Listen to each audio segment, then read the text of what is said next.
We shall be at the Daleks' mercy. Soon, the effect will be beyond containment. Doctor, what are we to do? What can we do? Either the entire universe falls to the Daleks or it's reduced to a flaming canker. Either way, it's the end of everything.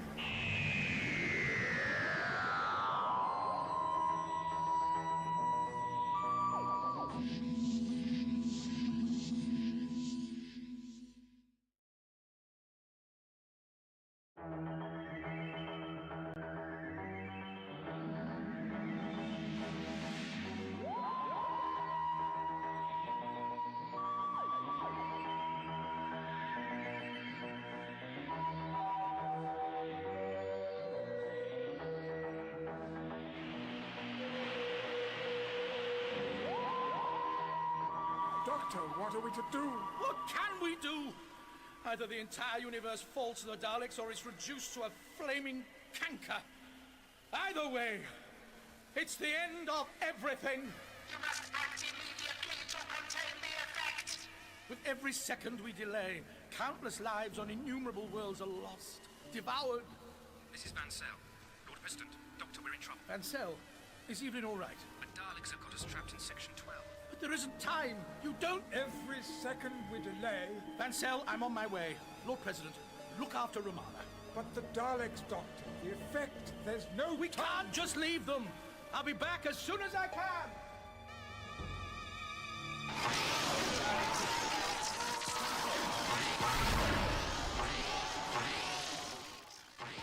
We'll never hold them. Never mind holding them. We've got to find a way through them. We're sitting ducks out here. That masonry, behind it, quick. What? That wouldn't shelter a starving field mouse. It's all we have. Aim for the eye stalks. I can't see. Emergency. One down, 20 to go. There's smoke. Steam. They must have ruptured a water supply. It'd make it harder to find.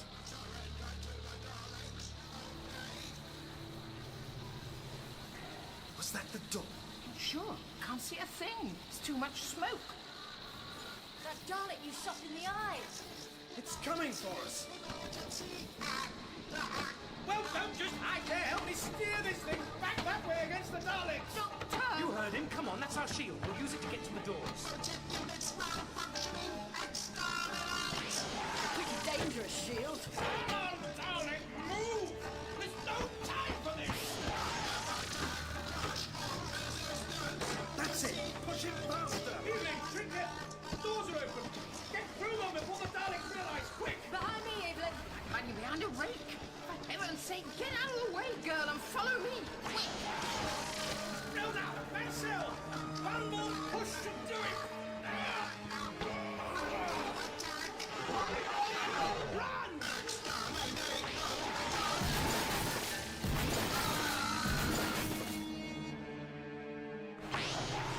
Doctor, you saved our lives.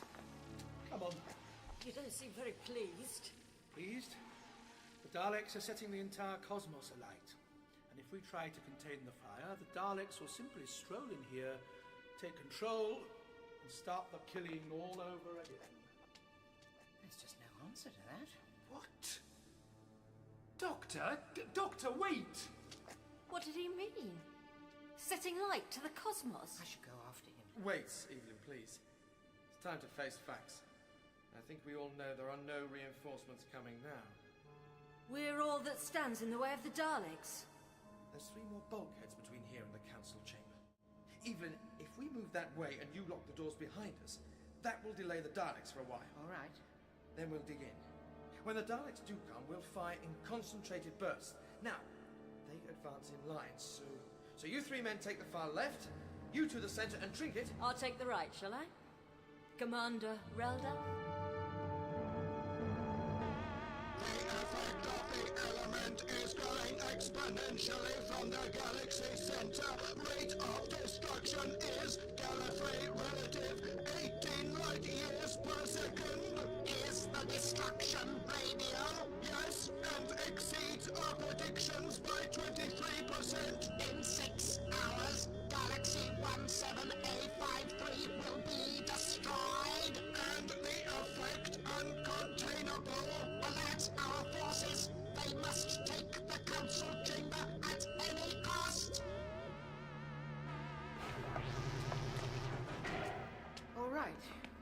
the last of them locked and bolted. You sure you won't stay with us? I'm sorry, Trinket. I won't have anyone dying over me. I'm going to try and help the doctor. Take care, Evelyn. You too, dear. You too.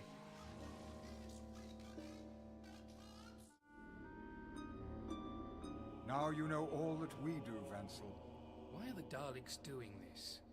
They're twisted, hostile, but they fight to prolong their survival. To concoct a scheme like this... I know.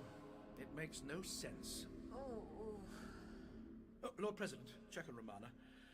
Can I get a map of the capital from this thing? Yes, here. Careful, my dear. Come on, Romana. I need you. I'm fine now.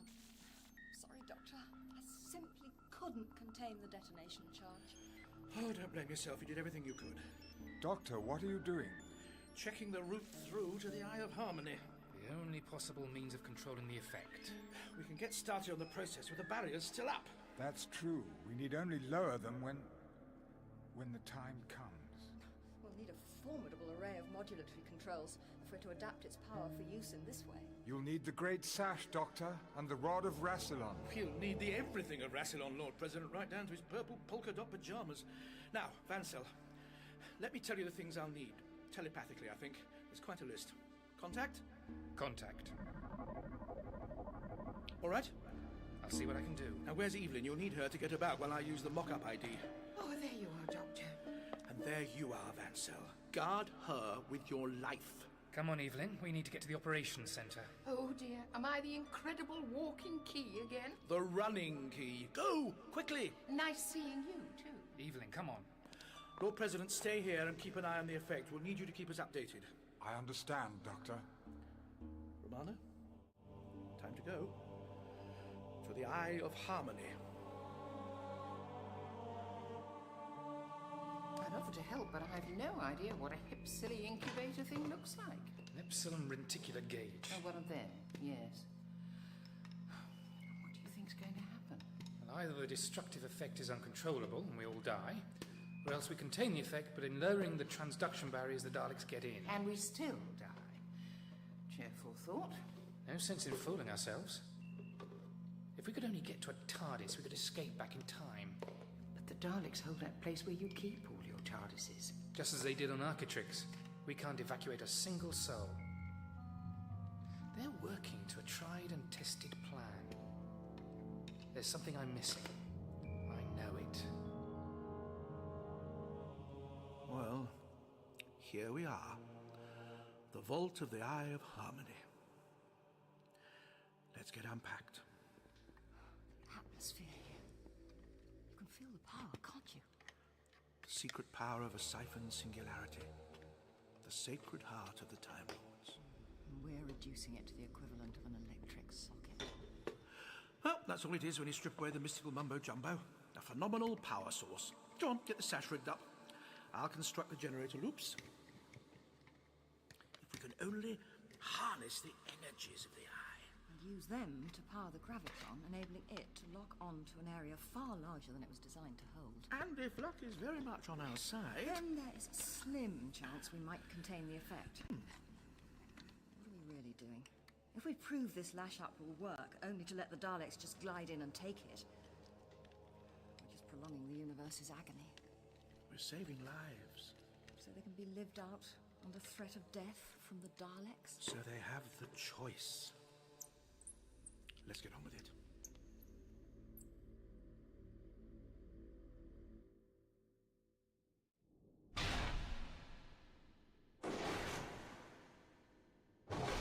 Listen to that. Sounds like the Daleks are throwing themselves against the doors.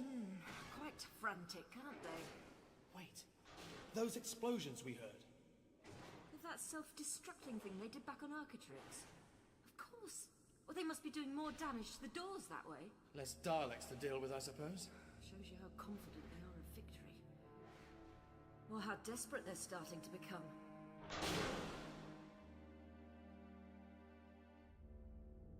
Calling the Castellan. Emergency Council, respond, please. Please? Time Lords, we are blocking your communications. You will hear us. What is it you want, Dalek? The reaction is spreading faster than predicted.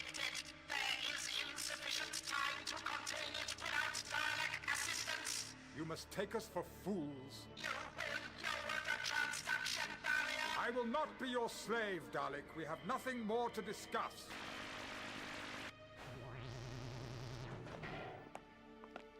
Vansel, Evelyn, you were successful? I've patched through the gravitron controls to the eye chamber. And if that power will not suffice? The doctor thinks we can rig up some boosting equipment. A lot of the parts are stored in Sector 5. It will take you some time to reach there. We thought we'd take this lot to the doctor first. Hurry! Even the Daleks have underestimated the force they've unleashed. They told you that? They said the only way to contain it was to let them help us. And if they're telling the truth... They'd say anything to make you let them in. You are right, of course. Of course I'm right. Now come along. Open sesame. You are right. You have to be. The couplings are holding. Good. Let's hope they'll hold the charge from this little lash-up. You better feed the figures through to the President. Tell him what power levels we can achieve, then his computers can work out how much time we have left before... Well, before this ends, one way or the other. Perhaps, while they're at it, they can work out how many lives we can still save. How many worlds we might keep hanging in cold, dark space before the firestorm hits. And they're all gone forever. Doctor, I understand how you're feeling, but we have to remain objective. Stay detached. Just be true to our heritage. Remain emotionless observers. If we let emotion cloud our judgment and we make a mistake... All right. All right, yes. I'll give the President our estimates. Lord President, I have some figures for you. Evelyn Vansel at last. What kept you? I had to cannibalize 3 different machines for some of those parts. Give them here. Fast work, eh? No choice. Now, this should do for a first run. Romana, help me. Powering up. Vansel, this panel here approximates the gravitron console in the operations complex? Right. Good. Here we go, then. We've run no proper tests. There's no time to do this by the book. What book? Half the science we've used is nonsense. No change there, then. Increasing power. Lord President, are you registering the power build? I am. Range achieved. Enlarge the energy field. Here's the tricky bit. Field radial diameter expanding to 90,000 light years. That's big, isn't it? It's too much, far too much. The eye won't cope. There's no other way. You must hurry. The effect has almost exceeded that boundary. Romana, Feeding through auxiliary power. she's taking it. Must you anthropomorphize every piece of machinery you come across? Converting the power. Yes! Yes! She's holding. Well done, Doctor. No! Output destabilizing! Steady. Come on now. Don't lose it. It's no good. The flux comparator's shorting out. No, we can still... Doctor, we'll blow ourselves to smithereens if you don't. Power down! Powering down. Boundaries exceeded. The effect remains uncontained. I'll get started on repairs. Worthless machine. Well, kicking the thing's not going to do it. I need the boosters. Why have you not gone for them? We're going for them now. Doctor, I've never seen you so upset. You can't take it in, can you? Oh, the blessing of a human mind. Well, if you're going to be all high and mighty... It's a matter of perspective, Evelyn. Let's take your own galaxy, the Milky Way, an area of space so vast that if it were reduced to the size of the United States of America, the Earth would be less than the smallest mote of dust, barely visible through an electron microscope. Doctor. Serifia is 4 times as large as the Milky Way, and in just a few hours, 600 billion stars will be as snuffed-out candles to a new sun, a ball of fire 400,000 light years across. And from there, it will spread on and on and on through the 100 billion other galaxies in the universe. The death toll will be as incalculable as it will be absolute, and by the end, there will be nothing left. Nothing! You've made your point, All Doctor. right, Doctor. I understand. I'm sorry. I'm sorry. All right? No, Evelyn. No, I'm sorry. We can still stop the Daleks, can't we? Of course we can. And we will. I'd better help Romana with the repairs. Come on, Vansel. Let's get the man what he needs. Good luck, Doctor. Good luck, Vansel. Things Things really are serious. While you were waxing lyrical, the President gave me the results of the equations. And? The effect's moving faster. I reckon that even with the boosters configured, we've got less than an hour before the destruction outstrips our capacity to contain it. Less than an hour. Come on! We have to be ready! No time. No time at all. May my people forgive me for what I must do. Black Dalek, this is the President of Gallifrey. As you say, the effect is spiraling out of control. I don't believe you wish to perish, but I need proof of your good intent. I will not leave Gallifrey defenseless without a show of trust. Continue! Order your Dalek forces here to self-destruct. If you do so, I will place my own life in your hands. I will be your willing prisoner and will allow a limited, unarmed Dalek scientific presence through the transduction barriers in my own ship. These terms are unacceptable. Consider them, Dalek, or die with the rest of us. These are the Daleks' terms. Go on. How's the flux comparator doing now? Say, it keeps changing. Let me see. So it does. Oh, that's flux for you. There. Now what? We recalibrate the range so it's as broad as we dare. And try again. Where have Vansel and Evelyn got to with those parts? Everywhere's so deserted. Evacuated. Where to? I don't know. The north, perhaps? There was never any provision for a catastrophe like this. If it had happened so easily. Well, you'll know for next time. Oh, these things weigh a ton.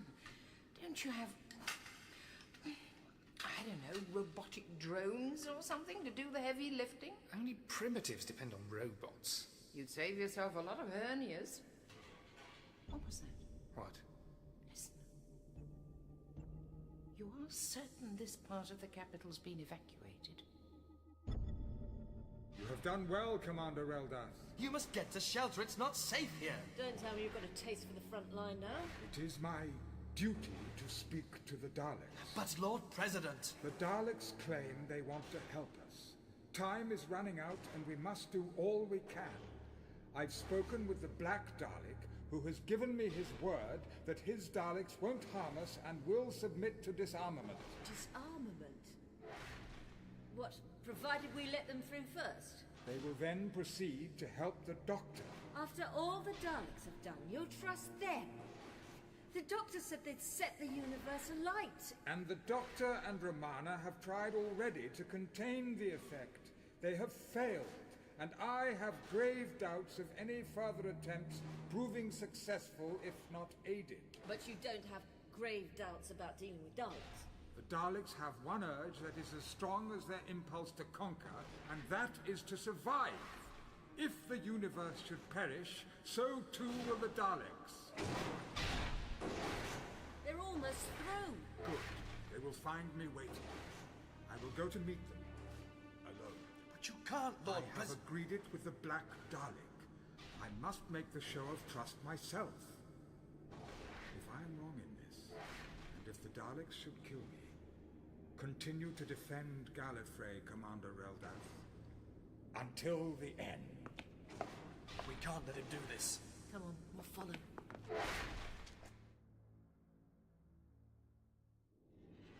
There it is again. That noise. I heard it too. Well, what was it? Daleks! Here? When the Doctor opened the doors to save us, one of them must have got through and doubled round behind. Run! Come on, round the corner!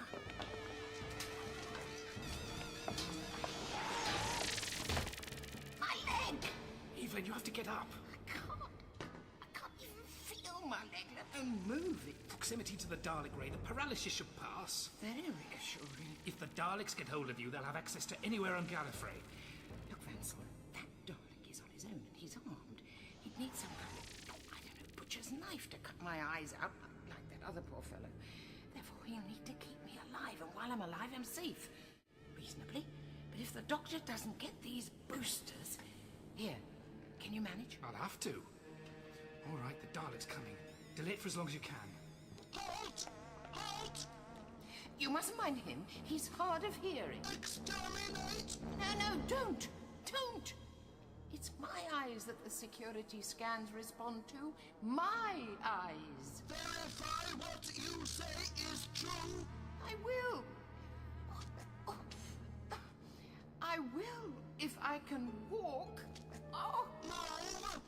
Sorry, Doctor. Move! You could help a girl up, Dalek. A pretty face like mine could open a lot of doors for you.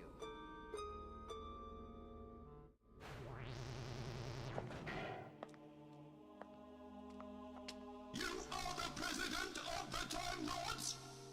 That is correct. You see, Daleks? I am keeping my side of the bargain I have made with your leader. The Black Dalek has assured me that you will disarm. Allow me to disassemble your weapons. We submit! Thank you. All right, Dalek. Here we go. Are you watching carefully? I simply place my eye here.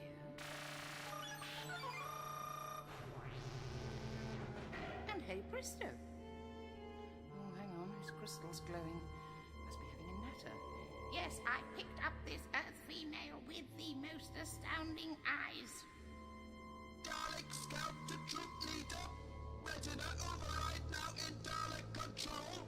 Access to Council Chamber now assured. Your weapon, Dalek. Release it. Thank you. I acknowledge the trust you show in allowing me your weapon. That crystal on your casing, it's glowing. What are you... We no longer require Gallifrey's cooperation! Exterminate! What? He's dead, Hilda. There's nothing we can do. We can grab that Dalek's gun. With pleasure! Well done, Ralph. Now, come on, you must leave him. Fall back! Gallifrey will fall to the Daleks. Advance.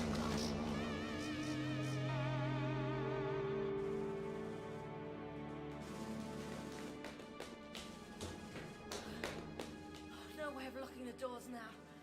What can we do now? Where can we go? The Doctor's our last chance. We must try to get to the Eye of Harmony. Come on! The Council Chamber has been taken. Transduction barrier shut down. Squad proceeding to the Eye of Harmony. All units prepare to mobilize. Gallifrey belongs to the Daleks.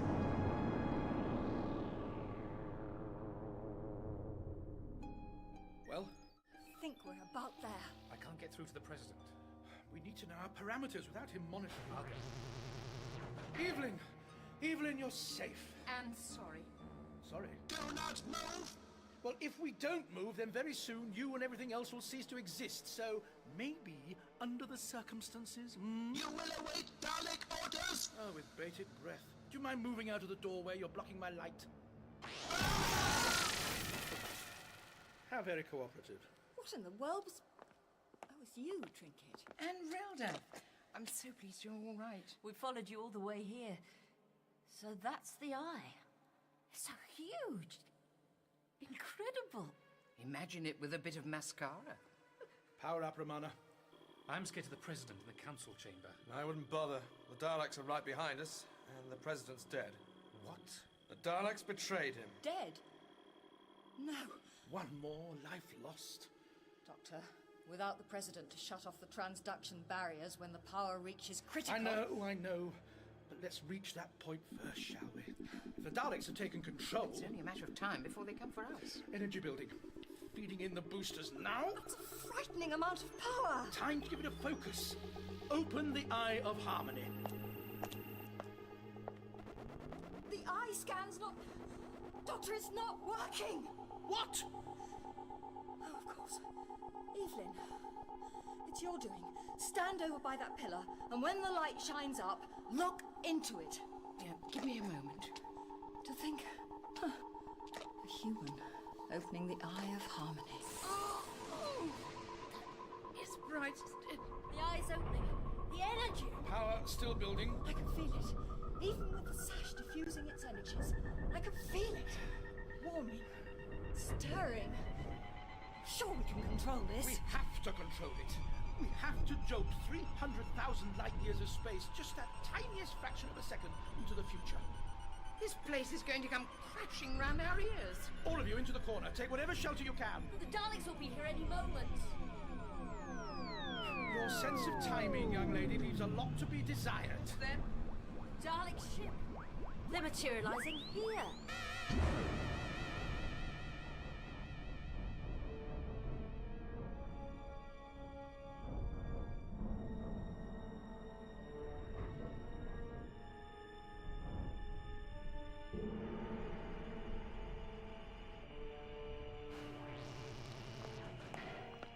Hurry, Romana! These readings, Doctor, we don't have enough power. We must do. We're so close. We can't fail now. Look at these figures. It's no good. We can't bridge the energy shortfall. We'll give it everything. That is everything. Look out, you two. Daleks. Must be a full invasion force. They'll kill us. It's all over. That one there, is that their leader? Yes. The Black Dalek himself. Get back against the wall. The other Daleks, they're here too. Oh, dear. Do you think they'll kill us all? Proceed. Join main party. Observe. We obey. Looks like they've got better things to do. We'll find out soon enough. Doctor, Well, here you are. you have not contained the effect. And you've signed the death warrant for the entire universe. Move away from the controls. Or you do what? The threat of death isn't a very strong one right now. Your apocalypse element will engulf us all before long. Oh, get off me, Dalek! Oh, all right, you can have the controls. Enlarging radius of containment field. Futile, but this isn't enough power. It's as simple as that. You have the transference crystal. That's right. Take it from her. No, keep away from me. Romana, here, give it to me. How's that? Advance on the doctor. Look at them all. Gathered round him like that, the bullies. What are they doing? They're going to push him into the eye. No! What are you doing? The power of the Eye of Harmony can be boosted with Dalek mental energy. Cup full of water in an ocean. It will suffice. Daleks, begin. Energy!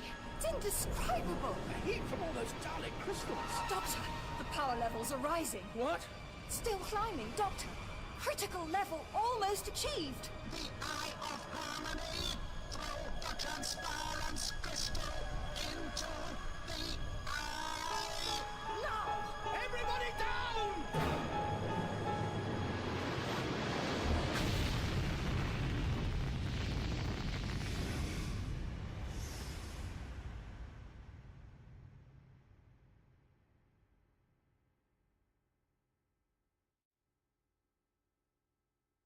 We're still here. The Daleks. Are they all dead? What's happened? I'm going to the council chamber. We have to know for sure. Whatever happened, the Daleks did it. They must have had 1,000 Dalek minds focused in that crystal by the end. Each one pouring in every scintilla of their life essence to boost the power. Look at them. Drained dry. They overestimated Gallifreyan technology and underestimated the power of the element they'd created. No, Doctor. We prepared the crystal for such an eventuality. It's alive. Only just. Vansel, this is Romana. Go on. The scanner confirms it. Serifia is all but consumed by the fireball. But the effect has been contained. Oh, my goodness. Yes! Oh, well done, Doctor. It's over. It's over. To the end, Lord President. All those lives. So many magical worlds I'll never know. Doctor, wait. The time field around Serifia won't be stable. Seems the Daleks have thought of that too. Look at the readings here. Before the Dalek operator died, it set time within the containment field into acceleration. Allowing the effect to run its course. It's incredible. Even as I watch, the effect is dying away. And in its place, is new matter. Nebulae, stars, planets.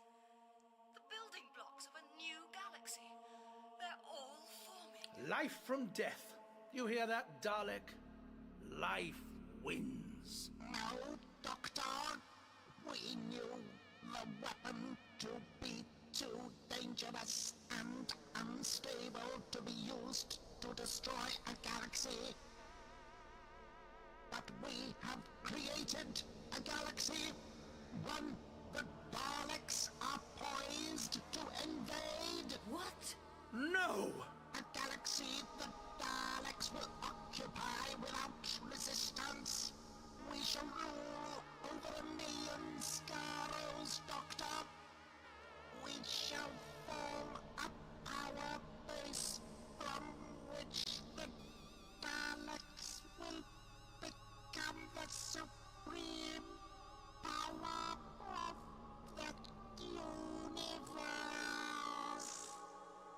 Gambled with the universe. Simply to propagate your endless war against it. Life falls. The Daleks have attained victory.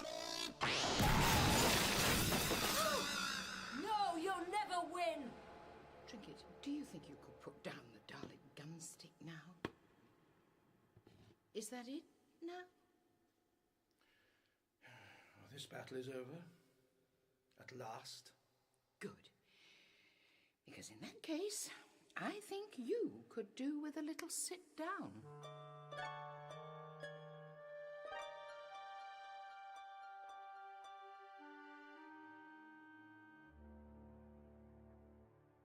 Gallifreyans, the state of emergency is ended. The High Council are meeting shortly. Further instructions will follow. We repeat, the state of emergency is ended. I'm relieved to hear it.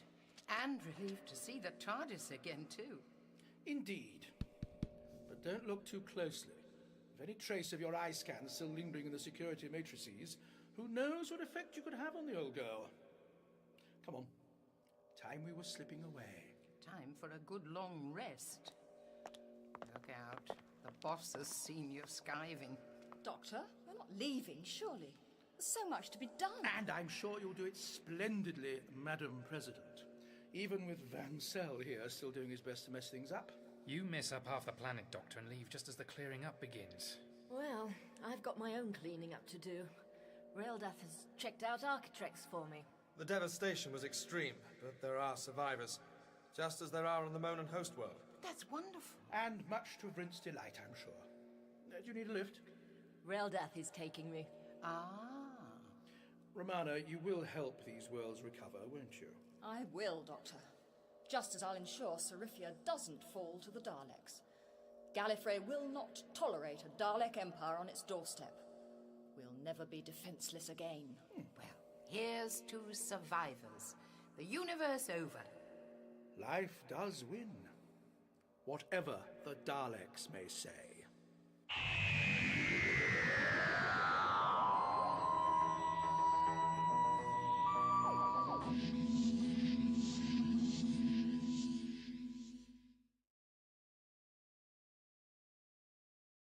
And now, a new 4-part adventure starring Sylvester McCoy in Doctor Who.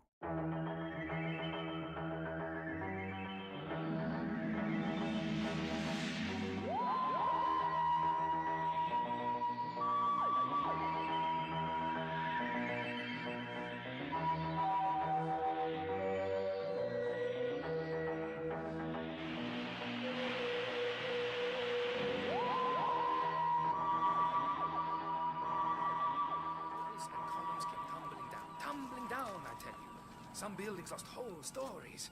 Our people are working to prop up what's left of Pompeii, but the damage... I can see it must be frustrating for you, Professor. Frustrating? It's disastrous.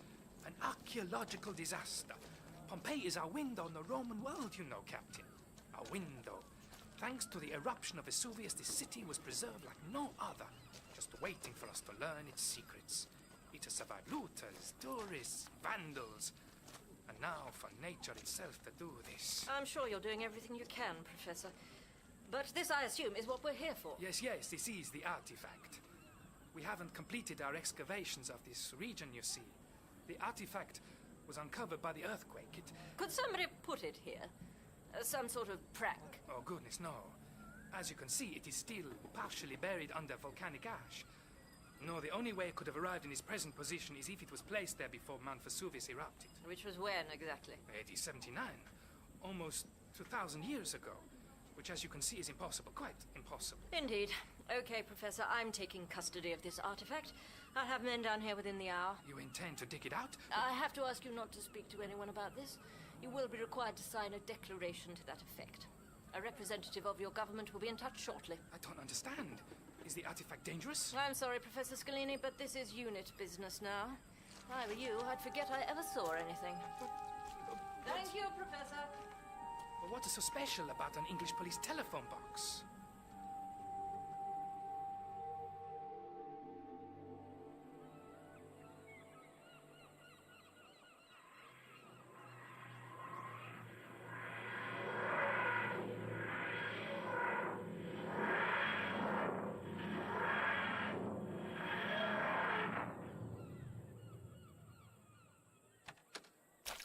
Doctor, I've just soaked my best shoes. Our first clue, Mel. Wherever we've landed, the drainage system isn't as advanced as you're used to. I think we should keep to the pavements. I think you're right. It smells awful. Oh, you'll get used to it. We're on Earth, I think. It certainly looks like it. Those buildings are Roman, aren't they? Roman or Greek. We must have come a long way into the past. Millennia, from your point of view. This could be one of the older residential parts of the city. City? What city, Doctor? You said you didn't know where we were. I don't. The old girl wouldn't tell me where we've landed.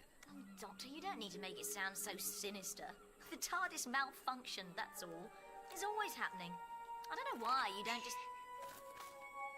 What is it, Doctor? I don't think we're alone. It's all right, don't worry.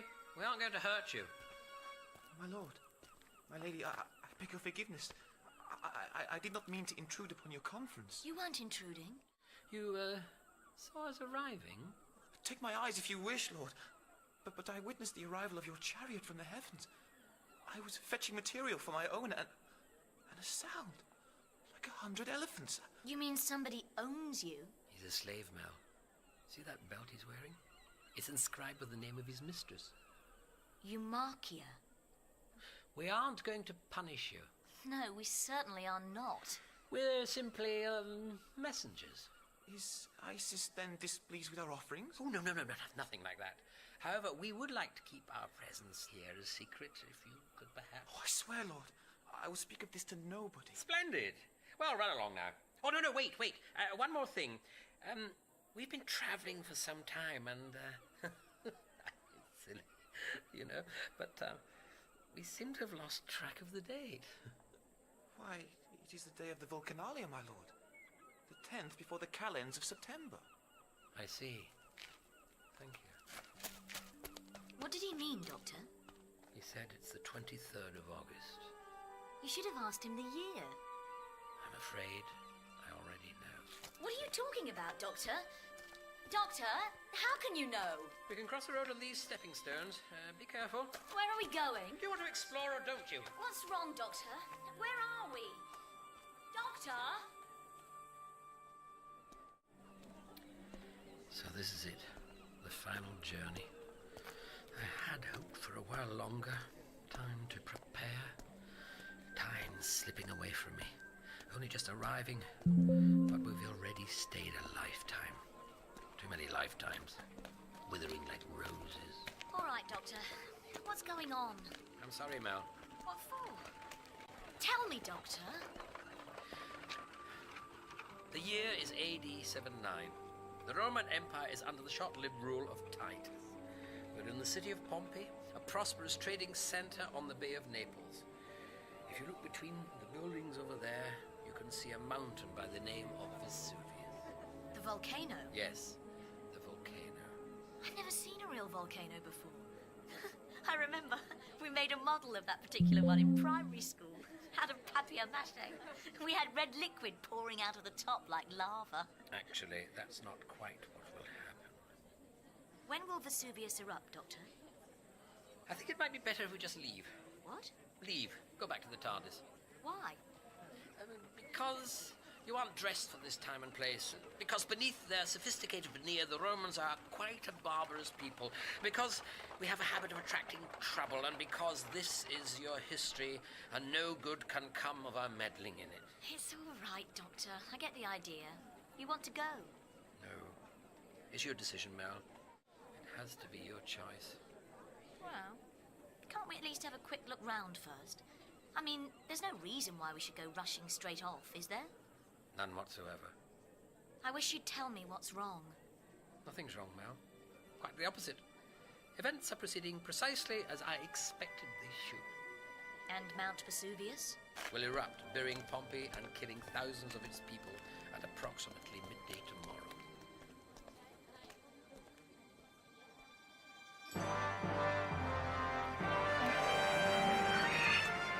The Via del Abbondanza, the street of plenty. There are certainly plenty of people about. We're celebrating, Mel. If I remember my history, or rather yours, correctly, we've arrived during the festival of the Divine Augustus. I see they've invented graffiti by now. It's everywhere. Now, let me see. I did a bit of Latin at school. That one says, Polycarpus ran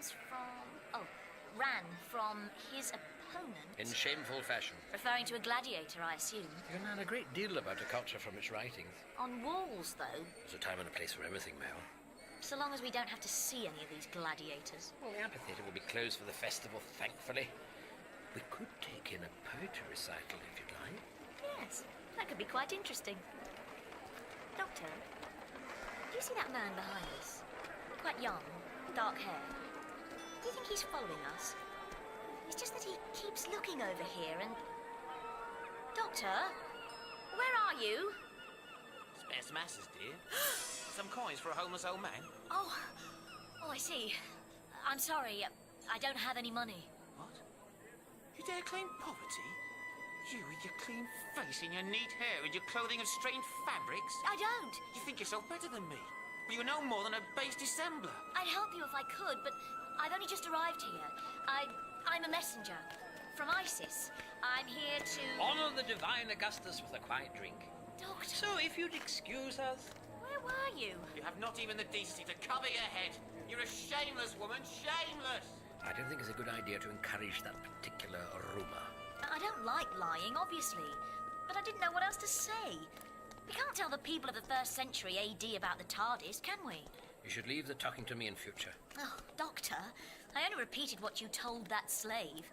Or rather, what you let him believe. He saw the TARDIS materialising. I mean, I had no choice. Believe me, Mel, making claims of that nature can be very unwise indeed. You're drawing enough attention to us already. I'm drawing attention. Your clothing is anachronistic. Women should keep their heads covered. That jacket is out of season. Whereas question mark pullovers are the height of discretion, I suppose. I think we should find somewhere a bit more private. Well, what have you learned? That you must like the aspect of this stranger a good deal. That you, the piteous Celsinus of the municipal council, would pay for the favour of such as I. You try my patience, old man. What did she tell you? A more precious secret, perhaps, than can be bought with the few coins you have promised. I offer fair recompense for a simple deed, old man. Would you have me talk to the Aediles and have you run out of this city? I merely find it strange that you know not the answer to your question already. Why say you that? The woman comes from Isis de Curione. She is a messenger of the goddess. Now, how can it be that you, of all in Pompeii, were not aware of that fact? Come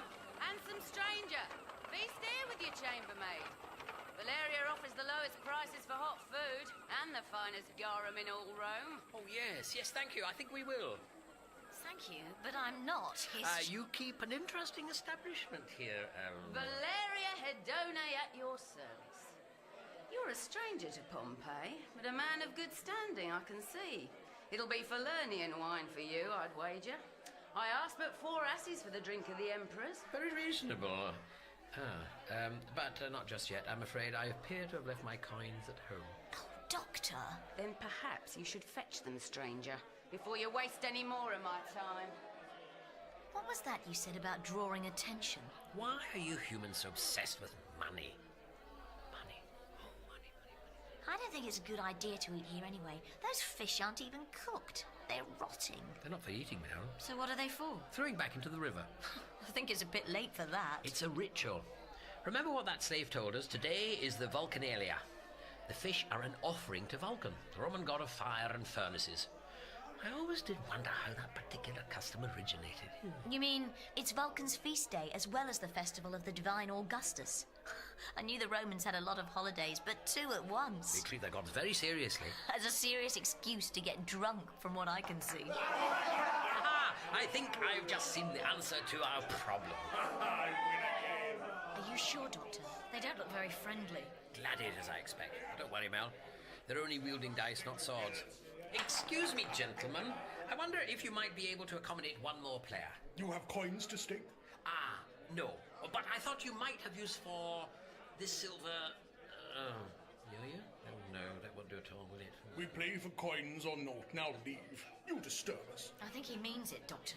Yes, but there must be something I can interest you in. I am Maranus, stranger. The greatest Mermillo ever to do battle in Pompey's amphitheatre. What could you offer to me? Maranus, delighted to meet you. I've heard your name spoken, of course. The most courageous swordsman in the whole of the Empire, they tell me. Much braver than Polycarpus. We're right. Why, in the latest games, I vanquished my opponents with ease. Even Crescens, the people's darling, could not withstand my sword. Indeed? Well, it would be a great honor to dice with the renowned Maranus. I'm the doctor, by the way. I did not give you leave to sit. My maidservant. What madness afflicts you now? My maidservant? I mean, she's worth, 2,000 sesterces at least, wouldn't you say? The girl? Doctor? The girl. I mean, what's wrong, Maranus? My wager too rich for Pompey's finest warrior? I will stake the girl against just 30 sesterces. Then you are a fool, Doctor. You must know the gods will favor he who fights and wins in their name. Then you accept? I hope you know what you're doing. Aye, Doctor, I accept. Splendid. Well then, perhaps you'd like to make the first roll.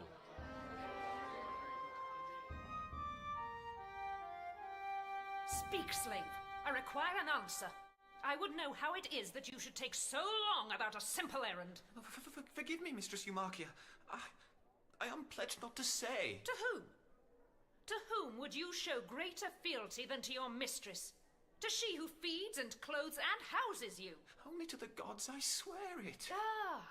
Then 'twas the gods who obstructed your work. Were my husband still alive, he would flog you for such lies. It was... They're messengers. Do not mumble so. They're messengers, mistress. It is the truth. I swear it. I would scarce have believed it myself, and yet I saw their temple as it descended from the heavens. What temple is this? That a priestess of the true religion knows naught of it. It was sent us by Isis, mistress. The foreign goddess. Then these messengers be false prophets indeed. Lady? Their deceptions may fool one such as you, but they will not long stand in the light of the true faith. I believe we agreed on 30 sesterces. By Jupiter, Doctor, the Lares smile upon you today. Apparently so. And now, if you'll excuse me. What is this? Surely you will not take your gains and leave so soon. Well, time is pressing. That is not the way of a sportsman, Doctor. I would test your fortune further. You will agree, I am sure, that I should have the opportunity to recover what I have lost. Oh, very well then, just a little longer. Valeria! Valeria! Yes, Doctor? Oh, I wonder if you could do me a small favour. I'm sure you've noticed how my maidservant here is dressed. Most inappropriate. I wonder if you could, For this price, Doctor, I'll clothe the girl in the finest robes. I've one more task for you, Agley. Take these coins to Vesonius and purchase a stole of the Doctor's maidservant here. I'd say she has your build. But my lady, it is a festival. My mistress expects my return. You will do as I say, girl. Asalina will not miss you for a few minutes more. As you wish. Hello, you're Agley, aren't you? I'm Melanie Bush. Mel to my friends. I'd like to come with you if I may. Will your master allow you to leave his side? You must be joking. Anyway, he seems to have other things on his mind at the moment, and I'm attracting just as much attention here as I would be outside, so let's go. I will enjoy your company, Mel. Well, there's nothing like a bit of shopping to relax, is there?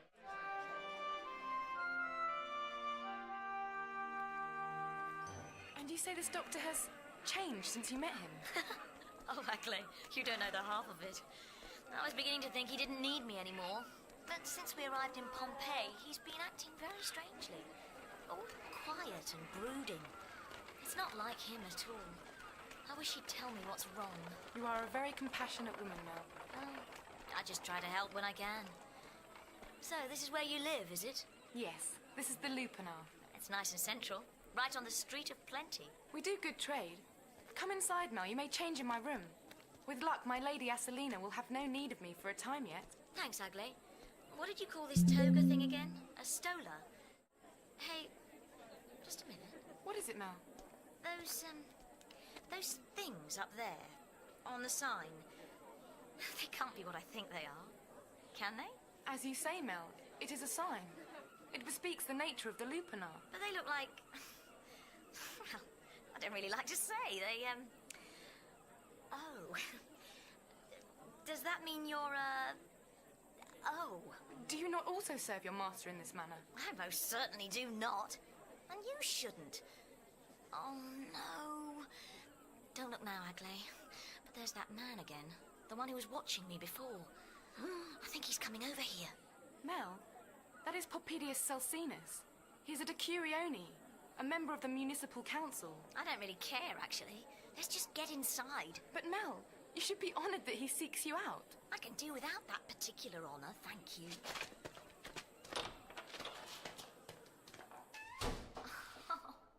Oh, wonderful. Just wonderful. Does something vex you? No, Agley, not really. It's just that the local creep makes a beeline for me, so what do? Run straight into the nearest brothel. Talk about giving somebody the wrong idea.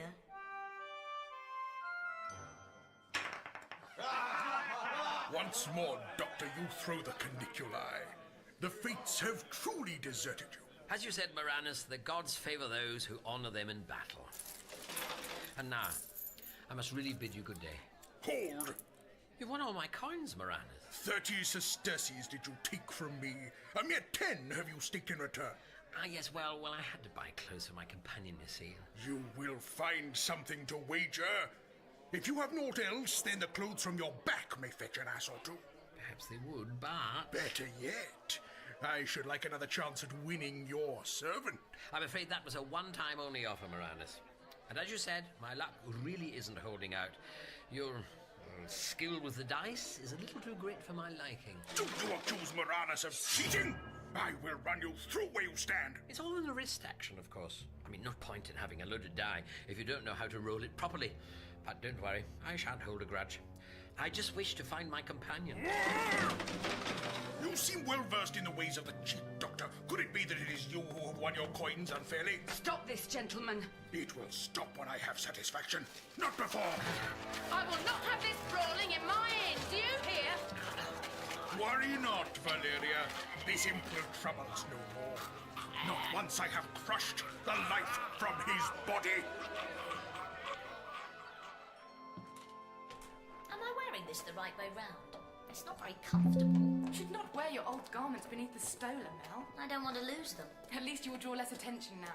If fortune favours you, then Celsinus will not spy you again. What's happening out here? I do not... Oh! Oh, look, Mel! Look over there! Vesuvius. Is it not magnificent? Smoke rises from the very mountain. It could only have come from the furnaces of Vulcan himself. The god of fire and furnaces. Oh, no. He acknowledges Pompey's offering to him. Perhaps we are not so out of favour with the gods as we have feared. No. No, it can't be. Not yet. Agley? Something's happening.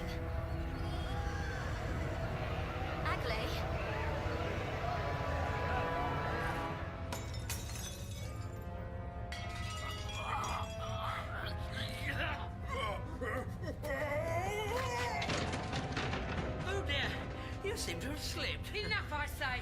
Is it not trial enough that the Earth betrays us without that you continue this behaviour? Confound you, cheat. The gods themselves keep me from snapping your neck, but they will not save you twice. You, get out of here now. Delighted to. Go on, run. No, Moranis, I care not about your reputation. If you wish to settle your differences, then you will find a place other than mine in which to do it, or you will settle them with me. Oh, I shall do just that. Once this infernal tremor has ended. Be not afraid, Mel. Hold on to me. This earth tremor is not such a bad one. I think it will soon end. You mean this happens a lot? It is the gods' way of showing us their displeasure.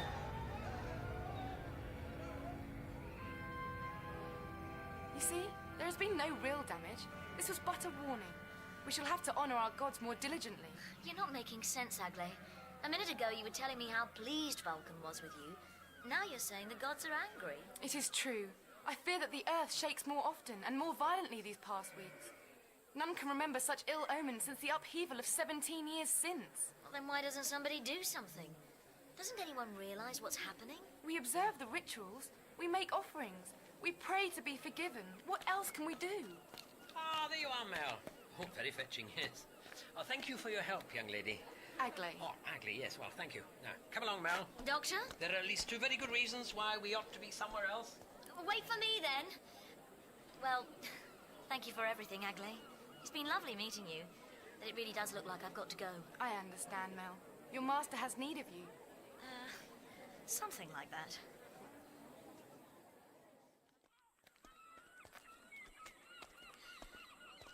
It's the volcano, isn't it, Doctor? Causing the tremors. It's horrible. This city, these people, Agley, Valeria, they're all going to die, aren't they? Many of them, yes. Can't we do something? Against nature? No. Against time? Certainly not. This happened a long time ago, Mel. We can't change it. It doesn't seem fair. Time never is. Are you ready to leave now? Yes. Yes, I think I am. Moranis, so, you did not find your foe? I did not. This is your fault, Valeria. You should not have kept me from him. You have caused enough damage here, you and the gods between you. I hope you have returned to help put things aright. Oh, I will do that, Valeria, and I will put things right with this doctor also. If he has any wit about him, he will leave Pompeii before I can find him, for I swear he will not have the chance after. So, you did cheat then? Well, only in the first roll. I observed our gladiator friend's technique and used it and his own dice against him. Well, it sounds like cheating to me. It's only cheating if you get caught. Whereas you got clean away with it, I suppose. Well, if you want to know what I think... Doctor? Doctor, what's going on? No. This can't be how it ends. We are in the right place. I know we're in the right place. I should have known. We should have turned back as soon as I realized. It was the earthquake, wasn't it? It brought that building down. And the TARDIS... The TARDIS was right underneath it. But how could I? Time marching on, the future laid out before me. We've already stayed a lifetime. Doctor, tell me we can get the TARDIS back. I mean, it's just a bit of concrete, right? Look, those slaves are already clearing the wreckage. We can dig it out, can't we? We can get away before... I'm sorry, Mel. Now, wait a minute. What do you mean you're sorry, Doctor? It's time. Don't you see? Time working against us. No, I don't see. What's wrong with you? I'm sorry for dragging you into this, Mel. I should have known. I did know. I found out a long time ago. Found out what? Doctor? I've seen the future, Mel. I know what will happen, what must happen. In the year 1980, the TARDIS will be discovered, dug out of the ash that will rain upon this city tomorrow. You don't mean... We can't escape it, Mel. No matter what we do, time already knows. We've already lost. But... We won't see the TARDIS again. Nobody will see it. Not for almost 2,000 years.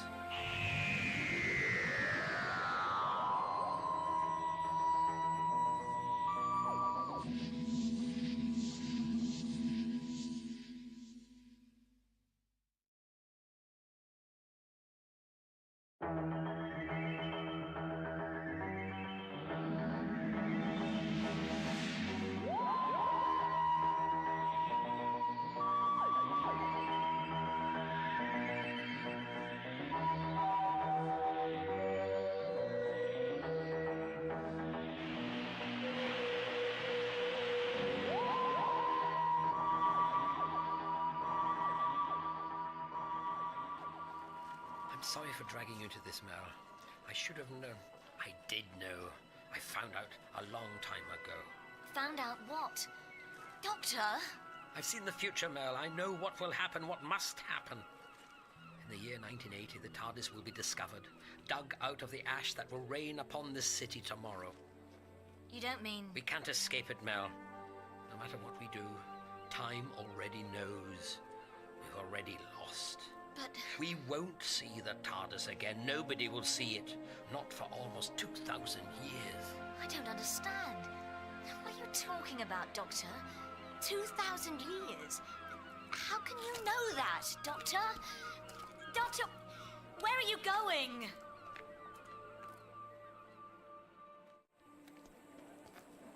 I wish you'd talk to me, Doctor. Well, come on, Doctor. You knew we'd lose the TARDIS, didn't you? How did you know? It was a long time ago, Mel. I was in my 5th body, I think, yes. I visited your world, this world, in the early 1980s. I was contacted by an organization called UNIT. I know who UNIT are, Doctor. Yeah, of course you do, of course. They'd found my TARDIS in Italy. An earthquake had revealed it beneath the volcanic ash that covered Pompeii. Only my TARDIS was still sitting at Hyde Park Corner where I'd left it. They'd found your TARDIS, but it was the TARDIS from the future, right? I mean, from the past. No. Hold on, I mean... It's one of the pearls of time travel, Mel. I was given a glimpse of the one thing no one should ever see. My personal future, my destiny. Perhaps my own death. Death? I don't know, Mel. I didn't want to know.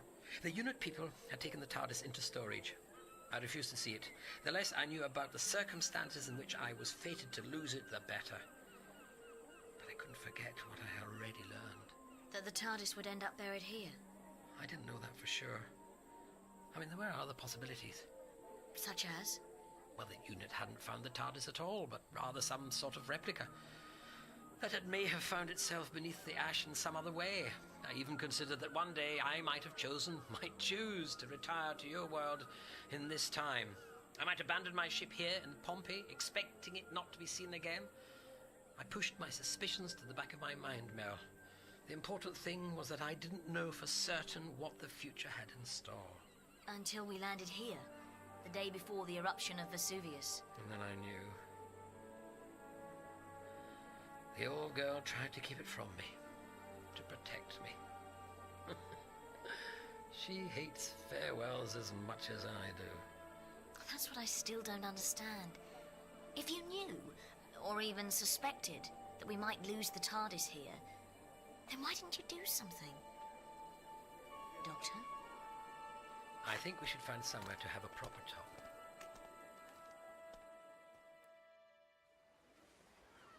Popidius Celsinus. Eumarchia, I sent in a slave to fetch you. I sent him away.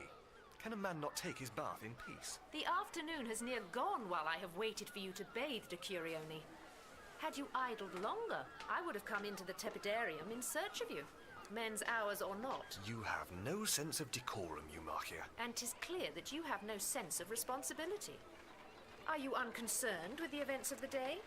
Have you not heard of the arrivals in our city? I saw a fair young stranger. What of it? And does this woman claim to have come from your goddess? What does it concern you? You have no love for Isis, Eumarchia. And she has no love for you, so the rumours have it. Of what rumours do you speak? Had you spent more time abroad this aft, you would have seen the writings yourself. The citizens ask how it is that Isis should send her messengers to Pompeii, and yet they do not visit her temple, nor seek out he who takes credit for it. Isis well knows how I rebuilt her temple after it was felled by the earthquake. Ha! Your father paid for it to be built in your name when you were but a child of 9. He bought you a future and your seat on the Curia. I have earned the goddess's favour. Then should you not know why she spurns you?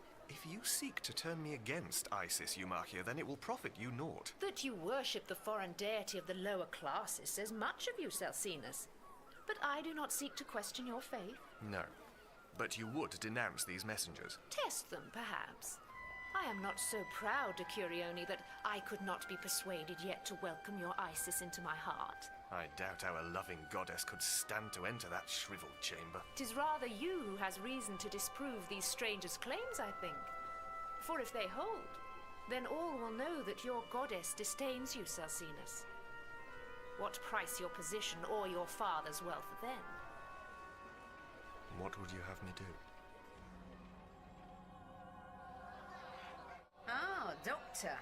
I want no more trouble from you. Good, then we're agreed. And, Moranus? He's gone, but I would place scant value on your life should he return, especially when he espies the fresh writings on my wall. Yes, so I see. The mighty Moranus was outfought by... Go on.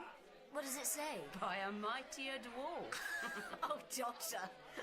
Well, I expect the Murmillo has returned to his barracks by now, to sleep off his libations. Excellent. In that case, I shall have 2 cups of your ordinary wine, please. Do you think it's a good idea to be drinking, Doctor? I'm afraid they don't serve carrot juice. Don't worry, the wine will be diluted with water, honey, and... What's wrong? coins. I appear to be rather short again. As the graffiti says. You can... Here, Doctor. Change from the clothes. A mere 2 asses, if you please, Doctor. Thank you. Come along, Mel. I see a table.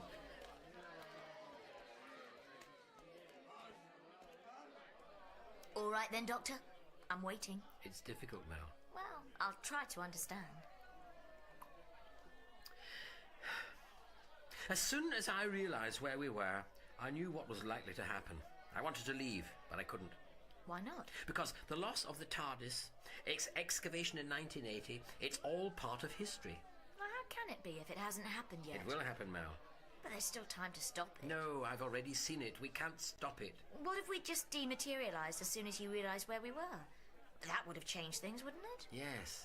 But think, Mel, if I'd have done that, if I'd used my foreknowledge to alter events, what do you think would have happened? Well, the TARDIS wouldn't have been buried for a start. Precisely. The TARDIS wouldn't have been buried. It wouldn't have been dug up in 2,000 years' time. I wouldn't have been told of its discovery, and I would have arrived in Pompeii without any foreknowledge. So you'd have acted as normal, left the TARDIS behind, and it would have been buried? Time cannot abide a paradox. No, neither can my brain. So what you're saying is we've just got to accept what's happening? We can't even try to get out of here? I'm saying that history has already taken account of our actions, and it's shown us their outcome. We can't cheat time, Mel.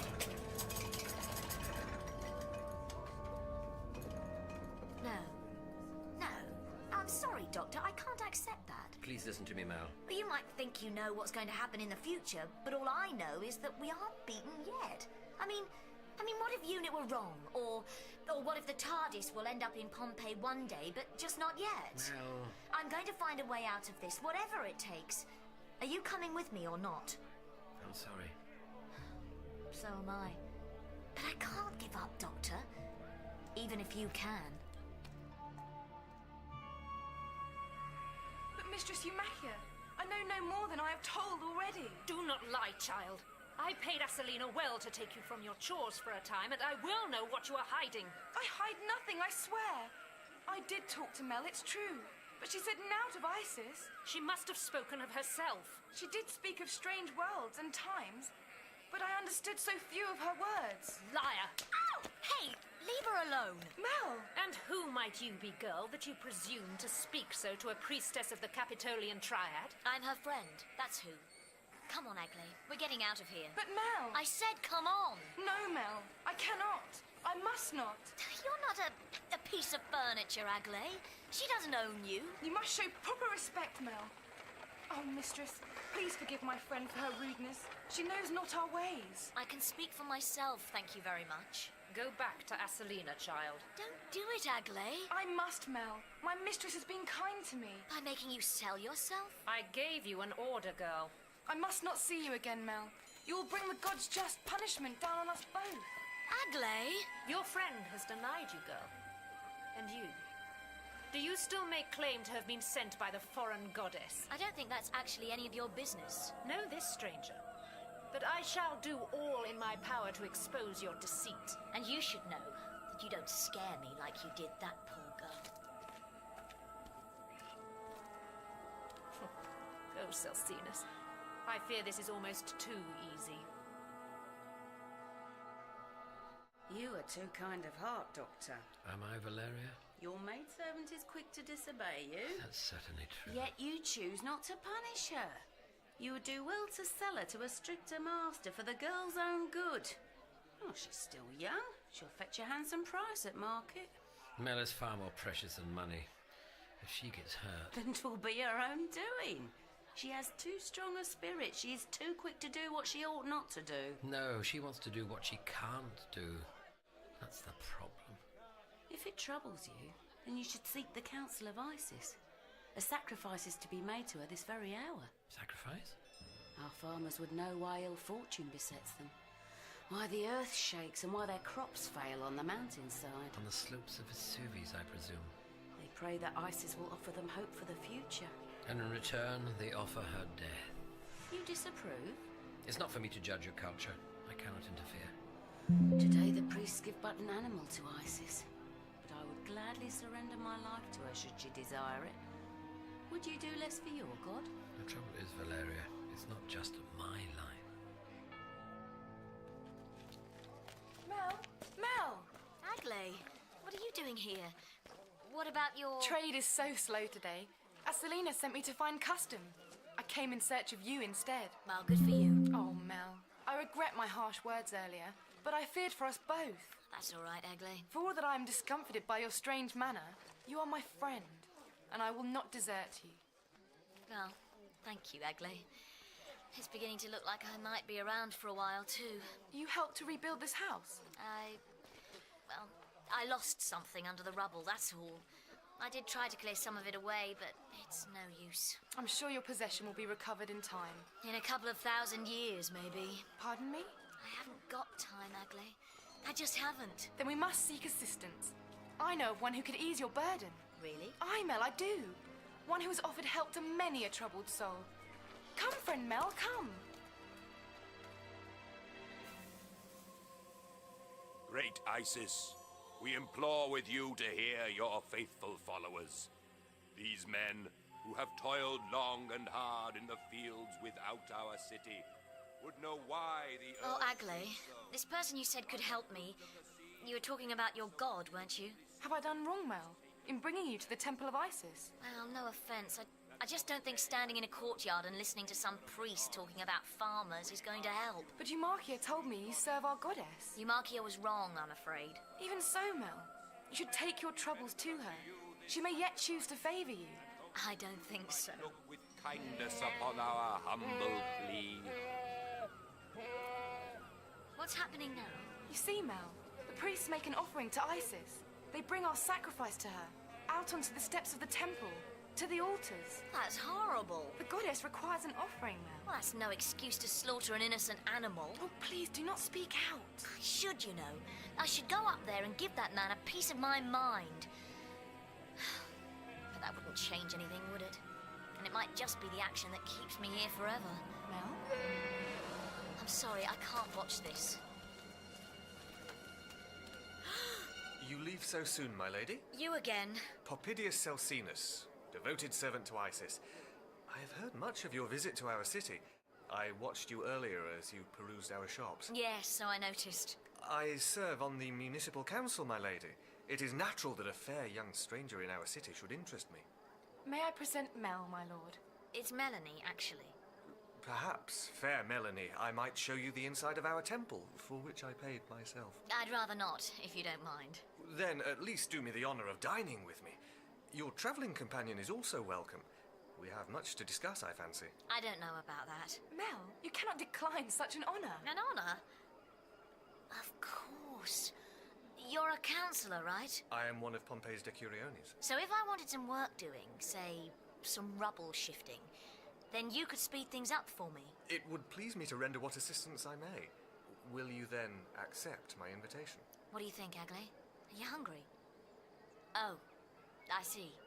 Not good enough to eat with the upper classes, is she? Well, in that case... It matters not, Mel. Really. I must return to my work at the Lupanar. Aselina will wonder what has become of me. So, Melanie? All right then, Celsinus. You win. I'll have dinner with you. You are most gracious, lady. And do you know why? Because under normal circumstances, it's the last thing in the world I'd dream of doing. And that's a good thing right now, I think. And your companion? I left him at Valeria Hedoni's inn. Come then, Mel. We shall fetch him as we walk.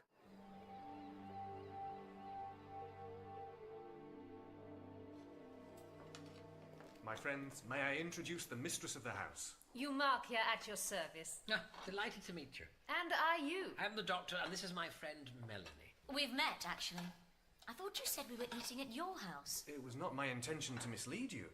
I thought you would be honoured to dine with the priestess. Are you telling me the truth, Celsinus?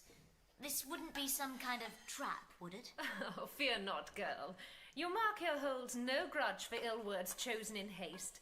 Doubtless you knew not to whom you were speaking. I was rather more concerned with what you were doing. That's very gracious of you, Eumarchia. You can tell me about it later, Mel.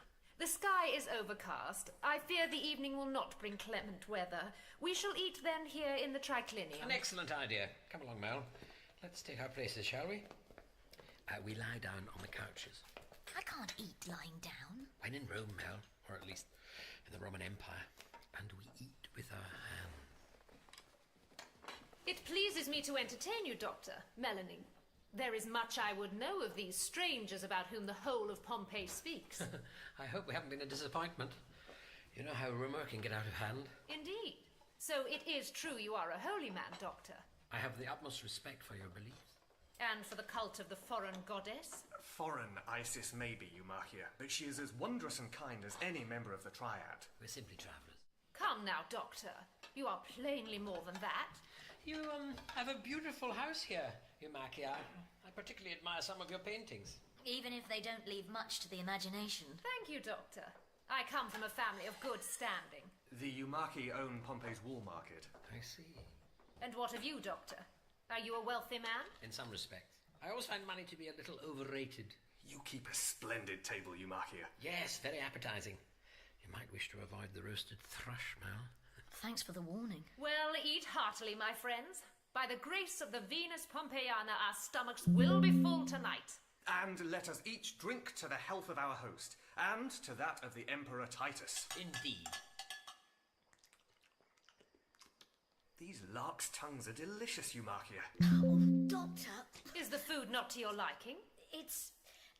you see, I'm a vegetarian, and... No, I'm not familiar with the name.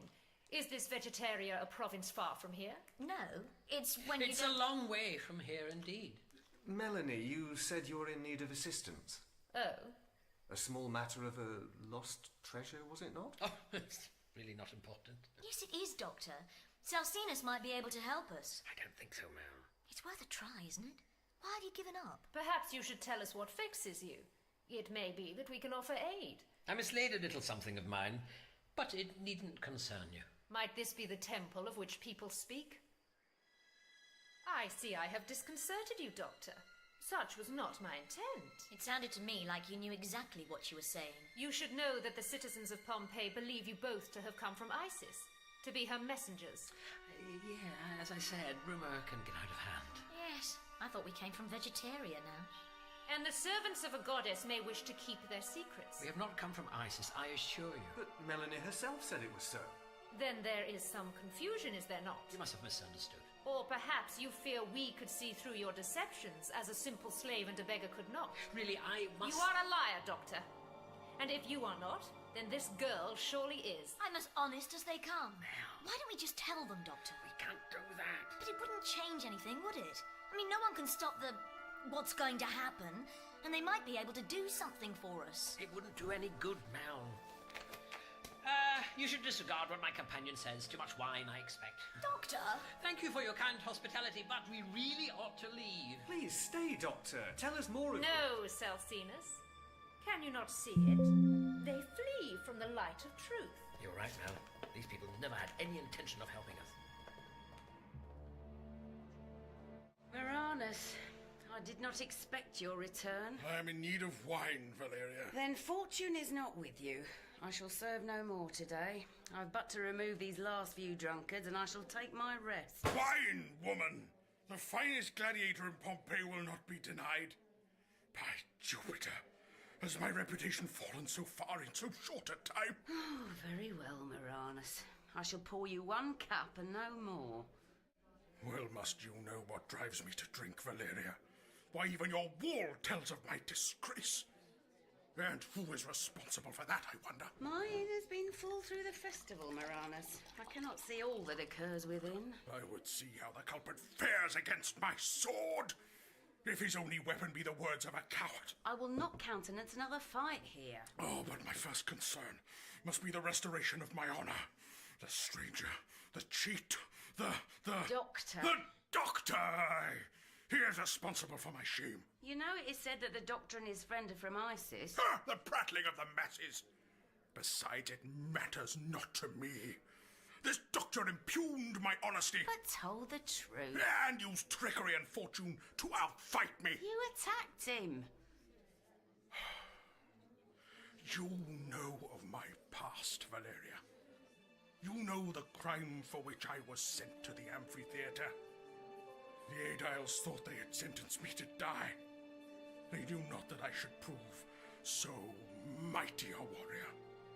I live for the contest now, for the glorious battle. But still I live, for so long as I have the respect of the people, and no longer. And for so long as you are victorious. Even Moranus cannot always be victorious, and when a fight is lost, he must depend, like all gladiators, on the mood of the crowd.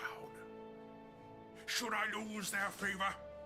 Should they think me so easily brought down by a deceitful stranger, an impertinent imp, then they shall not thought to spare me again. I do see why you are troubled, Moranus. It is a matter of life and death to me, Valeria, and I swear it will be the doctor's death that safeguards my life. Well, that was a complete waste of time. It wouldn't have worked now. There's nothing you could have done. I thought I could get somewhere with Celsinus, that he'd help us get the TARDIS back. I just made things 100 times worse, didn't I? You mustn't give up. Why not? You already have. Perhaps I did, but not anymore. You said... I know what I said, Mel, but you were right. There may still be a chance, and so long as there is, I cannot abandon the TARDIS. I knew you'd come round in the end. So, what do we do first? I didn't say there was a good chance. I want you to leave here.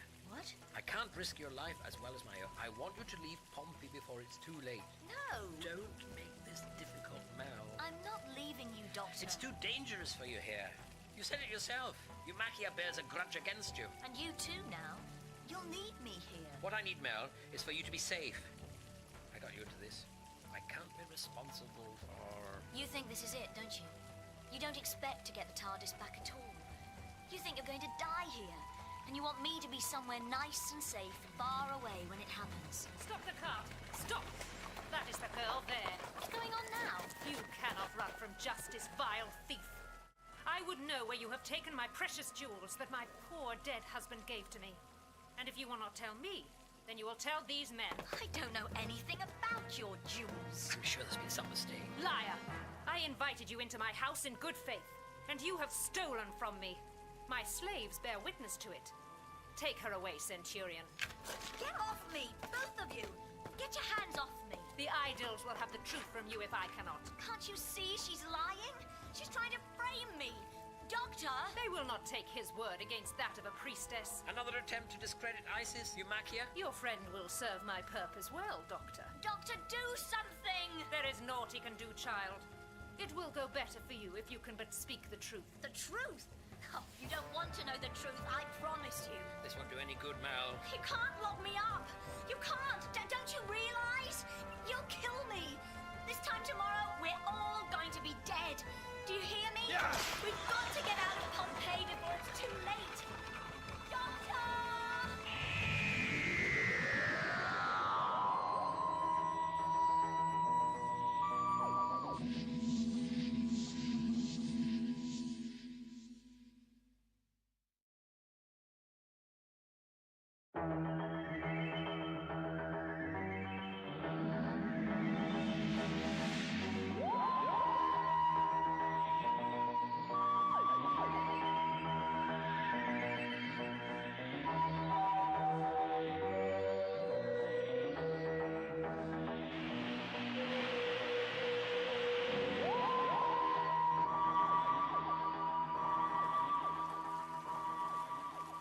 invited you into my house in good faith, and you have stolen from me.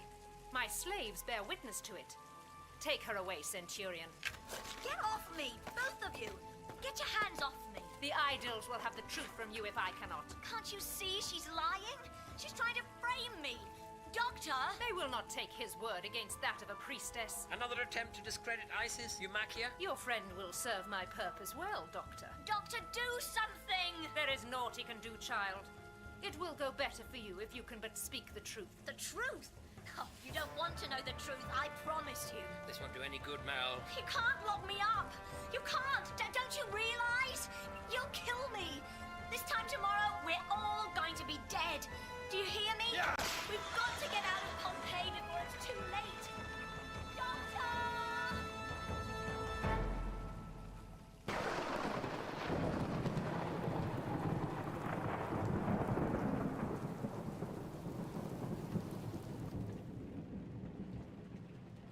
Maranus! Maranus! Maranus! Well, slumber if you will, Mermillo. But I will not be here to attend you when you finally wake.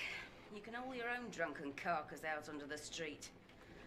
Oh, it's late. It'll be another busy day tomorrow, and I am in dire need of sleep.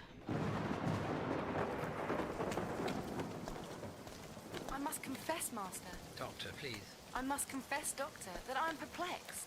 Why do you ask me to walk with you so late at night and in such weather? I need your help, Agley. I'm running out of time. Less than 12 hours left now. Master? I've been a fool. I've been trying to recover an object of mine. From the site of the collapsed building? Yes, but I was wrong. Mel also tried to recover your possession. I thought it was her best chance. Find the TARDIS, rescue her, leave, defy our destiny. But I've wasted time. Time working against me. I have to do something about Mel while there's still time. Mel? Is she in trouble? I'm afraid so, and I've only made things worse. It seems I've overlooked something rather obvious.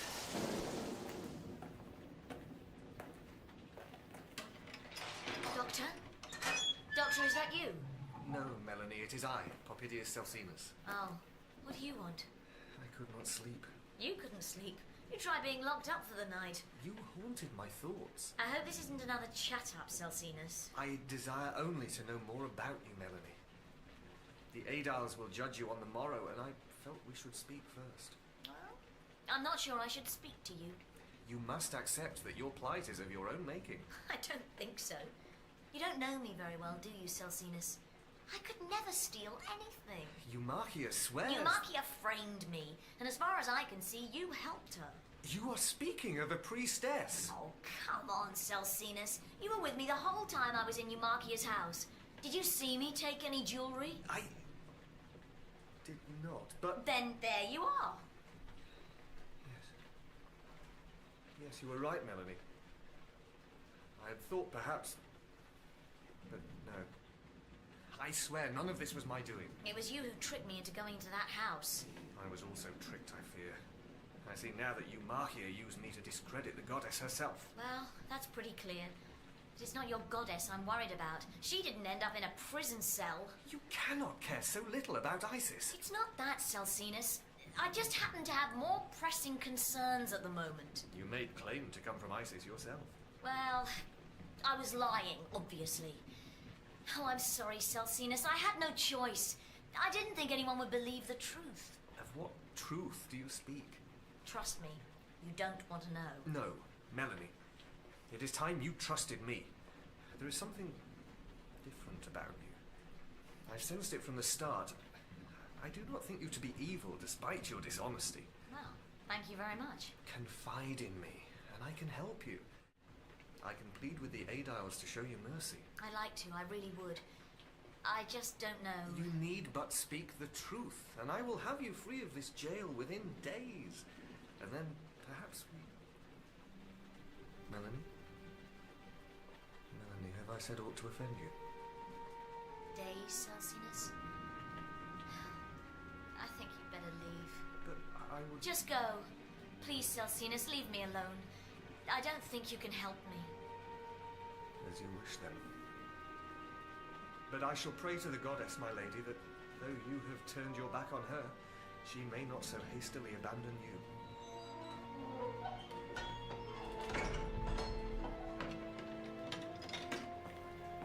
I don't think it's Isis I need.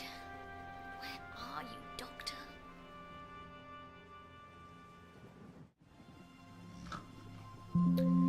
That's right.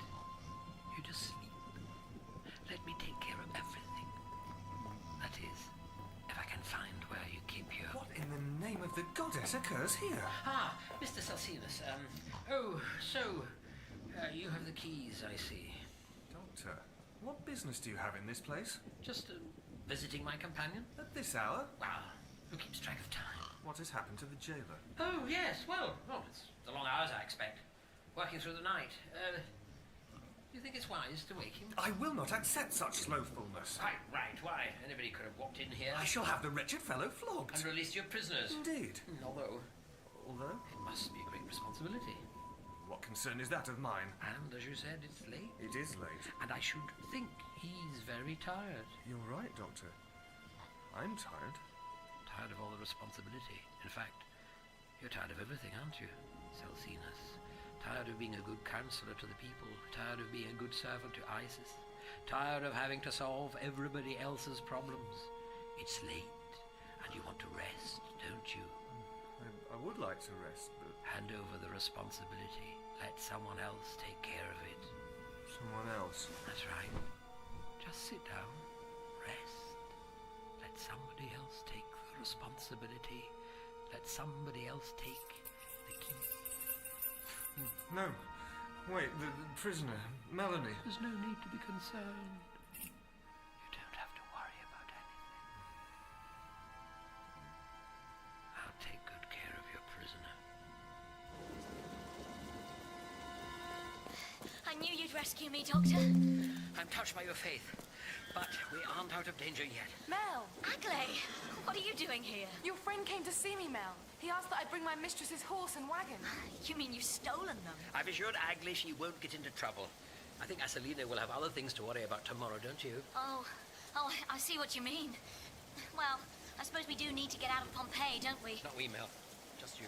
No, Doctor. There's no time to argue. I want you to hide in the wagon until you're safely out of the city. And you and Agley should get as far away from here as possible. And what about you? I've told you before, if there's a chance of finding the TARDIS... Then I'm not leaving either. The best way to change history, Mel, is to do something unexpected. Something totally out of character. Something you would never have done if it wasn't for your knowledge of the future. Like what? Like doing as I tell you for once. But you said if we make a deliberate attempt to change history... Just do it, Mel, please! Well... Oh, okay, Doctor. If you're sure it's the right thing to do. But I'm still not happy about this. This isn't goodbye, Mel. It feels like it. You'll never dig out the TARDIS in time. I don't have to. What do you mean? It isn't buried. Somebody moved it before the building collapsed. How can you possibly know that? I should have seen it much earlier, Mel. I mean, that part of the city was excavated long before 1980. I mean, if the TARDIS really was beneath that rubble, it would have been discovered then. So, who moved it? I don't know, but I intend to find out. And I'll find you, Mel, I promise. With or without the TARDIS. I don't intend to die here. You better hadn't, Doctor. She's ready to go now, Agley. Goodbye, Doctor. Thank you for your kindness. Goodbye, Agley. It's been a pleasure knowing you.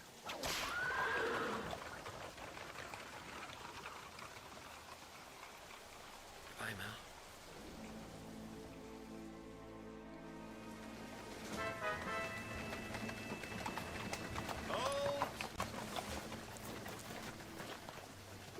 You are but a slave. Where is your mistress, girl? She is abed, sir. She sent me out on an errand of some urgency. It is an uncommon time of night for a young maidservant to be travelling out of the city. What manner of errand might this be? I am to fetch supplies from Herculaneum for Valeria Hedone. She requires fresh amphorae of wine. So, Valeria's inn has been drunk dry. Aye, it has been a good feast indeed. Please, I must return with the supplies before dawn. Then you may pass, girl. Once I have checked your wagon. My wagon? It will be empty for the outward journey, will it not? It is a most urgent errand. Please, open the gate. Dismount, girl. As you wish, sir. Now, what's in the back here? I expect you're surprised to find me here. No! Agley! Oh, Mel, what have I done? You've knocked him out, that's what. What did you hit him with? This. It is an arm from that statue. The earthquakes must have shaken it loose. I know I told you to be a bit more assertive, Agley, but I didn't mean... When the Adals hear of this, I will go to the lions for my sins. No. No, you won't, Agley. Not if they don't catch you. Get back on that horse. Go on.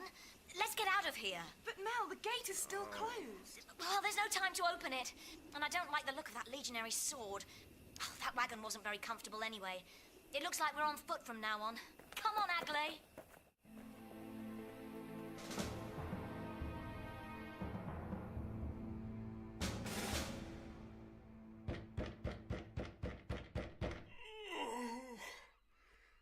What in Jupiter's name?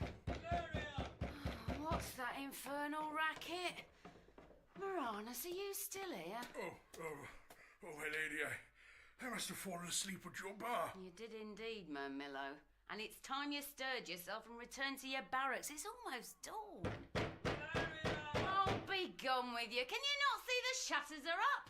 Festival or no, I am entitled to some sleep. Valeria, I must speak to you. Doctor? Doctor? Hold, Doctor. I have to, adjust my clothing. The doctor? Here? Oh, but the fates are kind to me this morning. The source of my shame has walked into my grasp. I will have no fighting in my bar. I warned you of that last night. He must pay for his treachery. Moranis? Damn you! Damn you for plying me with your wine. I heard no complaints at the time. I am not yet ready for this. My head aches. My stomach feels as if Vulcan himself has stoked his fire within. Then I shall send him away. It's a simple matter. No. Let him enter. I shall take cover in your back room until I have had time to think. And you, Valeria, yes, with your assistance I shall see my honor restored. I want no part of this. Your wants do not concern me, woman. My life is at stake. If you obstruct my mission, then know that you will be my sworn enemy, and you will suffer the same fate as the Doctor. Do you see out, Mel? Only that the sun's coming up. It looks like being a beautiful morning. A lot warmer than it is in this old crypt, anyway. But what of the legionary? No sign of him, thank goodness. I was certain he had followed us into the necropolis. I even feared that he'd spied us as we entered this tomb. Well, he isn't out there now. And this place is giving me the creeps. Oh, Mel, you ought not be afraid of the spirits of our ancestors. So long as we are respectful to them, they can only assist us. All the same, I'd rather not spend any more time than I have to with their bones. I think we should be making a move now. No, Mel, I cannot. We will surely be seen. We have passed beyond the city walls. Is that not enough? No, Agley, it isn't. You heard what the doctor said. We have to get as far away as possible.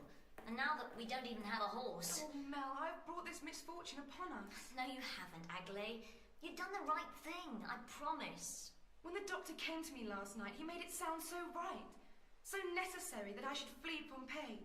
Now, in the light of dawn, I look on what I've done and see how foolish it was. I have earned the god's wrath. Not necessarily. We've got a chance, if you'll take it. Asselini will be rising now. She will see I'm not about my chores. Soon everyone will know my shame. Believe me, Agley, it won't matter soon. Now, are you coming or not?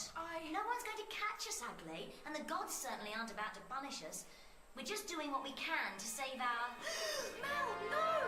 So, this is where you thought to hide from me. I may have spoken too soon. Are you certain you will not take a drink, Doctor? Oh, no, thank you, Valeria. There's no time. I need to keep a clear head, to think, to look for patterns. Oh, I'll pull you one anyway. You may change your mind.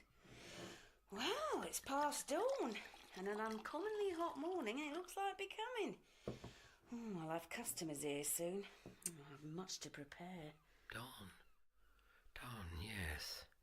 There was a ceremony in progress at the Temple of Isis, greeting the new day. The last day. What do you think of Isis? Oh, she's a most benevolent goddess. Foreign she may be, but she is tolerated and even embraced. Her cult has spread so that even the Decuriones now worship at her altar. Yes, Rome always did incorporate the cultures of the people it conquered into its own. But there must be some dissenters. Eumachia, for example. Eumachia is a bitter old widow who fears only that her own power will diminish. You are aware that she's a priestess of the Triad? Which is Jupiter, Juno and Minerva. Although she worships many gods, as we all do. Are you sure you will not drink, Doctor? I shouldn't be doing this. I don't understand. Oh, I shouldn't be here talking to you, trying to find my ship.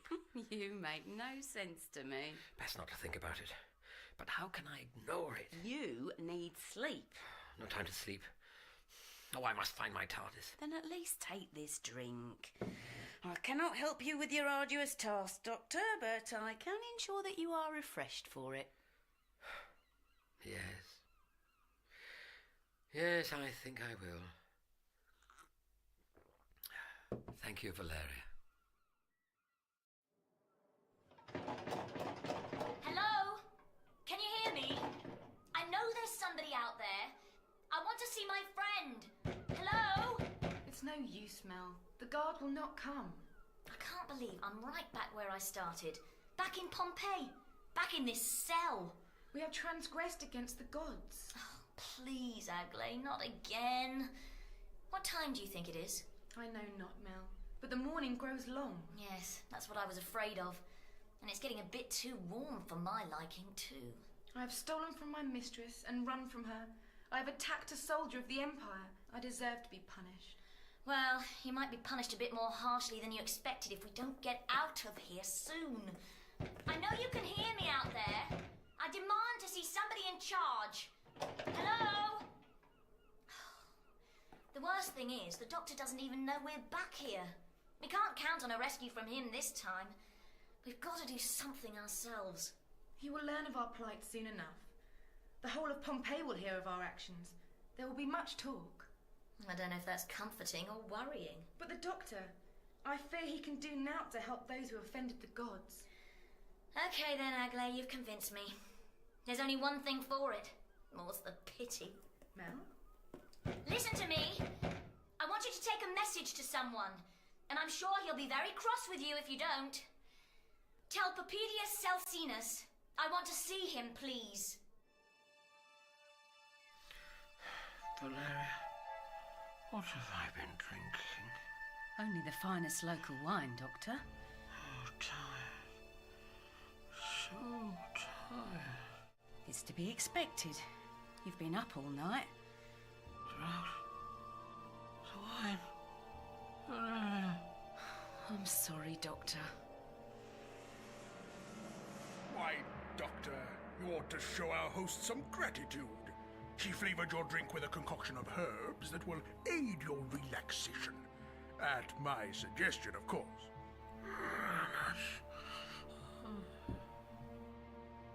You have done well, Valeria. I've done your dirty work for you, and may the gods curse me for it. Oh, you are most kind. Oh, Moranis, when will you see? This doctor isn't your enemy. You don't need to kill him to make your point. It is my life at stake. I shall be the judge of what I must do. If that is the case, then you will take yourself away from this inn. You are no longer welcome here. I go gladly, so long as I take my prize with me. Oh, really, Celsinus? Are all these slaves necessary? I'm hardly going to overpower you and run away now, am I? You have escaped before, Melanie. I cannot take the risk that it will happen again. It was difficult enough to persuade the Adals to release you into my care so we could talk like this. Yes, and it took you long enough too. And poor old Aglaé's still locked up in that awful cell. I have done all I can. You must return to that jail yourself. Oh, Celsinus, I am grateful for your freeing me, of course. But I wish you'd believe what I've told you. We're running out of time. I know not, Melanie. Your story is incredible, and your prophecy goes against what Isis herself has promised. What's Isis got to do with it? You saw how the farmers went to her temple yesterday. She gave them her blessing. She decrees that better days will come, that the mountainside will again be fertile. It's lies, superstitious lies. Why can't you see that? I'm sorry, but I'm telling you the truth, I swear. I don't know how much trouble I'll get into for it, but I'm telling you the truth. I want to believe you, but you have lied before. I told you. I didn't think I had a choice. You've got to believe me, Celsinus. It just isn't like me to tell lies. And after all the damage it's caused this time, I'll be even less likely to do it in the future. I could speak to the Aediles this afternoon. By this afternoon, we'll be dead! How can I believe that the gods would so abandon Pompeii? You speak of the mountain erupting, girl, but Vesuvius is no volcano.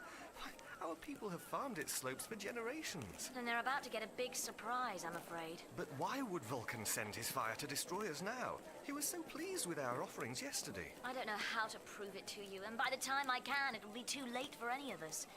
You've just got to trust me. And the oracles of Isis, why did they not foresee this doom? Can't you give me the benefit of the doubt? Just for a couple of hours. After that, if it turns out I was lying to you, you can lock me up and throw away the key. Just a couple of hours. What do you want from me? Somebody took something from us. From the doctor and me. This is the temple of which Eumarchia spoke. I suppose so, yes. But it's not a temple. A blue box carved from wood, Eumarchia said, painted with signs that made no sense. Polike. P-O... Yes! Police box. Eumarchia told you that. Is that not correct? No, I mean yes. Yes, it is. It's absolutely correct. But how did Eumarchia... Unless... That's it. That's got to be it.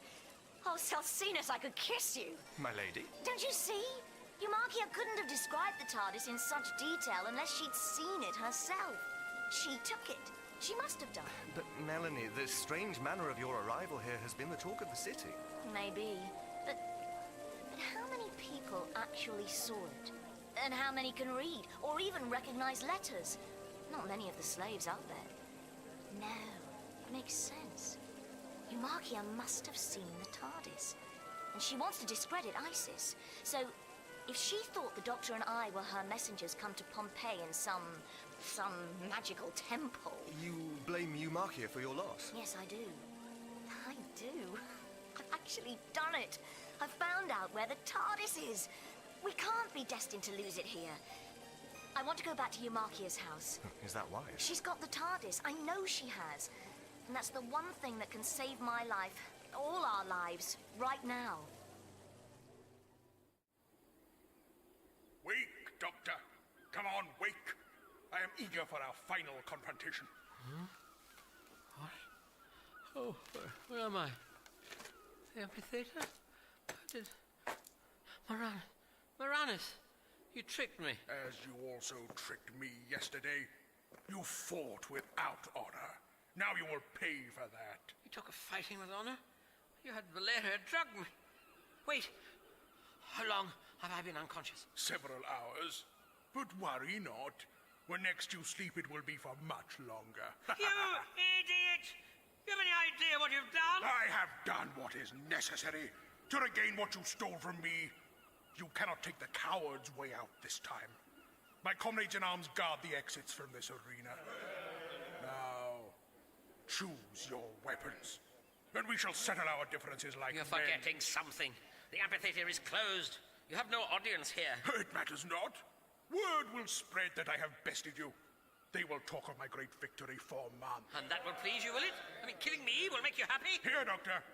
You have the build of a Rotarius who can fight with the net and trident of one. I'm not going to fight you, Moranus. Kill me if you must, but it will have to be in cold blood as I stand here before you defenseless. Then so it shall be. Do you see what I mean now, Celsinus? It's starting. It's starting already. Calm yourself, Melanie. It is but another earthquake. Pompeii has suffered many. The gods must remain displeased. Can't you see? Can't you see what's happening here? Just hold on to me. With the assistance of Isis, we can withstand this trial. I don't think Isis is going to help you this time. Once again, the gods come to your aid. But this time they cannot do enough to spare you from me. I don't have time for this, Moranus. You have no more pressing appointment than with death, Doctor. It matters not how fierce the quake becomes. We shall have our reckoning.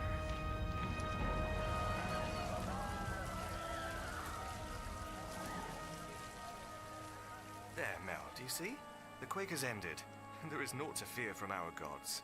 Then why has the water stopped flowing from that fountain? Why, I do And not... look over there. That bird fluttering in its cage. Like it knows what's going to happen. Listen. Listen, Celsinus. Can you hear any seagulls?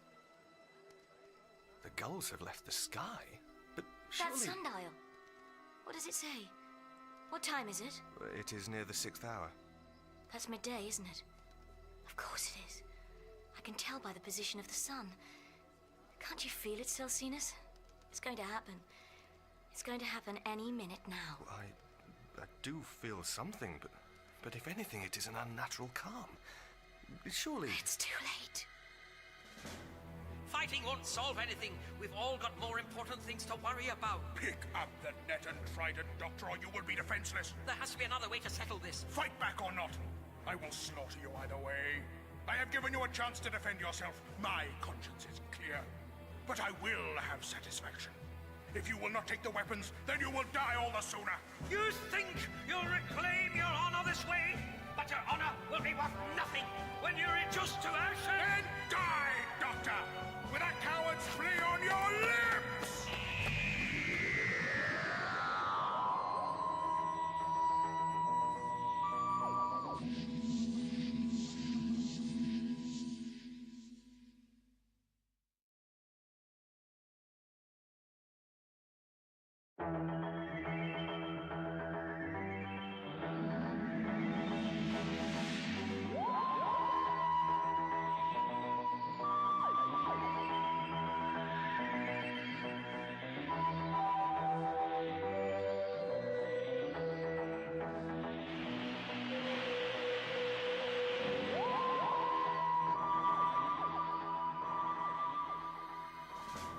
Fighting won't solve anything. We've all got more important things to worry about. Pick up the net and trident, Doctor, or you will be defenseless. There has to be another way to settle this. Fight back or not. I will slaughter you either way. I have given you a chance to defend yourself. My conscience is clear. But I will have satisfaction. If you will not take the weapons, then you will die all the sooner. You think you'll reclaim your honor this way? But your honor will be worth nothing when you reduce to ashes. Then die, Doctor! With a coward's flea on your lips! Do you trust me now, Celsinus? I feel I must. And yet how can I accept that Pompeii has seen its final dawn? There must surely be hope. Oh, of course there's hope. Plenty of people will escape. You can settle down somewhere else. Start a new life. Then the gods have judged us already. They have decided which of us should live or die. No, it's in our hands as well. It's up to us to do whatever we can to help ourselves and each other. You wish something of me? I want you to let Aglé out of jail. I know not if... You must. If she's locked in there when the volcano erupts, she'll die. She doesn't deserve that. She's only in this mess in the first place because she tried to help me. You've got to set her free. Then you've both got to get away. You're not coming with us? There's something I've got to do first. You still mean to visit Eumachia? I have to. I remember the way, don't worry. But the Aediles... I thought you said you trusted me. Well, Yes, Melanie, yes, I do trust you. Then will you do as I ask? Please, Celsinus. Die, little man! Die! No, Marana, stop this. Valeria, am I glad to see you? Valeria Hedone, this is no concern of yours. The doctor and I have a score to settle. You are wrong. It is my concern. It was I who delivered this man to you. This man who has done naught to warrant your vengeance. Who may even be a servant of our goddess. Slay me if you wish, but it is only thus that you will get to the doctor. I'm very grateful, Valeria, but this really is... Be gone, woman! You have no place here. I had not the courage to stand against you before, but I will not back down again. I will not have the doctor's blood on my hands. Then you leave me no choice, Valeria. The doctor!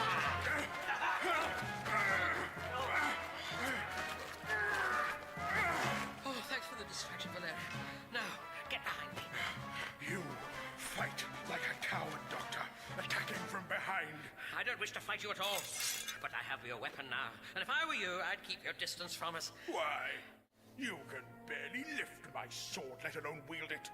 I could kill you with my bare hands. Yes, I think you probably could.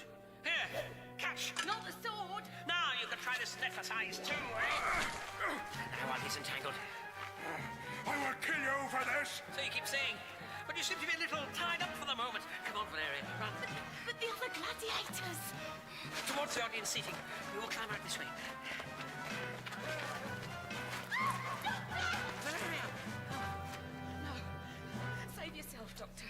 I don't deserve your aid. It's the God's will that I should die here. Oh, I wish it were that simple. Can you still walk? It's too late. You've doomed yourself, Doctor. The gladiators surround us. A fair attempt. But I told you, no power on earth or in the heavens themselves can save you from me. My comrades will not let you pass. Now you will pay the price for your defiance. And you, Valeria, much as it grieves me, you must be punished also. Forgive me, Doctor. I have brought these woes upon us. Don't worry. If I'm correct, we're about to benefit from a bigger distraction than even Maranus can anticipate.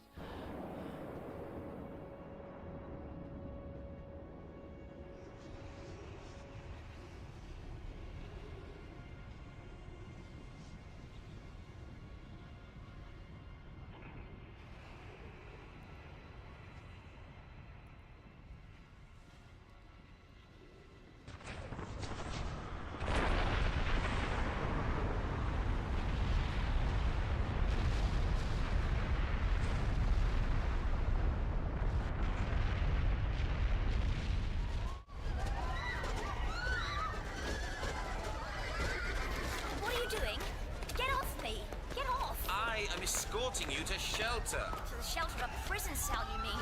Of all the luck, running into you again. I know not what you mean. You seemed helpless and afraid. I thought only to do my duty as a legionary and to protect you from the storm. Oh, I see. Well, thank you for the thought, but it really wasn't... However, your face is familiar to me. You are one of the girls who assaulted me at the gate. Can you have escaped jail once again? Look, I know how this must seem. But it was Papedius Celcinus who let me out of jail. You can ask him if you like. Only I can't stop to discuss it with you now.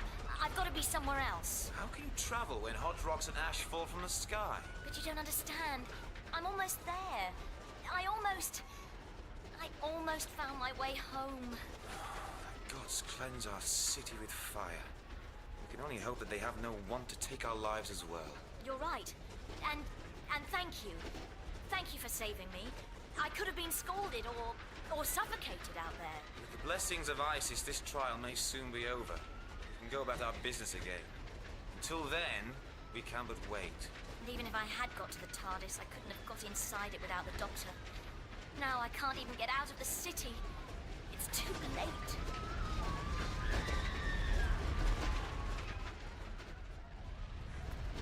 Here, Doctor, here. We can take cover beneath the portico of the House of Julia Felix. Yes, an excellent idea. Oh, how's your foot now? Oh, it feels much better. Good, because we can't stay here for long. Maranus and the other gladiators have not followed us. It's not Maranus I'm worried about. It's scarcely believable, Doctor. The ash, the fire, that great cloud covering the sky. You are all that's been claimed of you. Sorry? That the Murmillo's attack upon you should bring such divine wrath down upon our heads. Oh, this has nothing to do with me. I promise you, this is an entirely natural phenomenon. Natural?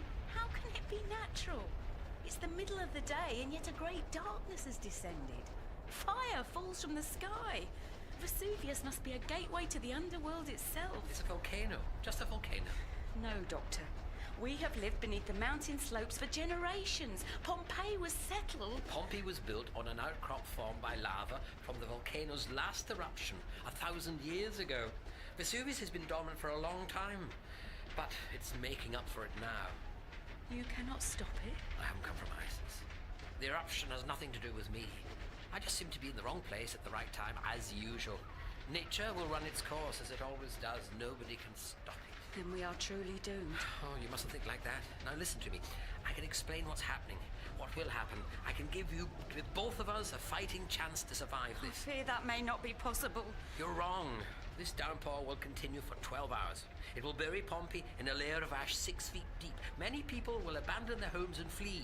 Many others will stay, taking shelter indoors. They're the ones who will die. How can that be? They can survive the ash, but they won't survive what happens next. The pyroclastic flow, a virtual river of boiling hot rock pouring down the mountainside at a speed of 100 miles an hour. It will engulf the city, killing everybody it touches. We can't outrun it, Valeria. We can't hide from it. Thousands will die in Pompeii alone.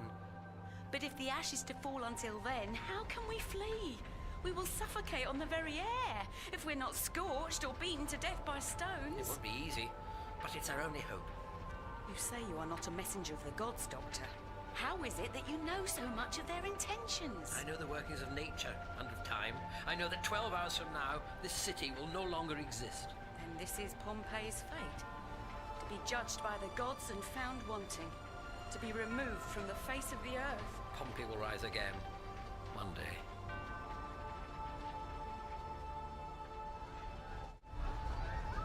My lady, what are you doing? I've made up my mind. I can't just stay here, no matter how hopeless it seems. You must. I suppose I'm under arrest, am I? What does it matter now? You cannot survive out there. I've got to try. Look, I'm grateful for your concern, really I am. But I've got to go. I know it's dangerous, but I'll just have to take that risk. How will you see? The sky is black and the air is thick with ash. I can find my way, I think. It's not too far now. Just around that corner and across one road. I can stay under shelter for most of the way, and there aren't as many stones falling now. And I can put this stola up over my head and make a run for it. This is madness. You're probably right. So you better wish me luck, hadn't you?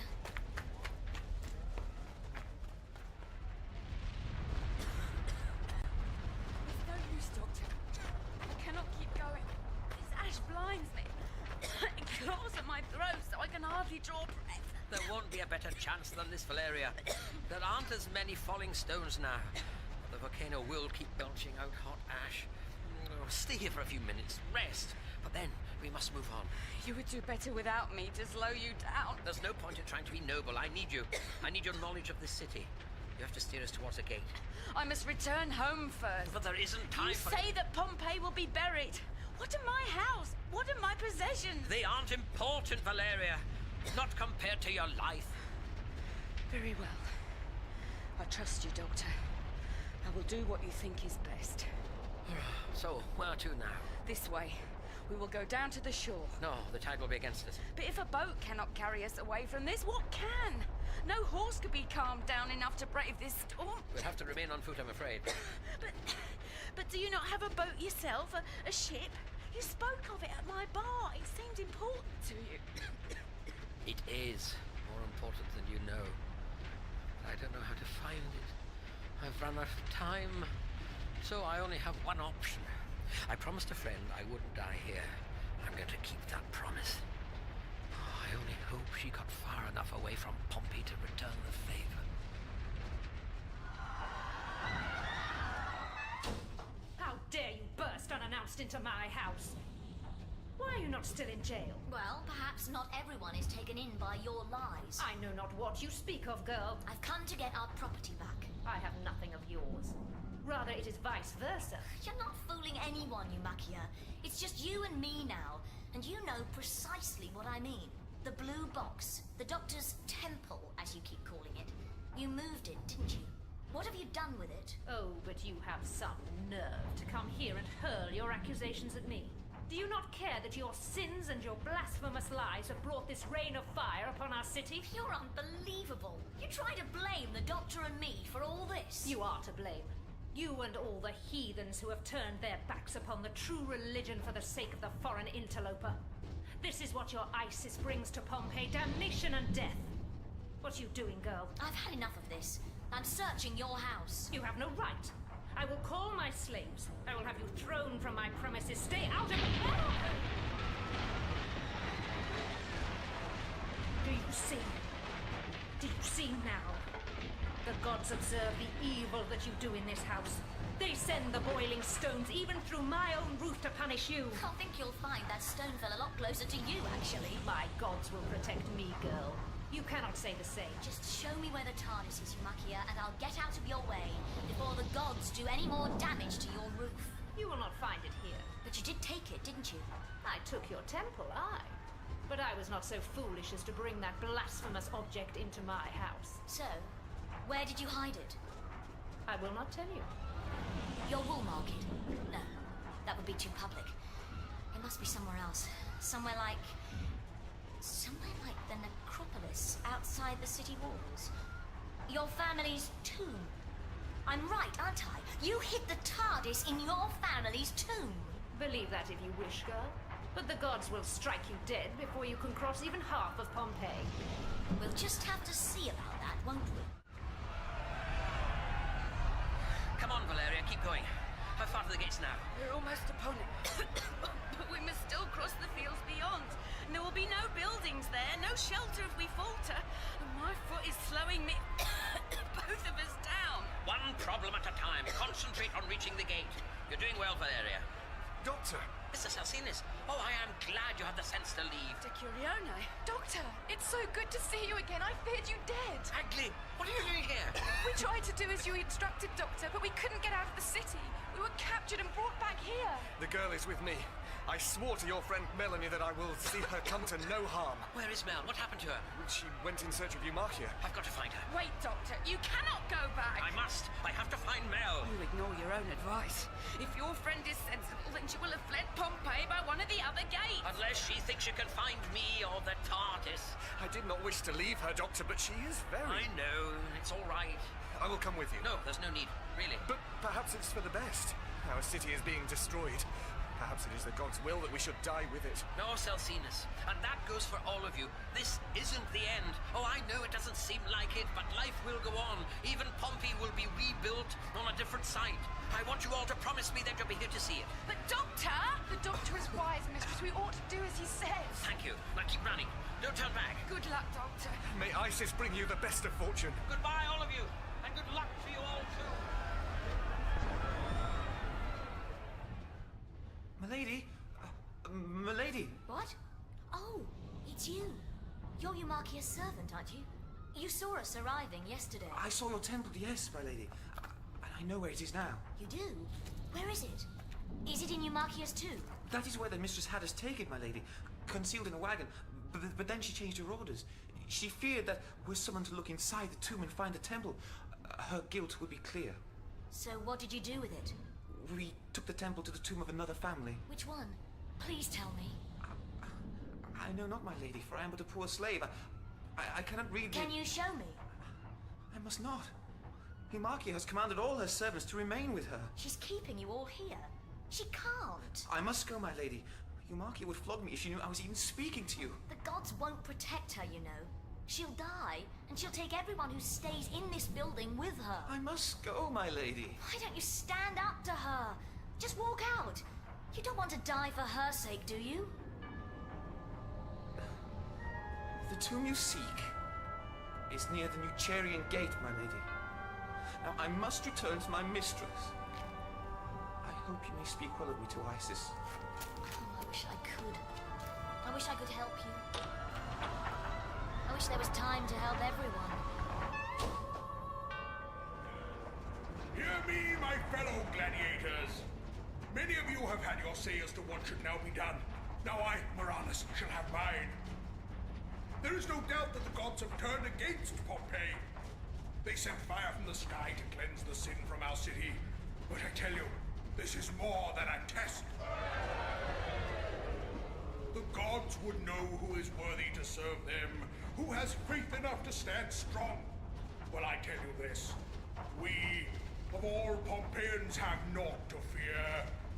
Have we not served our gods well? Have we not entertained them and honored them with displays of skill and courage? Some of you speak of abandoning our great city, of joining the craven masses who flee like frightened cattle. Well, I tell you this, your cowardice will bring disgrace upon our proud profession. Some of us have braved the ashes already to return here to the barracks. We have proven that there is naught to fear for the bold of heart and strong of limb. Here then we should stay, and when this catastrophe is spent and the citizens return ashamed to their homes, they will say at least that their gladiators had faith and courage enough to weather the storm. they will honor us and respect us as is our due. If anyone here disputes that, if anyone would still turn tail and flee, then let him speak now. Let him argue his case with me! Decurione, where is Valeria Hedone? Well, we have lost her, I cannot see her, Agley. But with the ash and the crowd, she could be mere inches away. You must not trouble yourself. Valeria will do as the doctor has said. She will leave Pompeii to its fate. We must do the same. What if she has turned back? What if she has chosen to find the doctor and Mel? We cannot concern ourselves with her, child. Here, we have attained the gate at last. We may survive this ordeal yet. But there is still far to go, Decurione. And the ash fills my mouth and pulls at my feet. I do not think I can go on. I will not leave you behind. I will only slow you down. Why would a man such as you risk your life for one such as I? I made a promise, Agley. I swore to Melanie that I would see us both safe. And I will keep that promise, whatever it takes. My slaves attend me. The stones burst through my very roof. Look at the damage they have wrought to my statue. You, yes, you. I ordered you to carry this down to the cellar where it would be safe. Now see what your indolence has caused. Take it now. And you, Tiburnus, must rescue my precious paintings. If more harm is done, then I will take it out of your hides. Should you not take shelter yourself, mistress? I need no protection. But, mistress... Our city has been found wanting, Tiburnus. Pompey welcomed in the foreign goddess, and we have been damned for it. But I have remained faithful. I worship the true gods. Jupiter, Juno, and Minerva will not abandon Eumarchia to die with the heathens. I will be spared as all around me becomes dust.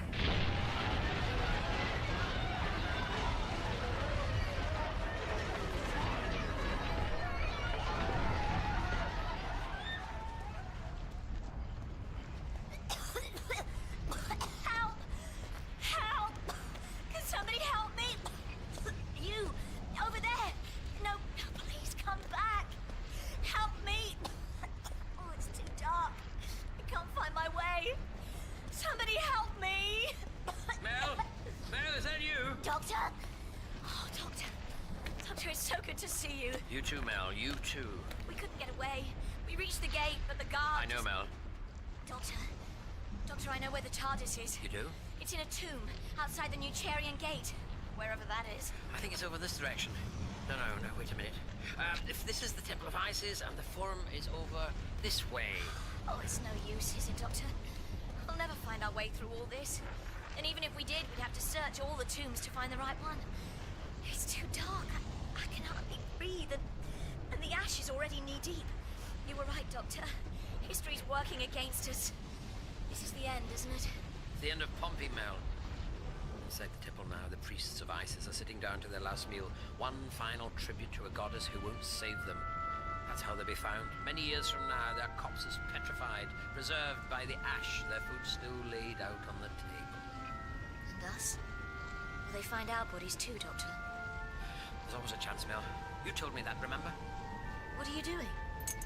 Just borrowing this hanging lamp from the temple wall. I don't think they'll be needing it anymore, do you? There. At least now, we can see a little better. Until the ash puts out the flame. If that happens, we'll just relight it. I was wrong, Mel. You were right. You had hope. Sometimes that's the most important thing of all. So, what do we do now? Whatever it takes, Mel. Whatever we can to find the TARDIS and escape from Pompeii. And the laws of time? Oh, we'll worry about them later. Come along, Mel. We've no time to lose. I'm right behind you, Doctor.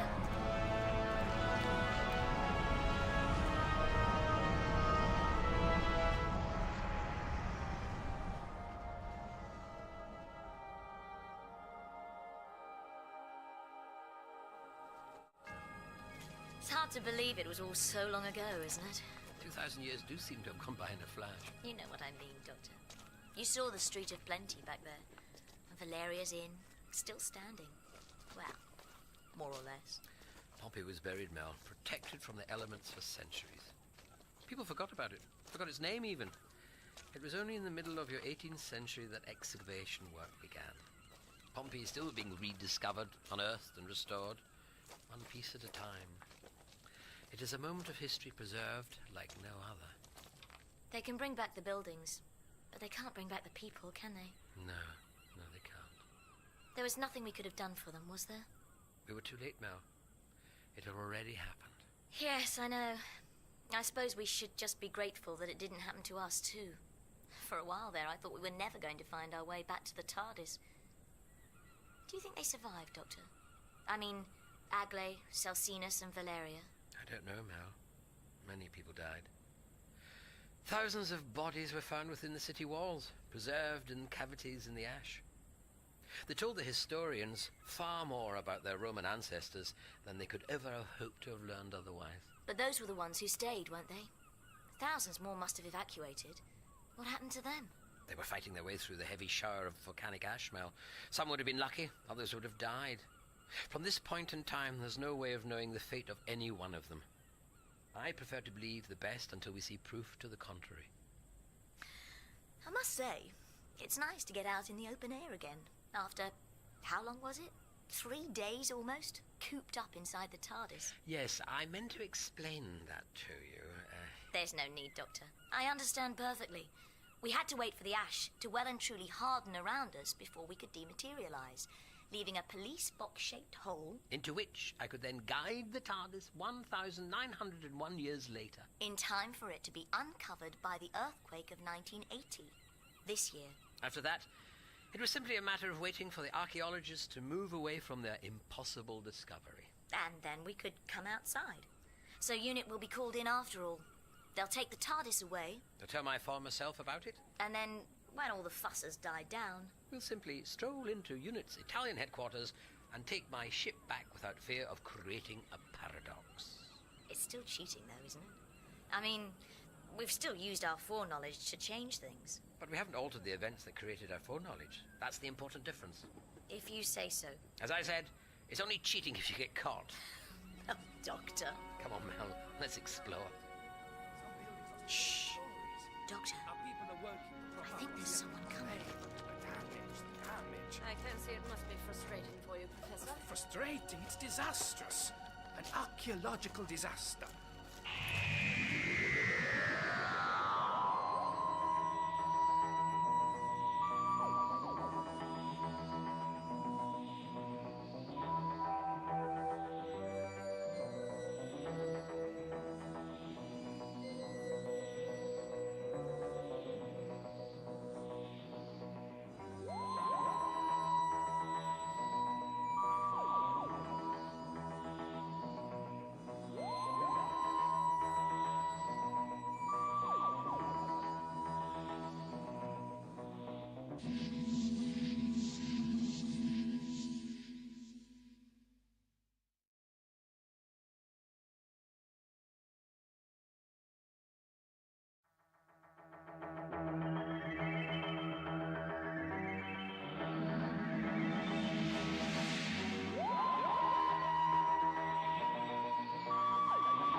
We call out to you, Great Orm, across the void between the solar systems, across the space between the stars, across the gap between the universes.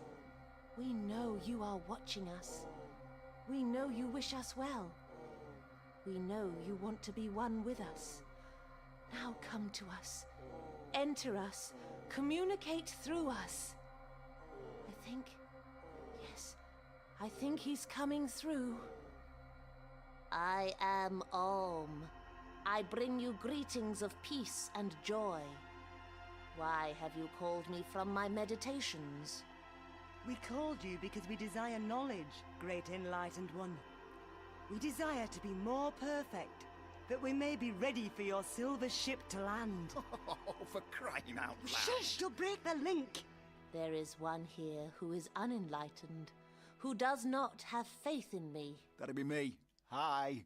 Bring him here, that I may lay hands on him, that he will understand. Oh, no need to shove, Mary. I'd quite like to shake hands with Mr. Ohm, since he's the reason you've spent so much money coming here. God, I wanted to see what you do at these things.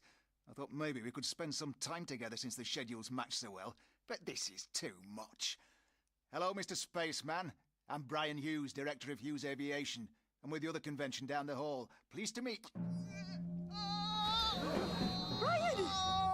What's you doing to him?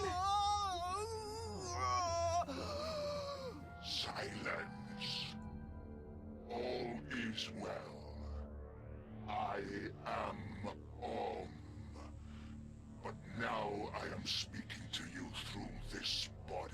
Brian, stop it. It's not funny. We are truly blessed, Orm, that you have found another host. Join with me for a moment's consultation, that I may know your will. Very funny, Mr. Hughes. I like the voice. You're a pro, but you're on my territory here, and I'm giving you one warning to get off it.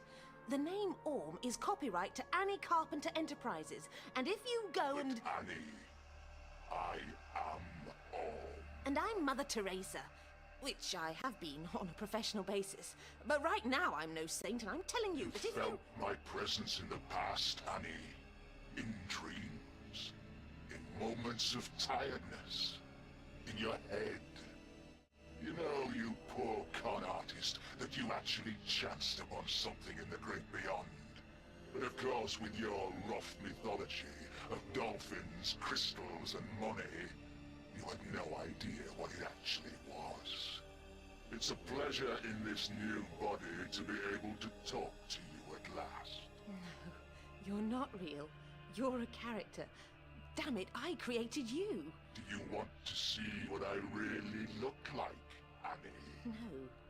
No, you psycho. I'm going to get out of here. Listen. You can't move. No, help! Listen.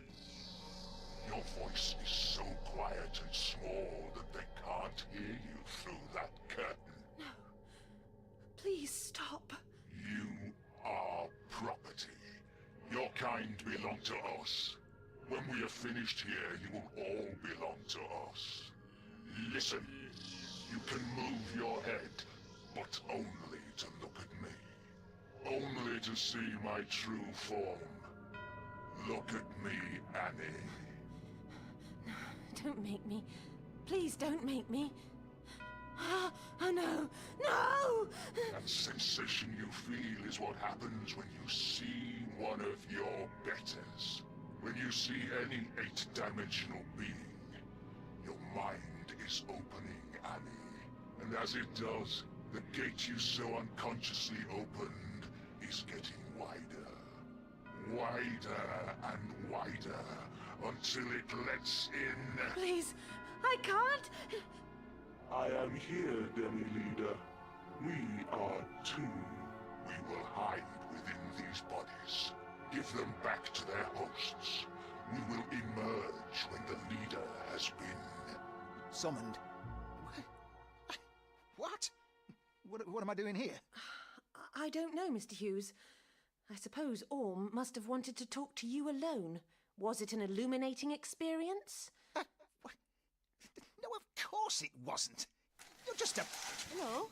Miss Carpenter, you've had my husband back here for such a long time. We were wondering if everything was... Oh, what's that on your hand? And on yours, Miss Carpenter. Are you hurt? No. It must be some sort of psychic mark. It looks like a pentagram. It's just... a shadow. A shadow of something much larger in time and space. Ryan, you sound like a believer. How did you know all that? I don't know. Ground floor. Doors opening. Ground floor. Horror, tragedy, and mysterious death. Nice to arrive sensibly for once. Yeah, it's good of the TARDIS to have landed on the roof, where it's not going to attract a lot of attention. Far too good of it. What do you mean, Professor Summerfield? I'm looking around what looks like a very ordinary 20th century hotel lobby. Oh, look, the Pine Hill Crest, Newman Gate. Oh, that's somewhere in Kent, right? Correct. It's August the 15th, 2003. A Friday afternoon. We're on a ring road around the shopping centre, near the multiplex, the office paradise, and the carpet warehouse. Oh, wicked. I can pop out and see what's on at the pictures. Perhaps, but I have a feeling we won't be leaving too quickly. Oh, yes, a feeling. A feeling based on the fact that you've got a very good idea why we're here, and as usual, you don't feel obliged to tell us. Please, Bernice, have a little faith. You mentioned tragedies, Professor. And horror, mysterious deaths. Look over there. The policeman at reception. Read his lips. Wise old biddy? Where's the body? Oh, so this feeling that we won't be leaving... Let's hope we can stop it spreading to the staff, the guests, the entire human race. Terrific. The girl actually means it. Oh, You could always go back to the TARDIS. As if. That receptionist isn't being much help to the policeman. She doesn't seem to know anything about a dead body. Really? Oh dear. I must have made the phone call too early. I think we should probably step away from the lift. Why? Because that's where the body is. Well, thank you all for coming. I think we're just about ready for the demonstration to begin. Can we just close the doors, please? We don't want to disturb the other functions going on at the hotel today. We have to be on our best behavior. Thank you. My name is Dr. Michael Pembroke. And now, ladies and gentlemen, if you'll just observe the particle tracking chamber, it's as simple as this. I set the device to ready mode, I calibrate the tracking apparatus, and now we're ready to fire.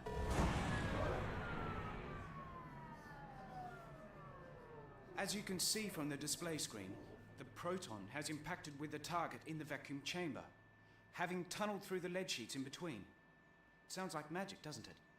But more than that, as these tracking charts show, the particle appeared here before it left the source here.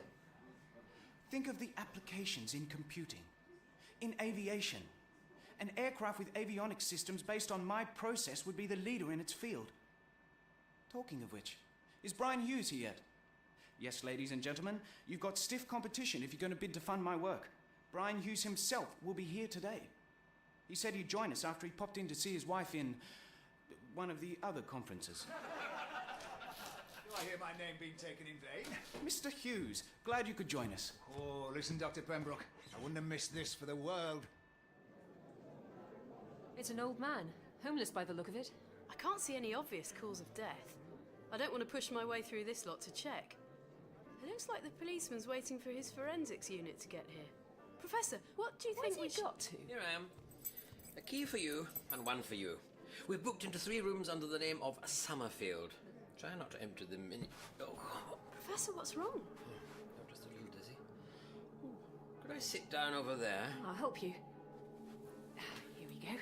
Oh, that's better. What happened to you?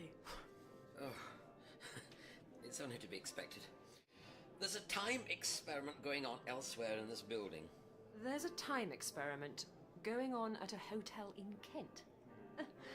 How baroque. This weekend, the Pinehill Crest has an unfortunate treble booking.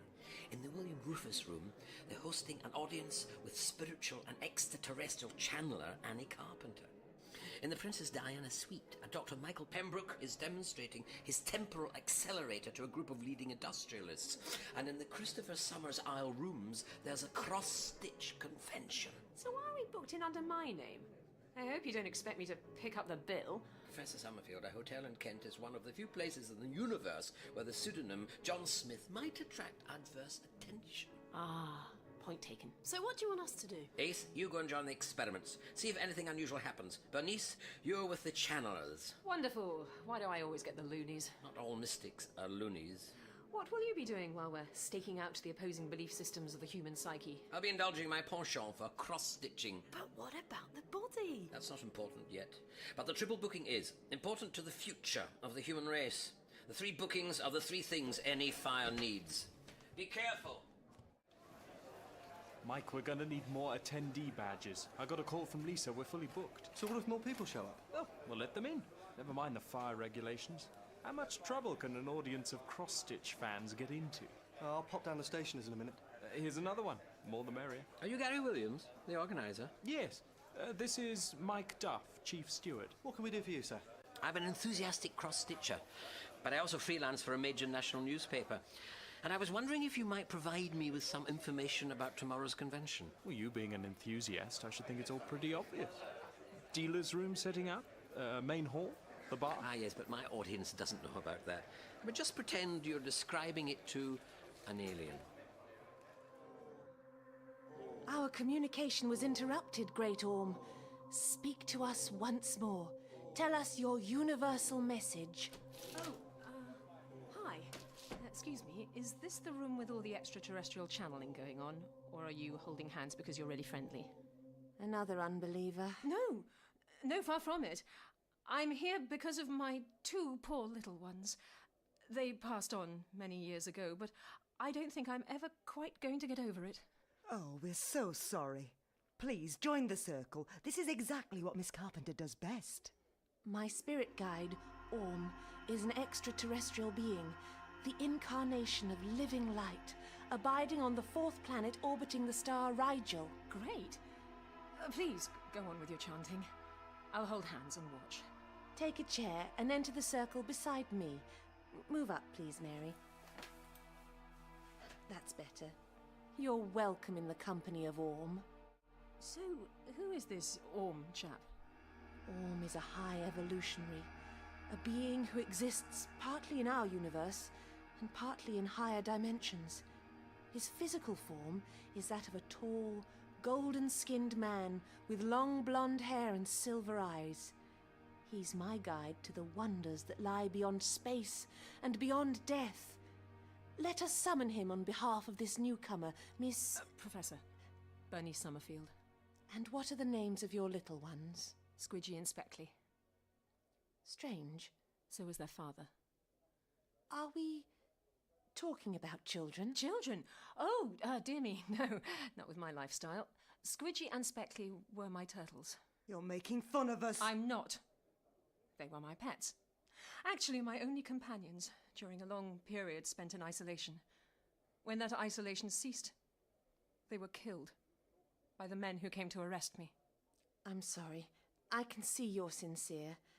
I've contacted a number of beloved animals on the other side. So there really is an other side for them. Someone looks after turtles and little fishes. Someone looks after everything, Professor Summerfield. That's one of the lessons of Orm. Everyone gets their just desserts. Now, let us focus on the Professor's pets and begin again. Deep breaths. You can repeat the mantra with us, Professor. I am here once more. What is your request, Professor Summerfield? Oh, you've heard of me. I am aware of the vibrations of all beings. I have a question for you, Orm. What is it? Well, you're on Rigel 4, right? Correct. Do you know Johnny Clark? Tall chap, frizzy hair, reads the weather on Rigel Nightly News. I know Rigel 4's a big place, and it's like when you say you know someone in New Zealand and everybody asks if they know the person that you know and... What? You are mocking us. Laughter is good for the... Laughter is... Miss Carpenter! I thought you were sincere. Stress like this drains her energy. And the wound on her hand can't help. Nasty. Would you like me to slap some antiseptic on this? Please do not touch the mark on the hand of my... Do not touch the shadow. Oh dear. Terribly sorry.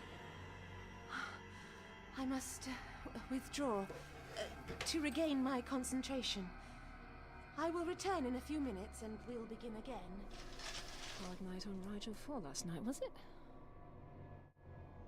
And that's a complete systems analysis, showing, I hope, the many industrial uses of this prototype.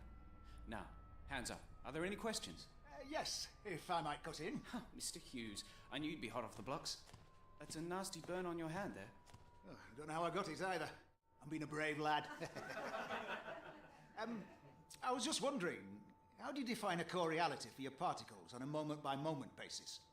Surely the uncertainty principle states that as they reach relativistic speed, the idea of measuring the position, velocity, whatever, becomes almost meaningless. I see you've been reading up on this, Mr. Hughes. Yes. Yes, I suppose I must have been. We use what's called the vacuum effect, accelerating theorized particles that may or may not exist beneath the quantum level of reality. We deal with the absolute building blocks of time and space. The plot of the universe, as it were. If we can find a hole in that plot... Then instantaneous travel throughout the universe, even between this universe and others, will become a reality. Mr. Hughes, we should put you on our sales force. Assuming there are no other questions, and that Mr. Hughes doesn't want to buy us on the spot, we'll now break for tea and biscuits to allow you to talk things over between yourselves. Copies of the tech specs are available by the door. Nice machine you got there, Dr. Pembroke. Thank you. But, who are you? Who do you work for? I'm Ace. I just work for me. Well, then should you be in here? Probably not. Hey, don't shove! Mr. Hughes, what can I do for you? I just wondered if I could examine a few elements of your device more closely. Certainly. Thanks for the sales pitch back there. I wouldn't have dared go as far as that. Oh, listen, shack up with us and you'll go a long way, Dr. Pembroke. Who's this? This is... I don't know who she is. Look, could you go now? This is a private function. I'm just looking. I love time travel. Listen. Who are you telling to listen, handy boy? Drop the attitude or I'll burn the rest of your fingers. Ace, let me show you to the door. Well, all right, because you're okay, but that scumbag is bad news. Don't let him know the data settings. See ya! What? How could she know about the data settings? Dr. Pembroke, are these the data settings? Yes. Yes, they are.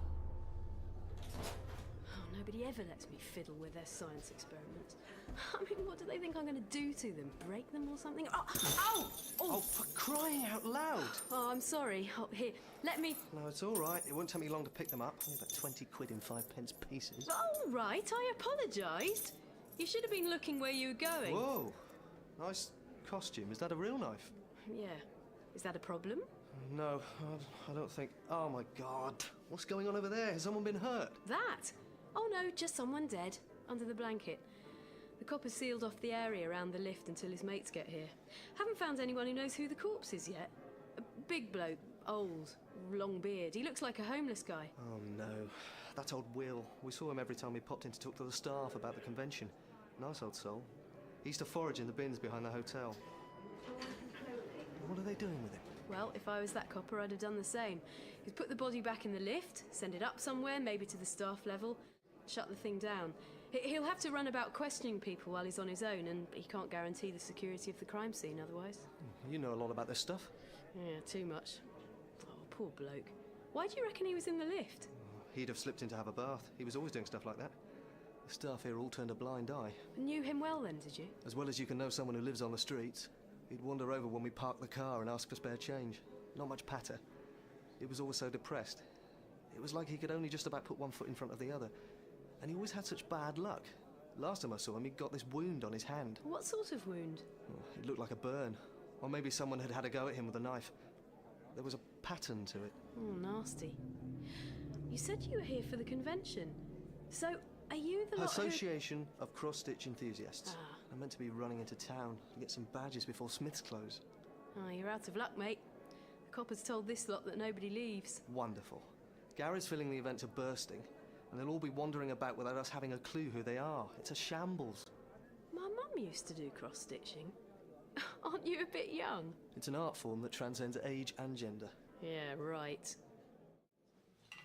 That was very bad of you. Miss Carpenter's energies are easily dissipated. I'm sorry, I get silly when I'm nervous. How did you get involved in all this Orm business? I'm Mary Hughes, the wife of Brian Hughes, director of Hughes Aviation. Oh, that Brian Hughes. That's what everybody says. I was just being polite, I've never heard of him. Thank goodness.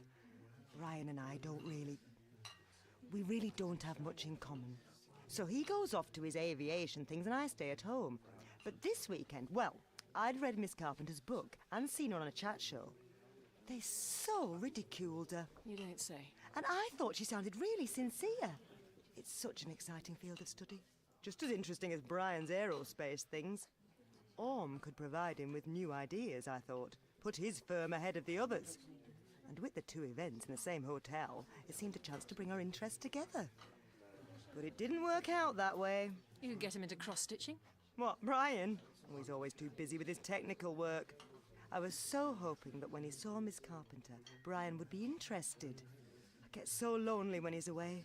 But he didn't really stay long enough to understand the ideas. So he made fun of her, and when he realised nobody was laughing, he went back to his work. I'm really sorry. I think it's a great idea for you to get out and do whatever you want to do.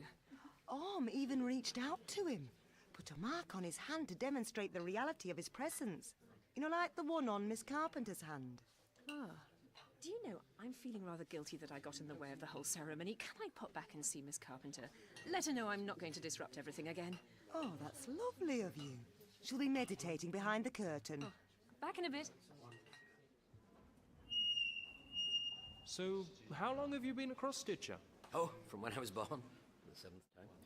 How many attendees do you have here? 663, give or take 4 or 5. Oh, very funny. Very appropriate. Sorry? Oh, not you. Oh, sorry. Mustache. Look at the time. Where are you off to? I've arranged to meet someone, but don't worry, I'll be back. Annie? Annie, are you here? I'm here. I'm meditating. Does the sherry help? So many critics today. It's the scent of rose petals, all right? From the other world. It's... You all right? No, my guts are just churning today. And I have a headache. The vibrations are... Oh, forget it. I can't keep this going while I'm feeling like this. And you've got that wry thing going on with your eyebrows. So are you here to expose me or take your cut or what? Are you one of those skeptics? Not professionally, and no, I won't expose you. Not in front of Mary. You understand why I do this then? I'm a social worker. Except it costs her a lot more than counselling would. Cheaper than a shrink, though. Speaking of which, you haven't paid yet. I don't have any money. Are you pregnant? What? Why do you... How? Just one of my favourite questions to break the ice at dinner parties and move the conversation away from monetary matters. So I am. So what? Say nothing. I just wondered why you were ill. Oh, I wish I knew. It's too early for morning sickness. How does your partner feel about this game of yours? He thinks people who believe this stuff deserve all they get. Which isn't the way I see it, but hey, he loves me and he doesn't care. Right now, that is. When I tell him about the baby, I think he's going to run for the hills. Ah. I'm going to let him know tonight. After I've had a few more rose petals. Is that why you picked this hotel for your only appearance outside London? Because your boyfriend lives round here? He doesn't. How did you get that burn on your hand? You ask a lot of questions. I wish I knew some of the answers. It's a pattern, isn't it? Like a pentagram. Do you want to touch it? And why would I want to do that? Yeah, why? I don't know. Hard day. Right, well, here's my deal for you, Annie. If you let me sit in on the next session, I won't disrupt it. I just want to see what you can really do. You want to learn the business, you mean? How to fleece the punters. How very cynical of you. So if I make an adjustment here, a time-space curve starts to form. Well, yes, but I've never... This is beyond any experiment I've ever conducted. Mr. Hughes, how are you doing this? I don't know. I'm not sure even why I'm doing it. It feels like there's something I've forgotten. Something in the back of my head. There. Now we just have to leave it running. You've locked the controls. Mr. Hughes, I'm impressed by your technical expertise, but I really must protest. It'll take me hours to run it back to the start rate, and we only have the room until 6. Time enough, Dr. Pembroke. Now, if you'll excuse me, I have a few more things to attend to before whatever is going to happen happens. Mr. Hughes, where are you going?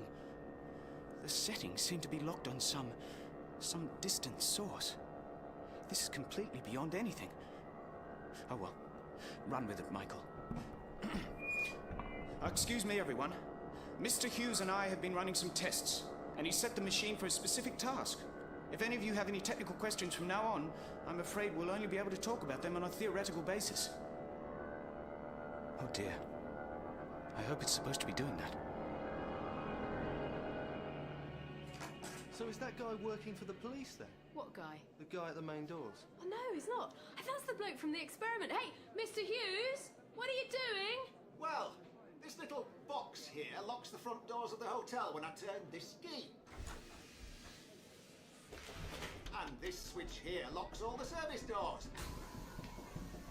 And I've completely attended to the fire doors, So now we're all completely locked in. Oh, well, thanks for that. So now you're going to unlock us. There's a policeman in the hotel. He'll be back down here in a minute. Come on, there are people outside trying to get in. But they're the most fortunate people. Excuse me for a second. What's he? Oh, he's going to swallow the key! I've got Stop him. Oh, look, you get your jaws open or... Oh, too late. Oh, tastes metallic. It's quite nice. Reception will have another key, won't they? They did. 2, in fact. But I swallowed those as well. I really have no idea why I'm doing all this. Right, I've always wanted to do this. Here's a great excuse. I really don't think you should throw that fire extinguisher at the doors. The glass didn't break. Security glass, you see. They had a terrorist incident in the 70s. You're a maniac. When that policeman comes back, I'm going to get him to arrest you. Please do. That would feel so much more comfortable.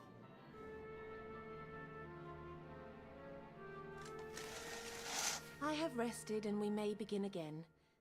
I've talked to Professor Summerfield here, and I'm convinced she's a sincere seeker after truth, so she may rejoin us. Oh, good. Take your seats once more. Take my hand, Professor. You may once more sit beside me. Now, all of you. Together. Focus. Concentrate. We will re-establish contact with Orm.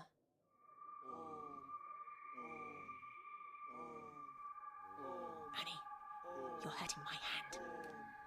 I can feel him. I can feel him approach through the ether. Mary, I don't like this. I can feel him too. Excuse me? Hello? Can any of you actually hear me? Contact is being established.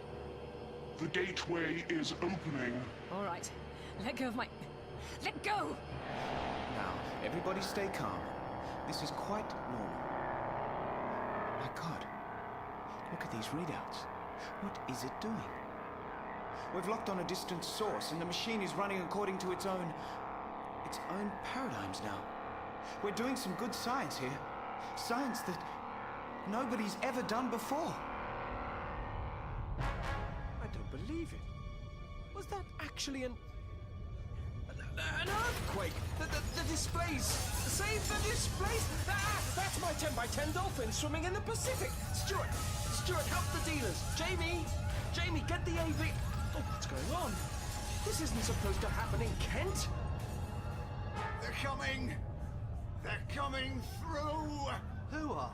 What are you talking about? What's he talking about? Look at his eyes! Get away from me before it's too Late! Our leader is coming, humans. Rejoice. Rejoice in your submission to the Scourge. Do you reckon there are any weapons or security points or defences in this hotel? At all? I think the staff have a private bathroom. Other than that... Then I think it's time we found... Doctor! Hello. I see you've met the demi-leader. Oh dear, he is having trouble. I think his host mind must be trying to fight him off. We will all die. You are food for us. Men.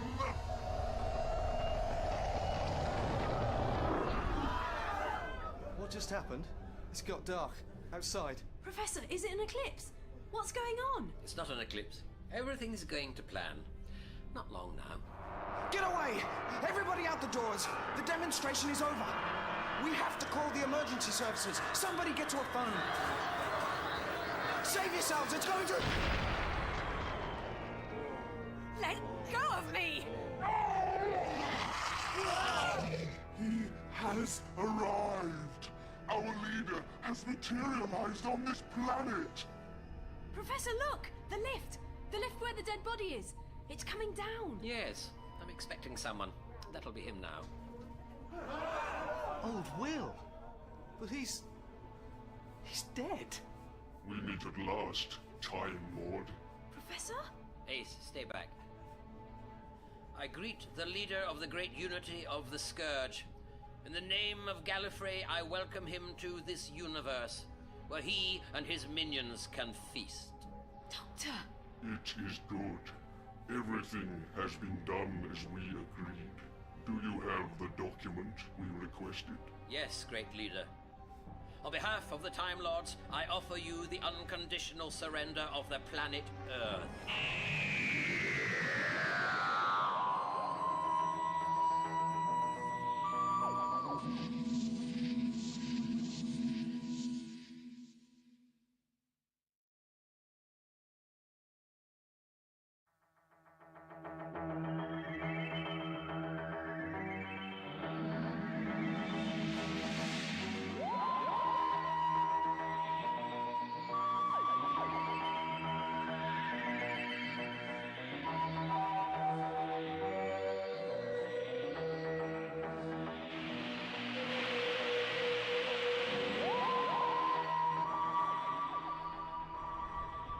Professor, look! The lift!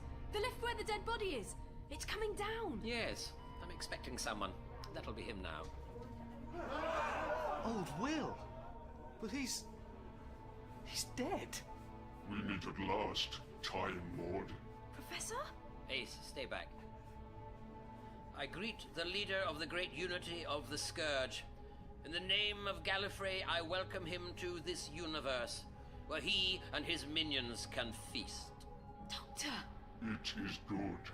Everything has been done as we agreed. Do you have the document we requested? Yes, great leader. On behalf of the Time Lords, I offer you the unconditional surrender of the planet Earth.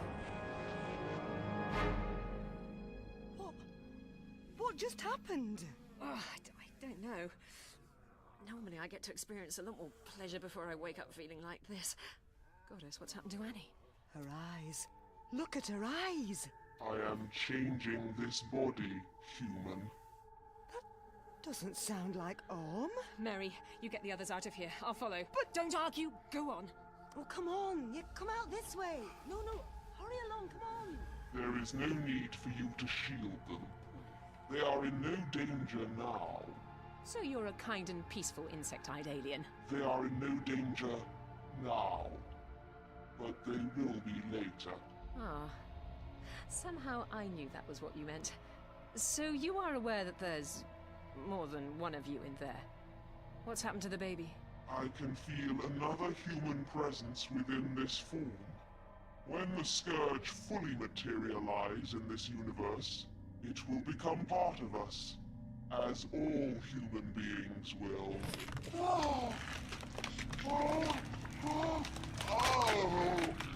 The change continues. Oh, that is really icky. Excuse me. I've just got to go and powder my nose. Dear me, you seem to have attracted quite a crowd. What's happening? Why has it gone dark outside? Listen, all of you, hotel staff and customers, leave us. Doctor, talk to me. Why are they walking away? It's like it's hypnotized them. Stay calm, Ace. The Scourge can make people obey their commands. You obviously don't think of yourself as a customer.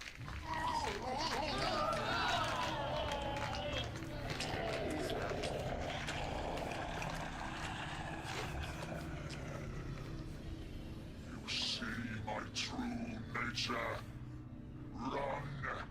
Run and hide. Run like the mindless meat you are. Coward. Wait for us to come and get you. Doctor, what are we gonna do? Right, Ace. Just tell me what's going on. Look, what's that piece of parchment? Have you gone and handed over the whole planet? Ace. It's not yours, right? Well, I have saved it now and then. Finders, keepers. You go... Oi, cross-stitch boy, you're with me. What? Hey! Ace! Stop her. Yes, Leah. What do you mean she can get away? Is there somewhere for her to run? He is correct. Do not pursue her. There is nowhere she can go. Now, why don't we find somewhere quiet to discuss things?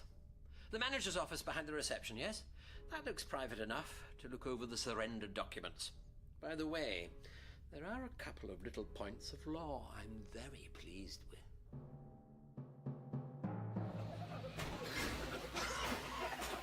Everybody, get away from the machine. There may be danger of a secondary detonation. Here, give me that. What? There's something still going at the heart of the machine. Something glowing. My God. If the power cells are exposed, everybody out of here! Someone call the fire service! They won't come. You again? Yep, me again. And you should have listened to me last time. Oh, this is my mate. What was your name again? Mike Duff. I'm with the cross stitches. What? Ace! Oh, Benny, what happened with the seance? Big-time alien possession. Body transformation job, insect eyes. Annie Carpenter has left the building. What? Oh, the doctor's pretending he's on the side of the aliens. So, no change there then. So I acted like I was all, oh, you've betrayed me, you've betrayed us all, and I ran off. Give the girl an Oscar. Hey, I think I even convinced him. What? That's 3 watts. Soon you'll have enough for a new battery. I suppose they'll tell us what's going on when they have a moment. What it comes down to is this. Things have got well spooky, so get your coat. We're out of here. I can't let you just... Hey, my machine! The radiation! This suit's on high and I really don't want to... Hey! Stop! Calm down. You look over the displays. Oh my God! What is that thing? Run! Cry out and run! We are the Scourge. We are here to consume you.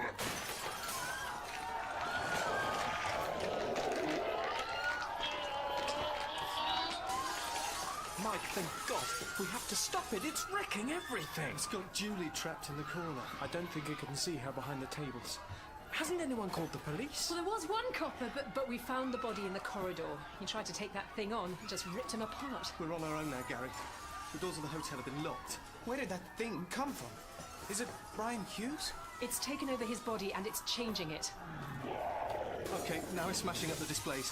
I think I can go and get Julie. No, Mike, you don't know what these things can do. Sorry, I have to try. Mike! You are our prey. Well, keep away. Julie, run for it! Before he... Oh, dear God. Julie! Mike! Get away from him! Listen. Put your fingers to your neck. What are you going to do? I don't want to. No! Why is he doing what it says? He can't help it. These bugs are persuasive. Just there. That's right. Now, push. No! Blessing. Goddess, we have to do something! That thing could make us do whatever it likes just by saying the words. We can't stop this. Maybe you can't, but I... You just get yourself killed! Your mate's as good as dead! Harder. Push against your neck with all your strength. No! No!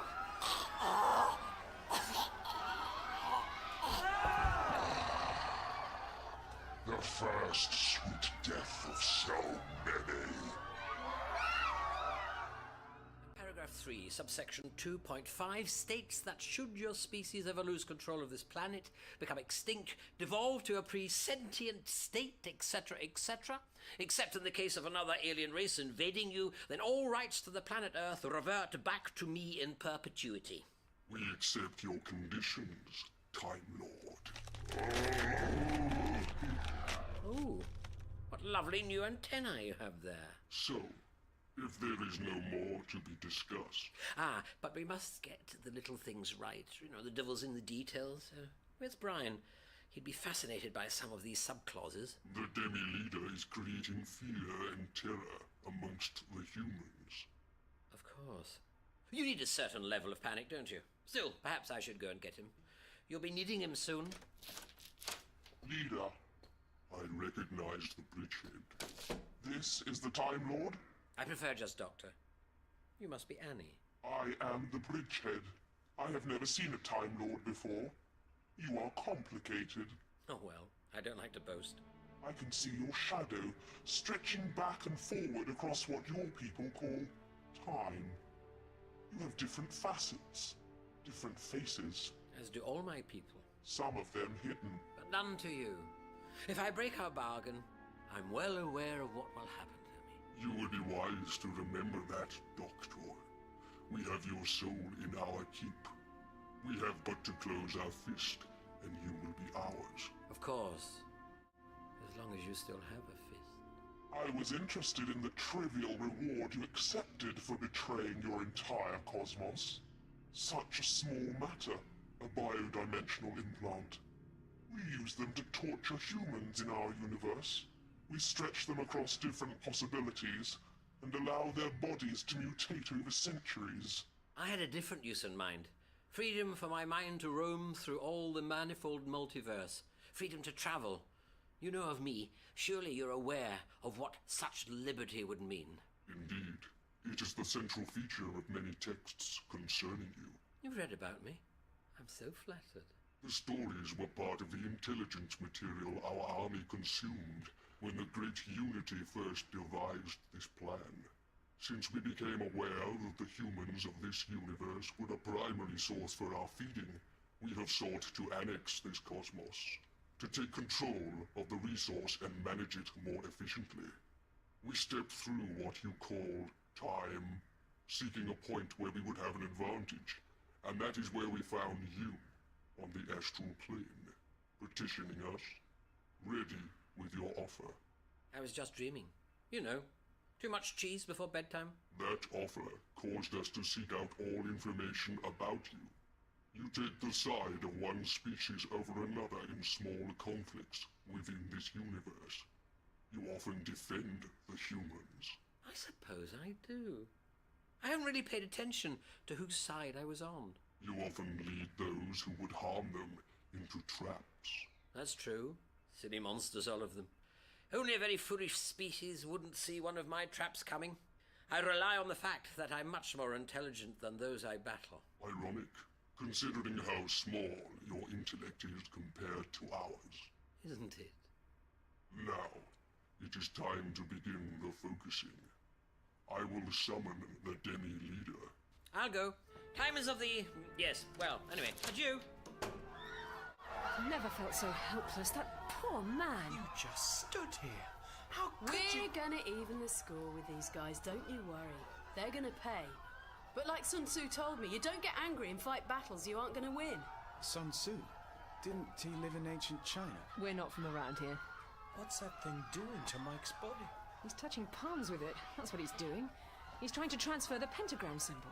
He's going to turn him into another one of his own kind. Right. So anyone with one of them on their hands is the enemy. But if it's as easy as that, why isn't ex-Brian slapping high fives with everyone in sight? Because it takes a bit more than that to make a scourge. The demi-leader would need a good half hour to achieve full infection. Doctor, you scumbag! You sold us out to those... No need to bother, Ace. Brian's not paying any attention. Every time I think I've got one over on you, Professor. 9 out of 10. I see I got here too late. Why? Could you have stopped him doing that? You wait and see. He'll have saved the world before supper. Very possibly. That's the thing about the Scourge. They're so convinced of their own superiority that they don't bother to watch their back or listen behind their backs. They think their control over the humanoid nervous system makes them invulnerable. But it's actually their Achilles heel. You've encountered them before. Oh, we all have, in various ways. But my experience is of a practical kind. Now, here's the key to my room, number 666. I'll meet you there in 15 minutes, after I call Brian in for his dinner. Now, go on, get out of the way. Go on, shoo. Good luck, Doctor. Ah, demi-leader. Your leader says to leave the human offal alone and to get along to the meeting. The focusing is about to begin. Time enough for more conversions later. What business is it of yours, Time Lord? If you fail to achieve complete materialization, then I won't earn my payment. Now, are you really going to ignore the orders of the leader? If you lie... Trust me, I'm the doctor. Very well.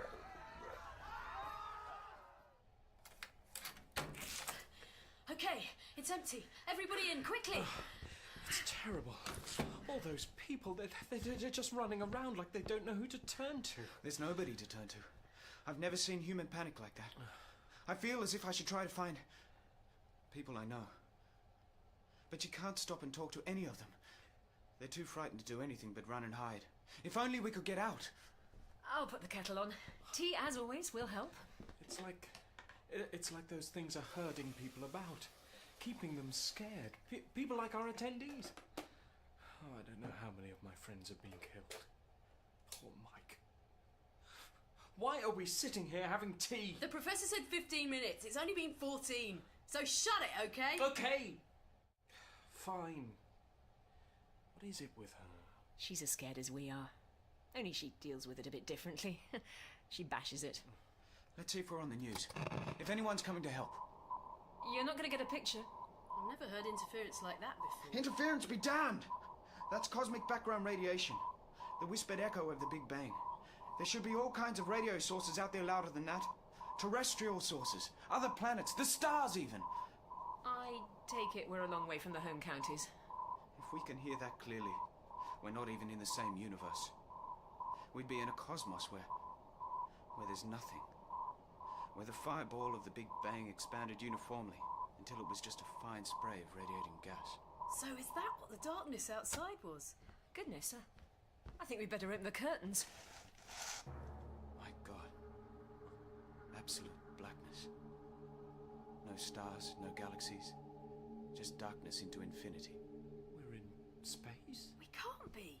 The air pressure would have blown the windows out. And there's no sort of force field, or they wouldn't have had to lock the doors. We could open this window if we wanted to. Right. Bad idea. So, if we're floating in empty space, why aren't we in freefall? Perhaps because here the difference between physical reality and perception is less than in our universe. There's been a lot of speculation that in high mathematical dimensions, the link between mind and space-time would be of a different nature. You mean we don't float about because someone doesn't want us to? Exactly. That's the most difficult thing I've had to get my head around for several weeks. Can we be sure that's... I don't think the monsters would bother knocking. Milk and two, please. Demi-leader, you have done well to cause panic amongst the human food source. But now you must join us in the focusing. All is going to plan, but the plan must progress. The summoning of the Scourge must be completed. I obey your will, leader.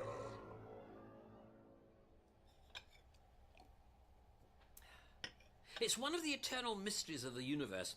Why does tea made in a hotel bedroom taste worse than tea made under any other circumstances? That's what I like about you, Doctor. Your sense of priorities. Yeah, how about letting us know what's going on? Oh, isn't it obvious? No! Oh, very well. No need to shout. The Scourge are parasites from another universe. They prey on the depression, doubt and despair of lesser beings. Like a hyperspace version of Radiohead. They originate on a higher dimensional plane. While you know just the 4 dimensions, height, width, depth and age, they know 8. What are the others? Does a flat circle have any concept of height? The words the Scourge use wouldn't have any meaning to you. Doctor, we could look down on a world of flat circles and do almost anything we like to them. Just how powerful are these creatures? If they achieve full materialization, they'll be able to reach around walls, walk through time like it was space, and reverse every decision, explore and conquer the interior of human thought. The only rational thing for humanity to do would be to worship them as gods, gods of despair and horror. Are there any more secular options? Perhaps. The Scourge's nature leads the unwary into their territory. Dabblers in the mystic arts, those tripping over their own feet on the astral plane, they often chance across their tendrils. And of course, those who've fallen into their own depths of heartache. So this lot have been preying on people for, well, forever? Yes. You could see the Scourge as a disease, symptoms of clinical depression. We've all felt their tendrils. When it's raining, when it should be sunny, when we're alone and don't want to be, when civilization and history seem just things left on a battlefield. I know what that's like. They came to be known as demons, the archdukes of hell, because the geometry of their realm suggests the inferno. They keep certain human souls there, those who fail to escape. You said they control people's nervous systems, right? They're an index of human fear and desire. They've learned from the travellers they've chanced across to communicate at a level that human beings read as a religious impulse, a verbal zap across the temporal lobes. Sorry? People tend to do exactly what they say because their voices scare or awe them into submission, like a rabbit caught in the headlights of a car. So what are these holy terrors doing here? What do they want? They've taken this building out of three-dimensional space to this fractional dimension halfway to their home. They're using the hotel and the emotions and bodies of those inside as a stepping stone. A stepping stone towards what? Once they fully materialize inside this space, as their complete multi-dimensional selves, then they'll move it back into human space, back to Earth. Like inserting a virus into a cell and introducing it into a host. Exactly. With hilarious results. So, how can we stop them? Well, since the Scourge use human panic as a power source and need to create a crescendo of fear at the height of their materialization in about 15 minutes... 15 minutes? What can we do in that time? We could connect the ventilation system to a supply of advanced pacification gas, timed to be vented into the building at the exact moment when they're attempting materialization. We could then arrange for Dr. Pembroke's temporal engine to cut out at that exact moment, leaving the entire Scourge army between dimensions, ripped apart for millions of years, and certainly unable to attempt anything this silly ever again. We could do that. So why don't we? Because I've already done it. What do you? It is starting. We anticipate this feast. We will turn this universe into something like our own. We will cycle the terror of the humans, breed them for fear, use their emotions as an engine of pleasure and sustenance. We must join in the focus to allow the remainder of our army through the dimensional gap. Where is the Time Lord? I do not trust him. He cannot harm us. Do we have the hyperdimensional biological adjustments that he required as his reward? We will not need them. He is to be our reward. A human. I summoned one to us for use in the focusing. I will bring it to us. Mary, listen. It's Brian. I'm fine. And so are you. You want to come inside now. Oh, Brian, there you are. Thank heavens. Brian? You're hurt. I couldn't find you. That woman told me to leave, and so I did. But I went everywhere and... Listen, I'm not hurt, Mary. These are my friends. You've nothing to fear. Come and join us. You look... I can't quite see you properly. You all look a little strange. Is it the lighting? Oh, Miss Carpenter, I don't understand this at all. Are we... Well, have we taken drugs? Listen, we are opening a focus to bring a wonderful new world into being. To bring all of our friends to Earth. Our friends? Like Orm? Yes, just like Orm. And to help us, we need you to concentrate, Mary. Concentrate on the space between our hands. Your hands? Oh, all right. The space there seems to be stretching, doesn't it, Mary? I'm getting spots in front of my eyes. Ow! It's like I'm getting a suntan. The hard radiation produced by the adjustment of the quantum vacuum. Normally that would kill you, Mary. But why won't it now? Look at the space. You see what's forming there? It's hell. A vision of hell. Mary, you won't die here. Because that's where you're going.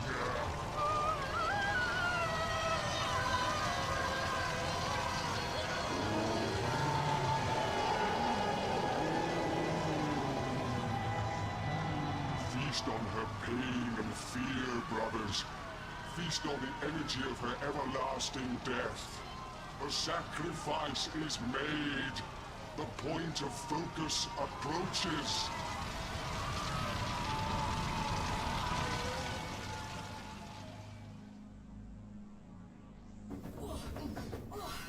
I don't think anyone's been in here since the place was built. You've got your foot on my head. And I don't mind to mention where your foot is on me. Yeah, have to take the rough with the smooth. Not every building in the universe has nice big ventilation ducts for people to crawl through easily. Ah, there it is. Up ahead. The canister of Pacificus.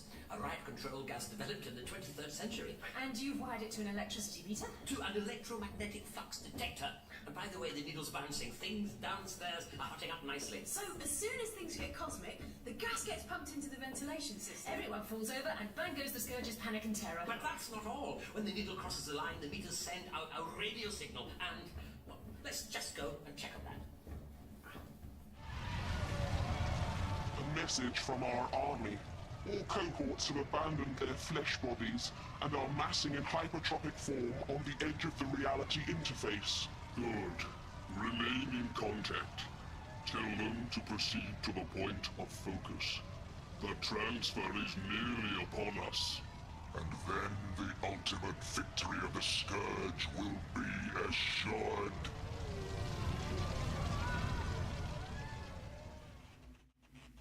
Good lord. It's still going. The Scourge has set it to keep running. But I'm afraid I meddled with the programming and added some modifications. What? Last night, when you broke your journey at a little guest house, I popped in and opened up the box. Of course, this was several months ago in my own timeline. What? Oh, don't worry. It was while you were treating the young lady, well, I assume it was a young lady, to dinner. Are you going to go for that third what again? I'd appreciate it if you all kept your noses out of my business. Isn't that wonderfully typical of humans? We're in another universe, trying to save our own, and yet there are still certain things that one shouldn't talk about. Anyway, I hid a small receiver that awaits a transmission from the EM monitor. When it does, the machine will shut down and the Scourge will find themselves... Up the creek without a paddle? Precisely. So they'll all vanish or something? The physical bodies will become human again. When does it happen? I'm tired of sneaking through corridors. You should try doing it professionally. It should all start happening just about... now. We are on the edge of focus. Our army reports they are advancing to the confluence of universes. Great are the Scourge. Let all the universes sing our hymns of battle and conquest. There it goes! No, something's wrong. Isn't this the moment when it should all go... click? Doctor? My device didn't work. It's been removed. I don't know about you, but I don't notice any of us fainting from pacification gas. The Scourge must have removed that too. Emptied the canister. They've tricked me. Doctor, what's that on your hand? It's that shape. The pentagram. The shadow of the Scourge. Tell me this is all part of the plan. Not anymore. I took it on to make them feel secure. I thought they'd be banished before they could activate it, but now... It's glowing! Doctor, what does it mean? What's going to happen to you? It means... It means this time the monsters are going to win. Advance, soldiers of the Scourge. Advance through the focus and claim this world. Leader, the shadow on the Time Lord has been activated. I can feel it. I activated it.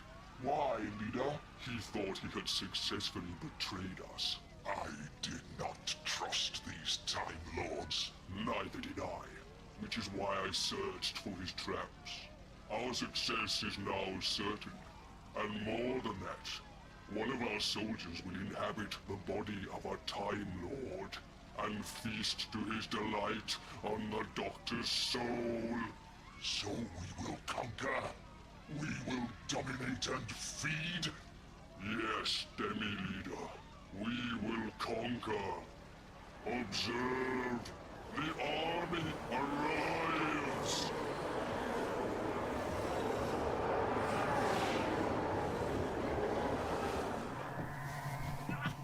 Doctor! He's having some sort of fit. It's a transformation! He's trying to fight it! He's turning into a monster. If he becomes one of those things, he'll kill us all. We have to get out of here. I am not leaving him. Look, outside. It's light. It's turning into daylight. Which means we're materializing on Earth.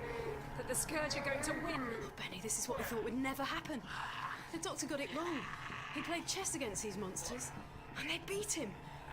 We have to save ourselves. Please! Please! Help me!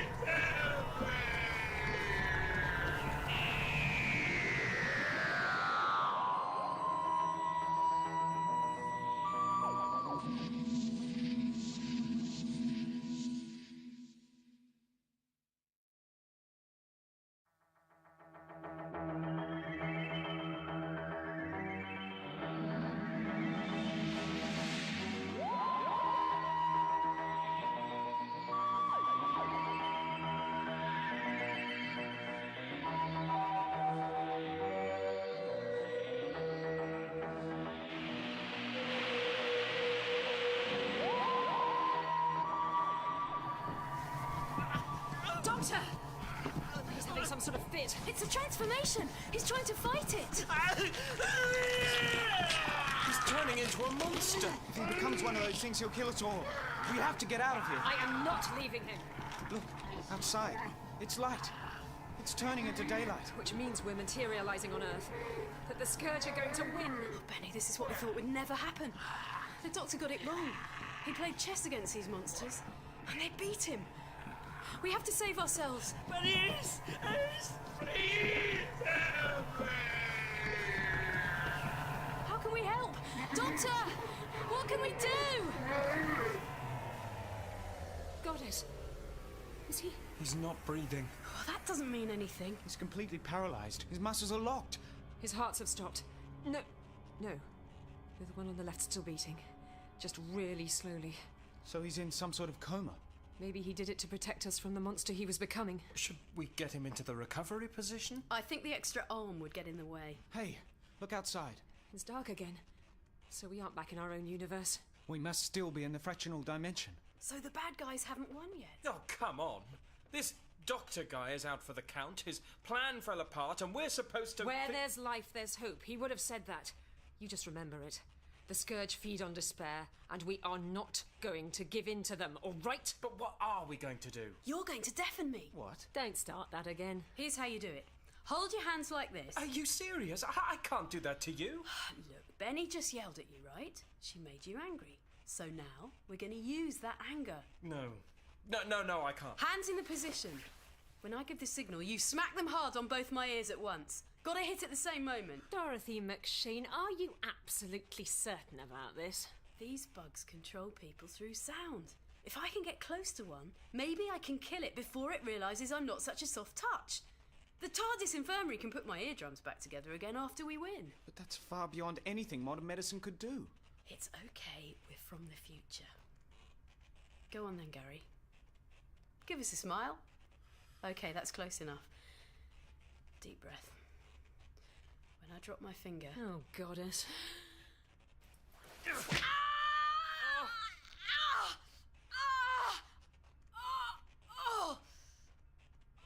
That's in the top 10 most painful things I've ever done. I'm sorry, you did ask me. You're bleeding.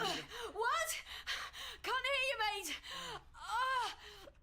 So it worked anyway. Have a tissue. You're one of the bravest people I've ever met. Do you know that? What? Now she's doing it. I feel vindicated. So which bug do we hunt? Annie. Eh? The one with the... You mean Annie Carpenter?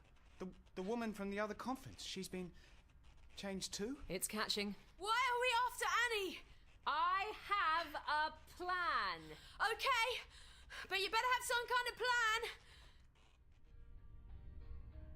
I do not understand. We have searched the large open spaces of this building. Where is our army? They were about to achieve materialization. Something has gone wrong. We are still in the bridgehead dimension. I can sense a force holding us in place. The Time Lord. He is using some unknown power source to frustrate us. Bridgehead, find him and destroy him. Demi-Leader, locate some humans for torture. Their fear and terror may induce the materialization. Yes, Leader. Hello? Where are you? Come on out. I can see you over there, behind the mental construct of the mathematics of flight.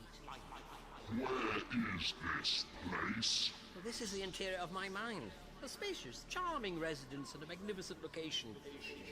Only a stone's throw from my kidneys. You must be the Time Lord. And you're the Scourge soldier who was due to take me over using the shadow your people planted on my hand. Sorry to spoil your plans. How is it that we are here? Oh, a bit of mental kung fu. When you tried to take me over, I let you. Then hopped in after you and slammed the door. Now, neither of us is in charge of the body. And your people are a bit stuck. Being a group mind, if one of you gets trapped between universes, you all do. Your body will now have mutated into one of our forms. A small price to pay for the survival of Earth. It will not survive much longer, Doctor. This is only a delay. We will conquer the interior of your mind first, then go on to consume your favorite planet. As William Shakespeare once said to me, come and have a go, if you think you're hard enough.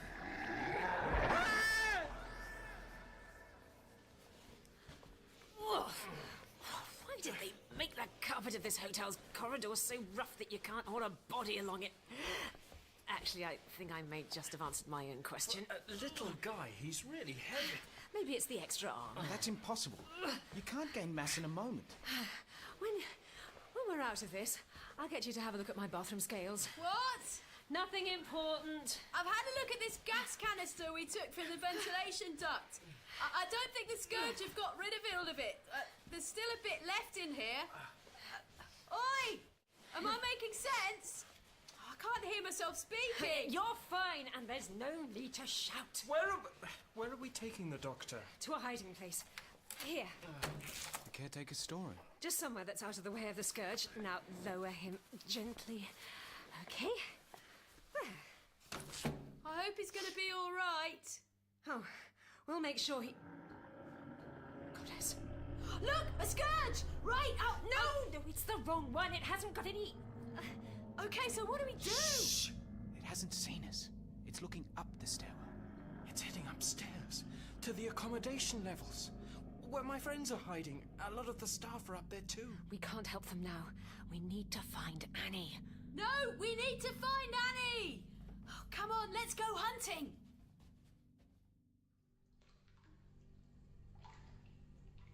I can sense him. I can smell Time Lord. He exists across time and disturbs the waves that wash through the universes.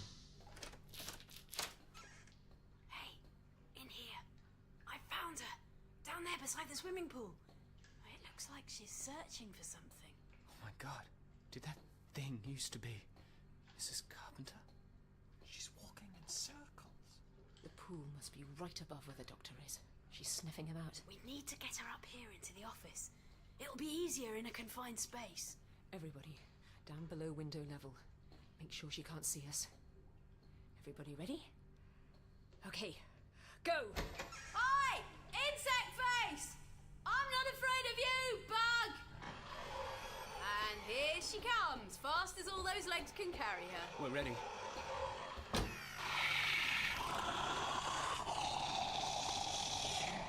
Little human, mammal scum, self-hating morsel of semi-aware soul.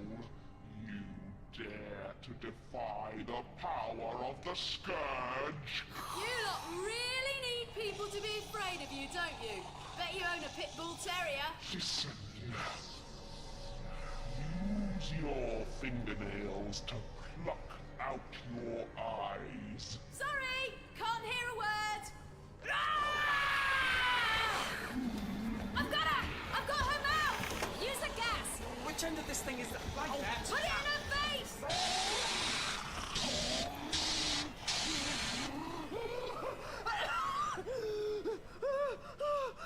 Annie? Annie, is that you? What happened? Oh my god, my arm. My face? Why am I seeing you all like that? I'm going to let go of you, Annie. Now don't panic. The gas is helping you not to get scared. Listen to me, Annie. We're in trouble. And I think that only you can help us. You have to stay calm. If you don't stay calm, well, let's not go into that. We've got about 3 more helpings of gas before it runs out. We're going to take you to see a friend of mine. And then we're going to find out what sort of psychic you really are. Suffer, humans. Fear the Scourge. Fear us as you always have. You need us to define you. We are real, and you are our dreams. We feed on the pain of our dreams. Listen. Pick the weakest of you and turn on them. Rip their limbs from their torso.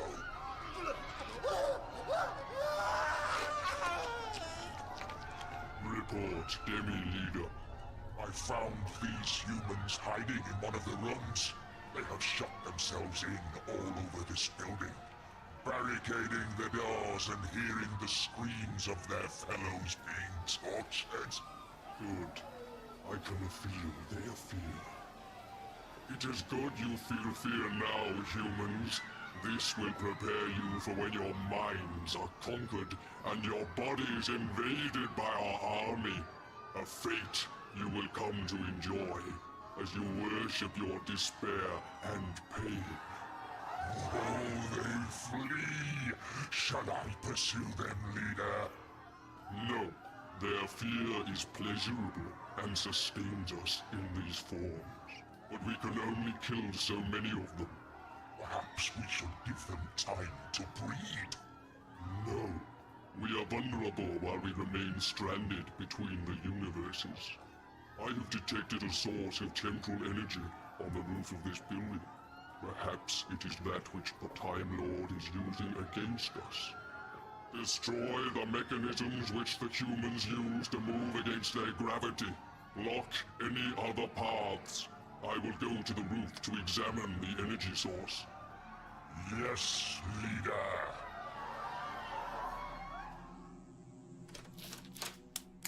The bulb's gone. Good choice of hiding place, this storeroom. Very dark. I left a torch on the shelf by the door. Oh, here we go. This is our friend, Annie! He only looks dead, we hope. He looks... is that how I look now? Stay calm, Annie. You have to stay calm. Don't think about what's happened to you. Everything's going to be all right.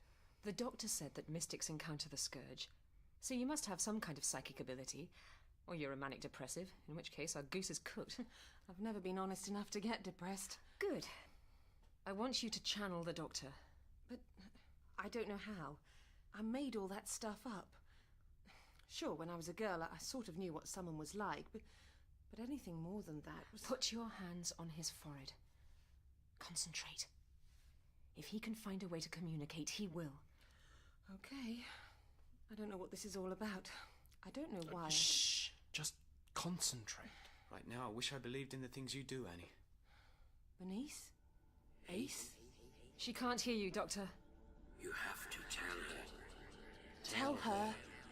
Tell her to get to the TARDIS. It's urgent. Go. Get to the TARDIS. Right. What does she have to do there? Can't fight them much longer. Can't move. Not enough energy. Can't talk for more than... Bernice? You have to help me. How? How can I help you? You have to come inside. Oh dear. I understand, Doctor. So what do I have to do? Write it down for her. Dr. Pembroke, you go with Ace to the TARDIS. We'll keep in touch using Ace's combat radios. Here, give me one of them. Now, I'll find a way to communicate with Gary, and when he knows what you have to do, he'll let you know. So where exactly are you going, Benny? Inside. Into the Doctor's mind. How? I'm assuming a lot, aren't I? But he said it can be done. And back when all this started, the Doctor asked me to have faith. Annie, touch my forehead too. Oh, she's in a trance. Oh, here, let me. One hand on me, the other on him. Go on, Doctor. Show me what to do. Oh. Oh. Oh, great. That's two of our best players on the subs bench. Is she okay? She's fine. Still breathing even. More your usual sort of coma. What's going on? What just happened? Where am I? It's hard to believe, but the doctor just used your body to talk to us and... Oh, never mind. Here, have some more of this. Come on then, Michael. We're gonna find a TARDIS. If only I knew what one of those was. Gary, look after Annie.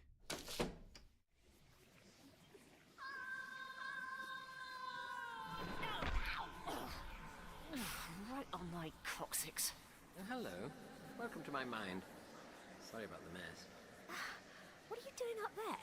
Hanging from a stray thought by one foot. What does it look like? It looks like a big echoey void with lots of rather tasteful furniture scattered about. Hey, he's told me she'd come here once, and from what she said, it didn't look like this at all. It depends on the way you come in. The door you enter by. Some things change. Some stay the same. Ah! I see we have company. You mean that lot standing by the little bridge? Who are they? My younging archetypes. You might call them my other selves, past and future. They only manifest themselves in times of dire emergency. They're going to help us then? No. They can't.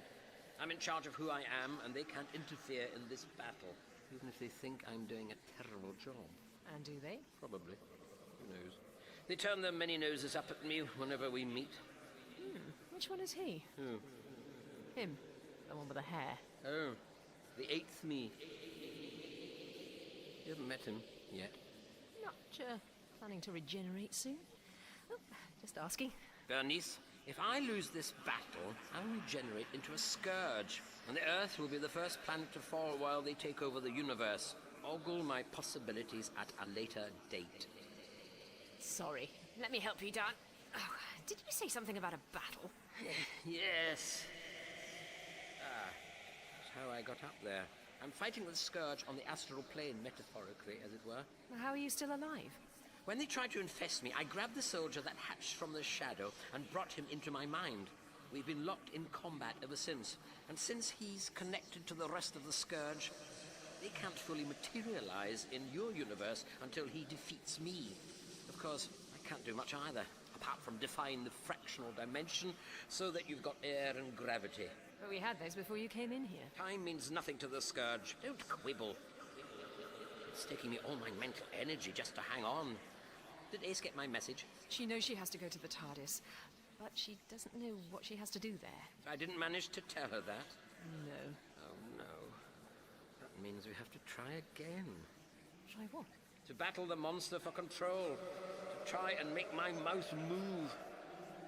Professor, take my hand.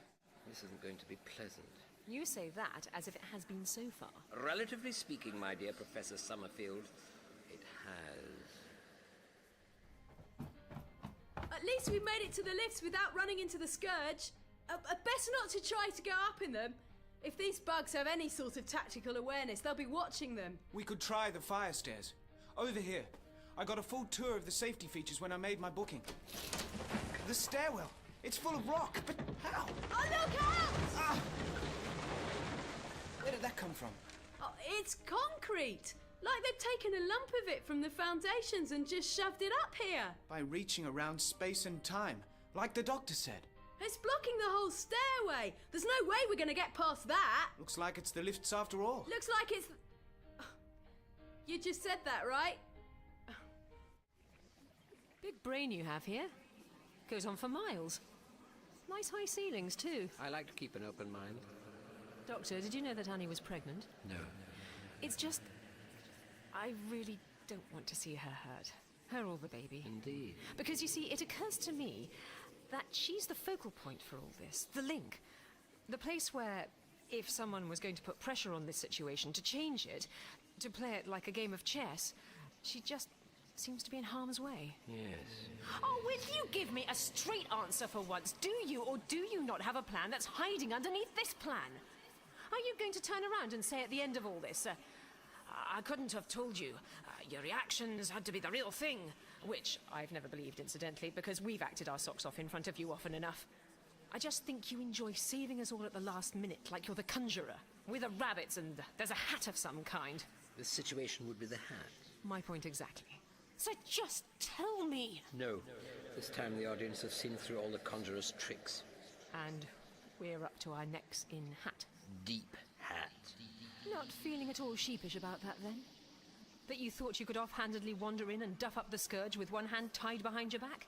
And that as a result of them being surprisingly more clever than you, you've quite possibly wiped out my entire history and species? Benny! The Scourge Soldier is trying to undermine my sense of self. It feeds on doubt and guilt, so please... Oh, sorry. You're a really good person, and you're just having a bit of an off day. God, what's that? That's the enemy. Sitting across the gap between my left and right cerebral hemispheres. It's huge. Like a giant version of one of the Scourge. That's exactly what it is. A mental memory engram representing the full size that creatures like to attain when they've gained enough energy from human suffering. Are those limbs actually cutting into your brain? Yes. The Scourge Soldier is gradually sapping my strength, using all its power to wind its tentacles deep into my mind. Soon I'll begin to exhibit the effects even in here. And then the hotel and the Scourge army will start to slide into your universe. Let's get a closer... Careful. Careful about the drop. What did I kick off the edge there? Small memory. The smell of a particular flower in a little garden hidden in the shadow of a church in the small Wiltshire village of Compton Bassett. I bent to pick the flower. I put it to my nose, and sharp as ever, I took a big comedy sniff of it to make my companion smile. Now it's gone. Oh. I'm sorry. It's all right. It's just a meaningless little moment. Put enough of them back to back and you've got a meaningless life. Doctor, that thing is opening its eyes, about half of them. It knows we're here. It can feel us. It knows it has to stop trying to bury into my psyche and fight me again. Doctor, you have been foolish enough to bring a human being into my presence. I'd like to think of it as the other way round. This is my presence, and you're in it. Such futile and obvious bravado. It's either that or sing a happy tune. Take my hand. We have to fight. No, I will not surrender to you.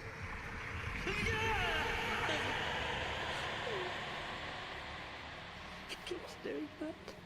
Showing me that myself isn't myself. My sense of self is myself. Myself is... What is myself? You're the Doctor. Keep remembering that. The Doctor? Yes. I think I knew him once, yes. Piece by piece, Doctor.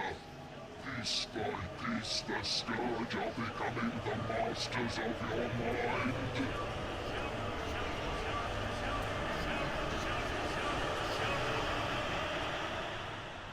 Right, so we've established there aren't any other ways up to the roof.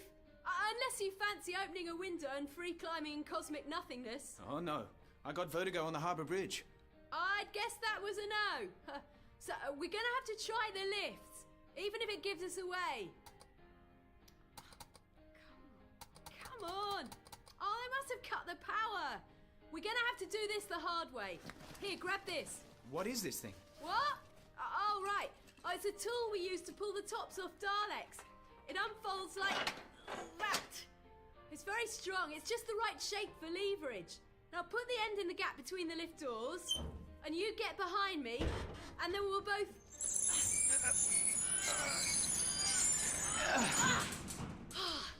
Done it!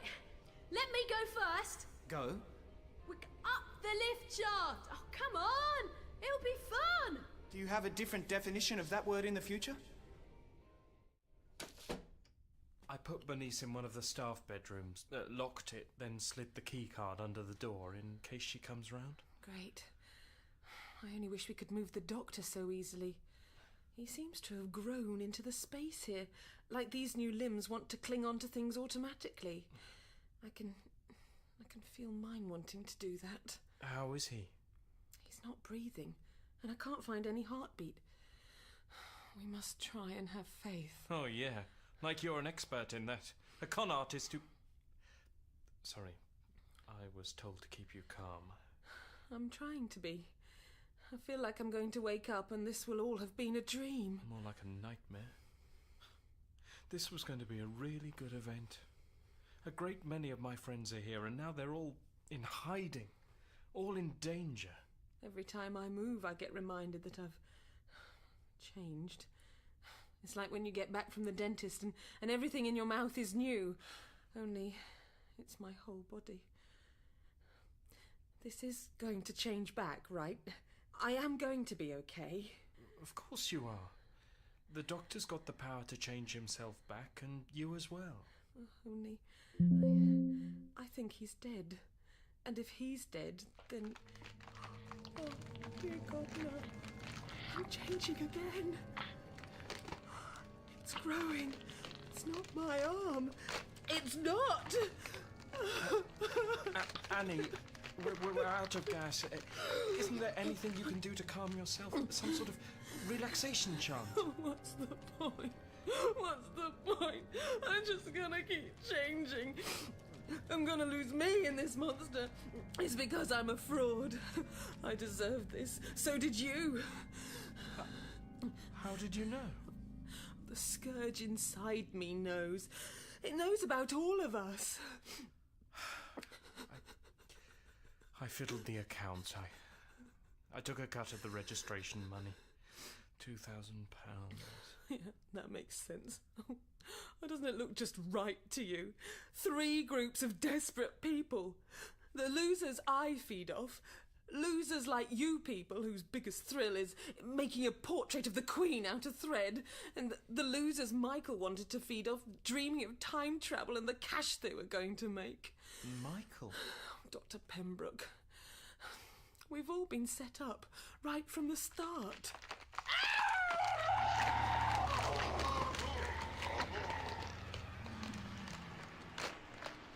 Human, I am returning.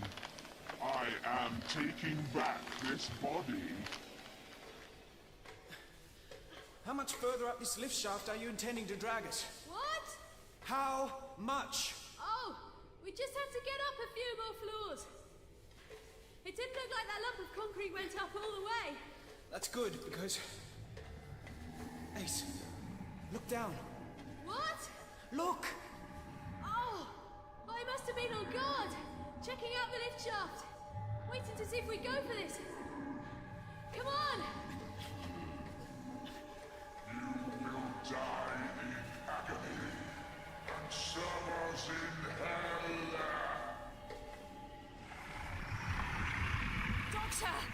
You try and save them all, Doctor. You're like the arsonist who starts a fire to rescue people, to be a hero. It's the only kind of love you get, the love of a species. So... Doctor, is that you or the scourge? Soon there will be no difference. But they don't love you. They fear you. They turn to you. They deny you your home because of theirs. Because when you visit, you bring the monsters. You'll never be able to go home to them. Don't say that. Don't say that. Listen to yourself. What you're saying is insane. Monsters. This body is mine. This flesh has become my flesh. Now I will destroy you. No! Keep back! Listen, Gary. I'm listening, damn you! You will let go of me. I can't help myself. Annie, listen to me. I know you're still somewhere in there. Listen. Be silent. I have learned a lot about human bodies. Take yourself by the throat with both hands. Put your thumbs on your carotid artery and jugular vein, and squeeze. It would not normally be possible for a human to kill themselves in this manner. Primitive reactions take over and prevent self-destruction. But now, you are so weak, and so guilty. I can feel in your mind that you know you deserve this. You and Annie and Dr. Pembroke. Don't worry, I won't harm him now. He is nearly ours. I can smell the sweetness of his despair. Perhaps before you die, you will meet another of us. You may have the honor of being food for the emergent soldier. While I hunt your friends, consider yourself to be part of the great oncoming glory.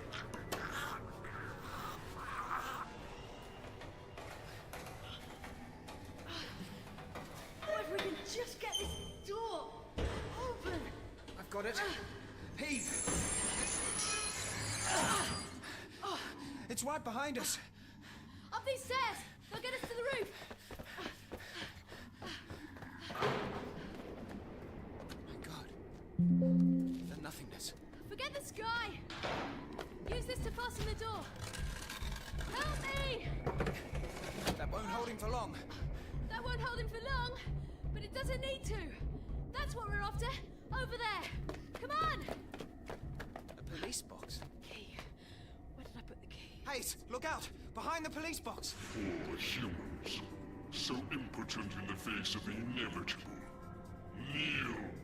Bow your heads to me, and I will allow you a simple death. I can't go on. I can't keep alive. This game over, Bernice. Game over. It's time for the reset button. Doctor, keep back from the edge. Time for me to Will you rest. stop struggling? You'll send us both over. You said you liked who I'll become. But I don't want to meet him yet. I don't want to lose you. He's calling me, Benny.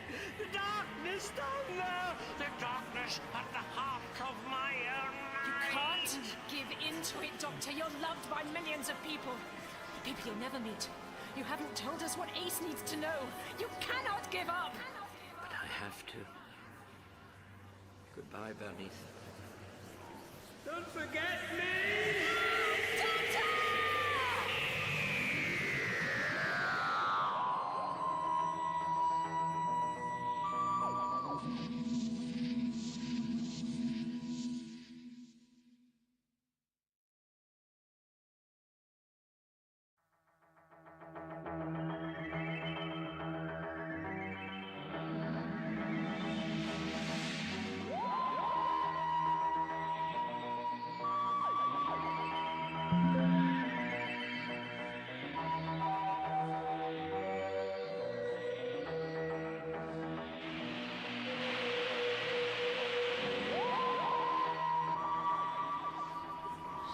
I can't go on. I can't keep alive. This game over, Bernice. Game over. It's time for the reset button. Doctor, keep back from the edge. Time for me to Will you rest. stop struggling? You'll send us both over. You said you liked who I'll become. But I don't want to meet him yet. I don't want to lose you. He's calling me, Benny.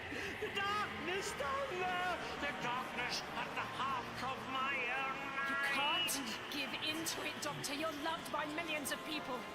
People you'll never meet. You haven't told us what Ace needs to know. You cannot give up. But I have to. Goodbye, Bernice. Don't forget me.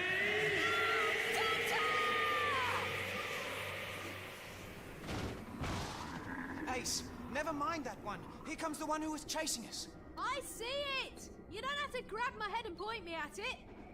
I'm ready. So, 2 humans for us to play with. What shall we do with them, leader? Anything we like. I have just felt the doctor inside my consciousness. I felt him join our ranks, and the bridgehead is within us again also. She tells me she has left the Time Lord to live. She sensed his soul was soon to be ours. A fine new soul for the Scourge. We shall enjoy tormenting him. What are they saying? Too complicated. Listen. Come closer.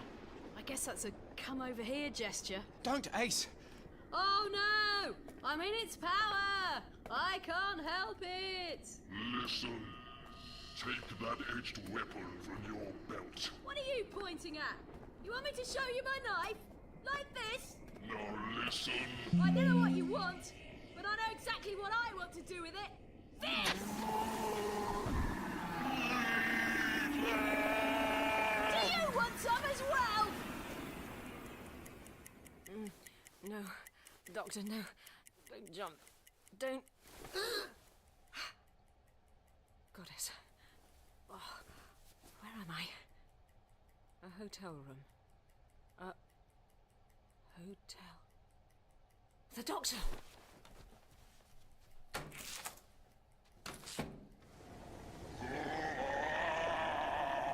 That human woman cannot hear us. Ace, keep away from me. You're not gonna go for it, are you, Brian?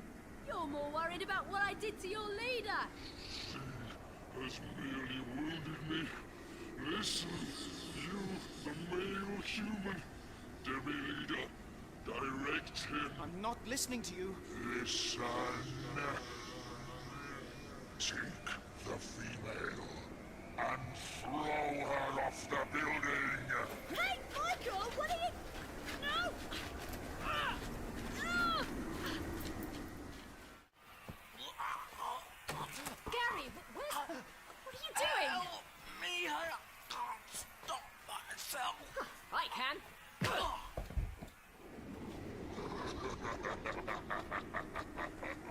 We have her, Demi leader. Her friend is going to kill her. Is her panic not delicious? She is considering falling into the darkness. Her little mammal brain is trying to encompass the idea, but her body is rebelling. Oh, this is fine food. Stop! Let go of me! You're taking us towards the edge! I'm so sorry.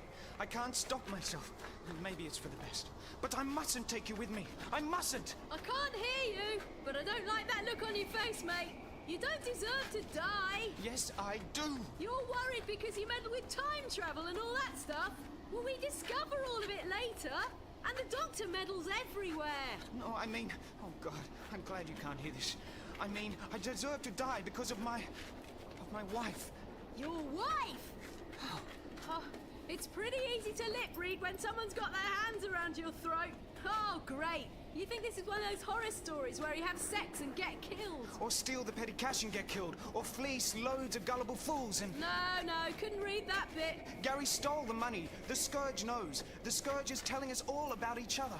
About how limited we are. How futile our lives are. Look out! The edge! I can't hold back for much longer. You're gonna have to knock me out or something before we both go over. I can't stop you doing this! You're stronger than me now! It's the Scourge. They're inside us. They're going to take us both. As soon as we go over, we'll be theirs. Theirs? Why, is that what you're saying? No! No! We won't be. They're not gonna have us. Listen! You have to get this. I've been under fire. I've been threatened with death loads of times. And I know that quite often, lots of people get killed who don't deserve it at all. You don't deserve what's happening to you! We tire with this dance, meat puppets. It is time for you to leap in despair and become ours in the void. I'm sorry. I have to throw us over now. What's happening? Why are you looking like that? Because, Ace, I've just taken charge of Dr. Pembroke's brain. Follow me. We'll take the pretty way back to the TARDIS. Stay on the edge of the roof and step round the back. Now, come on, totter. Struggle. Act like you're fighting me off. Professor? How are you doing this? And how come we can hear you? I'm beaming my thoughts straight at you through Dr. Pembroke. Sorry it took such a long time to tune in. Just getting used to the way the Scourge do things. Where are you? I'm with the Scourge, nestled up amongst their group soul in the deepest part of my brain. I had to sacrifice myself to get there, to use their own power against them. Had to trust that there was something to catch me at the end of my fall, something bigger than myself. So what did you find? Doctor? It It is an astonishing viewpoint, Ace. Seeing through the eyes of a Scourge soldier. The sheer power. The freedom to travel all of our space and time in a moment. The Scourge aren't egotistical and fallible like I am. They don't depend on the love of their friends to save them when they fall. Doctor! When they tell someone to listen, I can fight my way to the surface of our group mind and make sure it's me they listen to. Ah, here we are, by the TARDIS door again. The keys in your right jacket pocket. Ready? 1, 2, 3! Hostile phase, stop them! What? Where are we? Inside that police box. But that would mean it's bigger on Yeah, don't say it. Hey, I can hear you, for real! And you again. Oh, which leaves us up the creek again. What? Oh, just try and keep up, okay? Lend me your ear, mate. Professor! Are you in there? Oh, is he likely to be inside my... Yes, Ace. I was distracted for a moment. The gap between dimensions. Why are my ears fixed? Oh, because before we got here, I set the TARDIS medical controls to focus the nanites on the console room. So you thought we might not get out of this unscathed? I knew I had the shadow of the Scourge on my hand. This was insurance. But the Scourge were ahead of me. They made my infected form grow. They made it heavy. They blocked the way to the TARDIS. But you're playing them again now, right? I'm one of them. But by the tip of my fingers, I'm hanging on to this game. We have to use the gaps between dimensions. Go to the console. Come on, you. Come over here. The doctor's going to use your fingers to point at things. You have to rip out the safety catches on the dimensional interface. At the moment, I'm inside the Scourge's consciousness. The Scourge are inside me. We're all inside the building, and the building is inside the fractional dimension, which is also inside the Scourge's consciousness. Like two Russian dolls trying to eat each other. Clear? Completely. We're going to make all that bigger on the inside than the outside. Mix it all up. And will that save the world? Oh, no. Then saving the world will be up to us. Gary, wake up. My neck. Oh, thank you. You're not still keen on auto asphyxiation, are you? No, I'm fine. Where's Annie? She left me here to die. She left the doctor's body here too, unharmed, which is really bad news. Why? Because she must think that the Scourge have got him now. She doesn't want to harm one of her own. So where's she gone?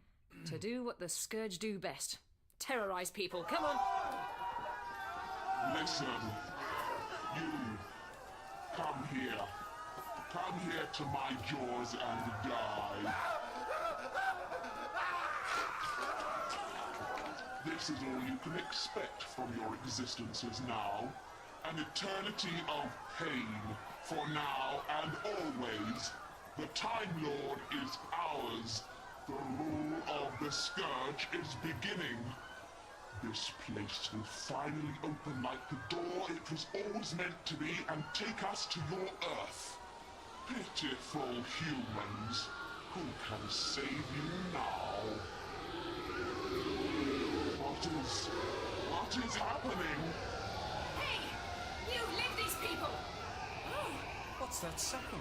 What's going on? It feels like space-time thingamajigs, like the mother of all roller coasters. All right. What is that thing? We call it the TARDIS. Whatever it is, Annie doesn't like it landing. Excellent! It's knocked her out. Hiya, it's just us. Ace. Dr. Pembroke. But how did we get... Bernice, while Annie's unconscious, get her inside the TARDIS. So the doctor's alive.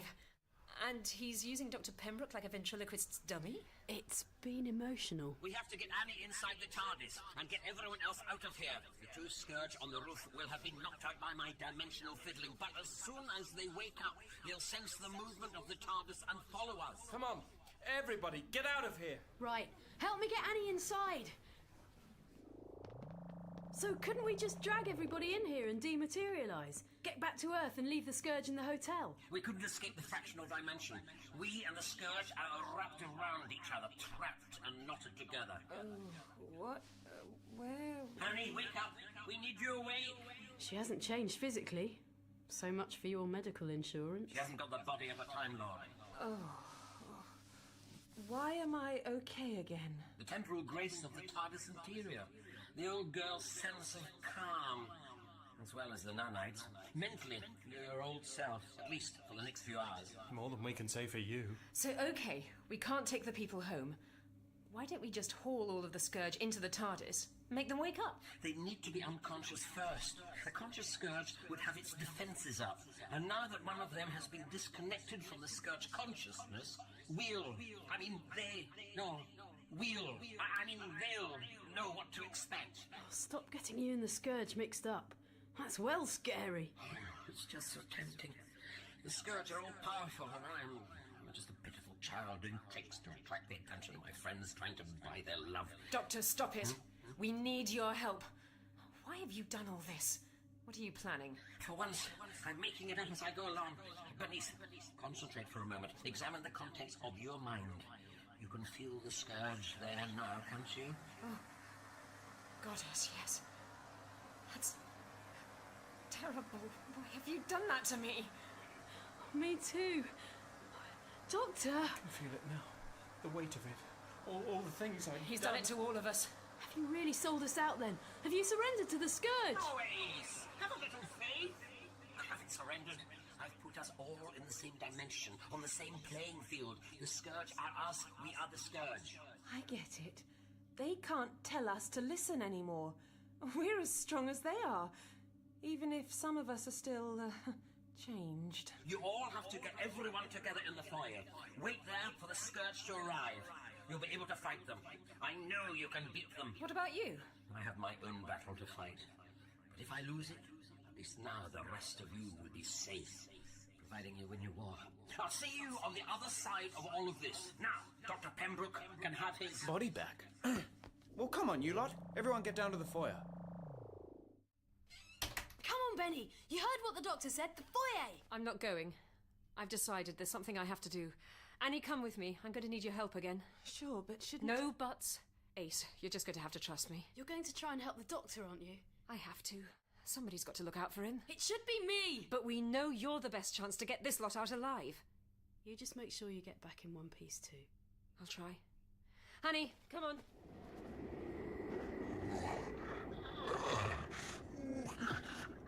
Leader, are you? I am whole. Tell me, leader. I am recovering. What just occurred? The nature of this dimension has changed. We and the humans are both inside it. We cannot reach around it, or through it. We have no connection backwards or forwards in what the humans call time. One of us has been exorcised. Leader, the bridgehead has been destroyed. I feel her loss also. It is like losing our senses. I feel lost, imprisoned. We cannot fight them like this. Our physical forms are still stronger than these humans. We are still what they dread in their dreams. We can still will them to surrender their bodies to us. Yes, leader. I will follow where you order. The Timecraft is on one level of this building, but the humans have gathered on another. Then we shall go and remind them who their masters are. When we have triumphed, we will alter the nature of this cosmos and restore our power within it. This universe will still be ours. Here he is. Annie, I need you to put me back in the doctor's head. You two must be really close for you to risk the Scourge for him. He's my best friend. I won't leave him behind. I wish I had someone to feel that way about me. When you tell your chap that he's a father, then you'll know. Now come on, help me do this. When you've linked us, get back to the foyer. They'll need you for the battle. Let go of me! I will return to my own form. I will help my friends. Stay with us. Share our power. In your world, you are an attention-seeking child striving to gain attention. You tell everyone you are a rebel, but you crave oneness so much that you're lost when you're alone. And I'm forever testing my companions, forcing them away from me to see if they'll do what I always expect them to do, and leave. I know that.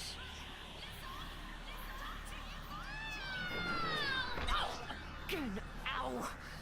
And I was trying to climb down here quietly. Bernice, what are you doing here? I told you to... Go away and leave you? And you expected me to do that? Point taken. I got Annie to put me back in your head. As I was saying before I lost my grip, maybe all this stuff is true. But listening to it, like the Scourge wants you to... There is another human here. She is false upon false. She puts on a front and is never true.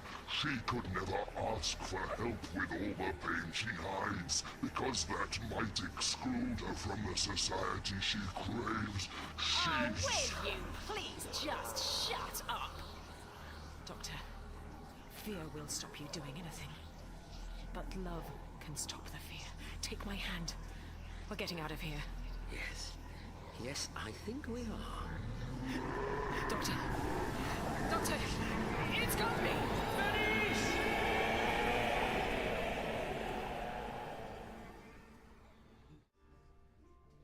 Where are they? They should be here by now. Hold on, Gary. You just keep your bunch holding the line. Dr. Pembroke's got his delegates ready. And Annie's back. She's preparing her lot. But I can feel it in my head. It's whispering to me. It says these people aren't my bunch because I stole from them. I can't lead them. I keep thinking of Lisa, my wife. I never had the courage to go with my heart and finally leave her. Let her heal. You have got the courage. It just took you a while to find it. My Scourge keeps telling me that I was a fantasist who made things up to get people to listen to her. But you know what? What? I'm not a fantasist. I really am a psychic, because I kicked their alien ass. What's your Scourge saying to you? Just that I'm not happy with bashing heads together all the time. That I'd like to have a real life.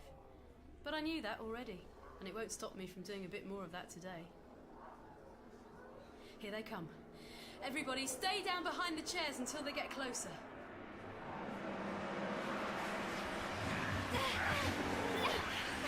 Doctor! Get out of here! Go and save the others! You didn't leave me, Bernice. I'm not going to leave you. Concentrate. You blinked your mind with mine. Force the Scourge to let go. Let go! Let go! Doctor, it isn't responding. It's too strong. Bernice, this creature thrives on human despair. What's the opposite of despair? What can we do to defeat it? We can have hope. And we can trust our friends. And we can ask for our trespasses to be forgiven. And what makes you think of good things like those?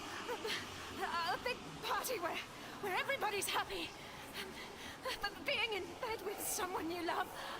A house full of sleeping guests. The slopes of green downlands. A picnic where you fall asleep half in the shade and half in the sunshine. When the whole day goes by just talking and dozing. And do you think your actions are meaningless? Do you think there's no point to life unless you're building things, or writing things, or having children? Do you think it's all over when you've done that?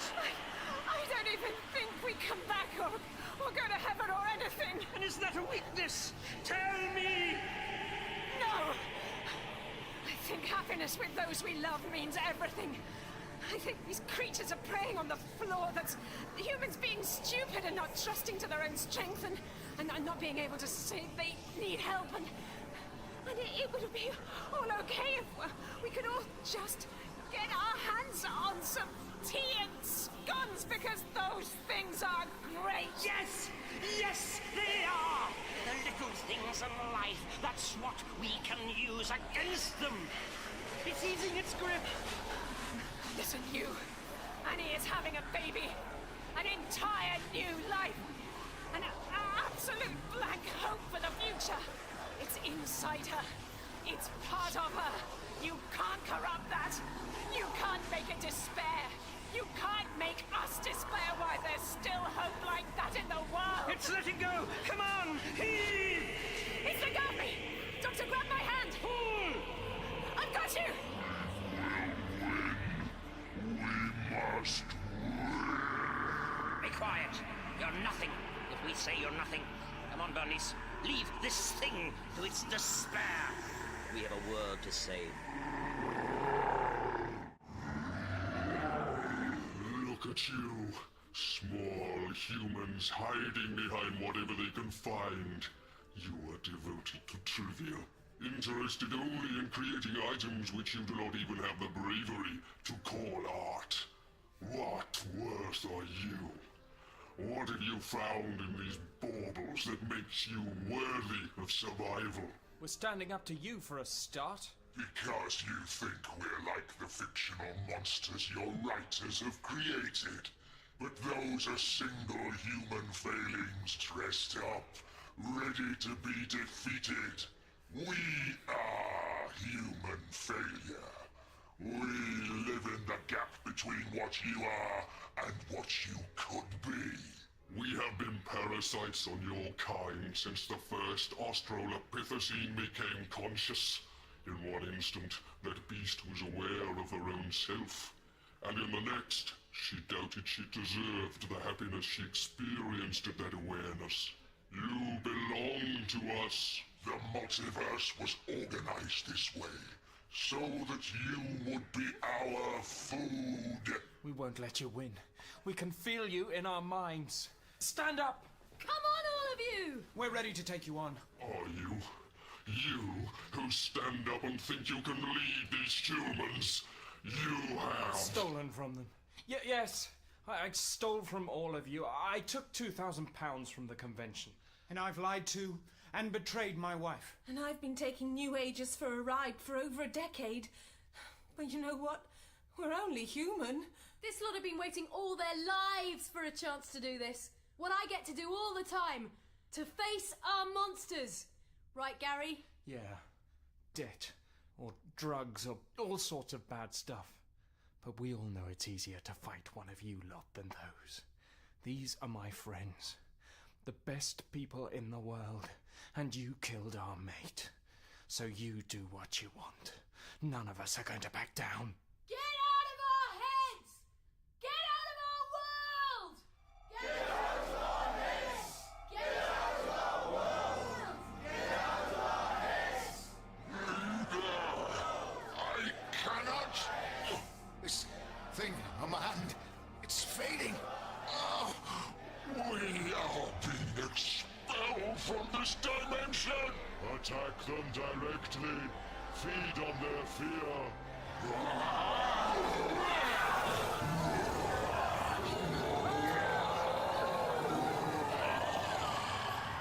I can taste their despair. It rises out of them. This is what will happen to you all soon, humans. Death is coming. For you and all.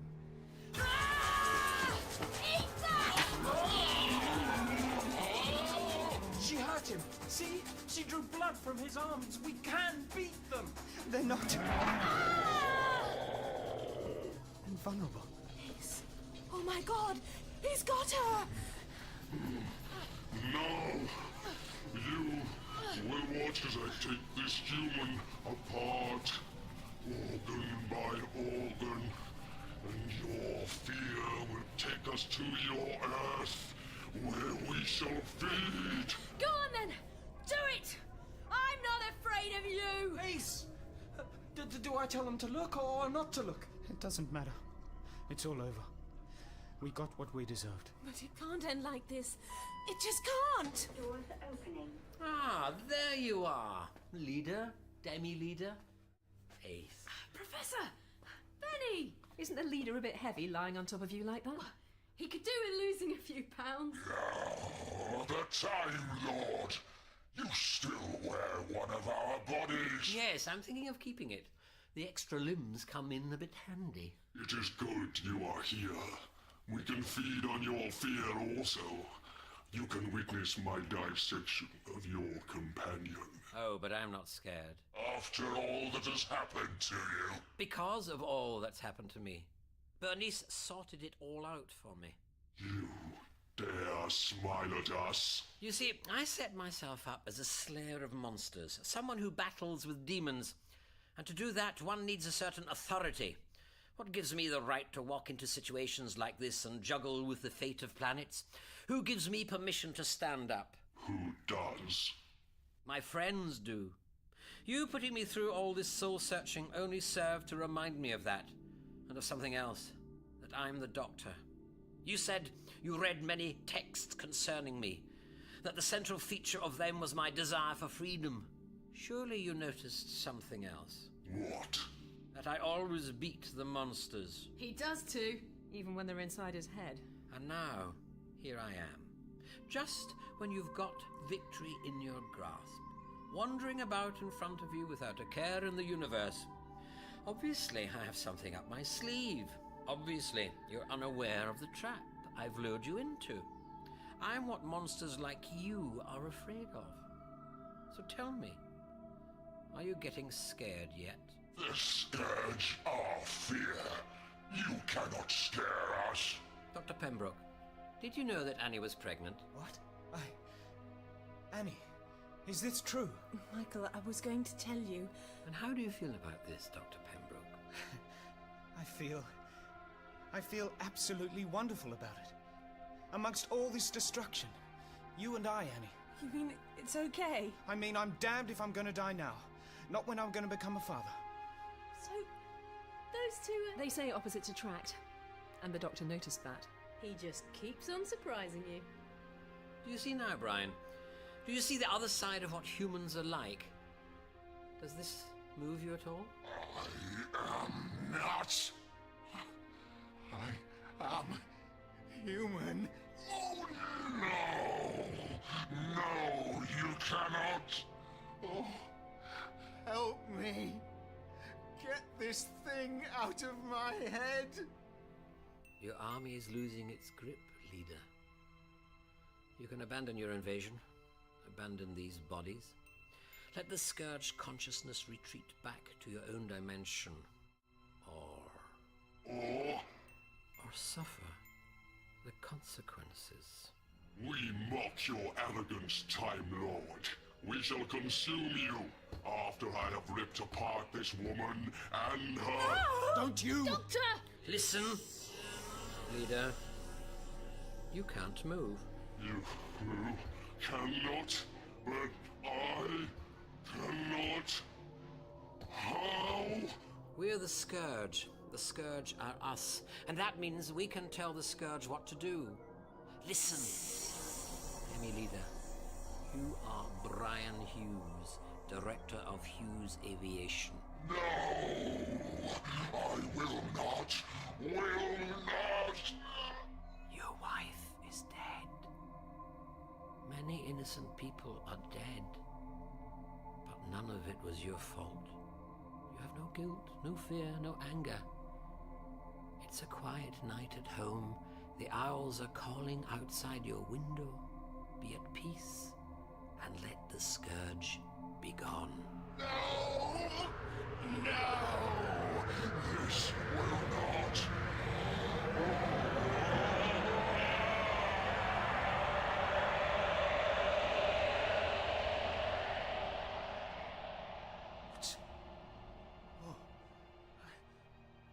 Why do I look like this?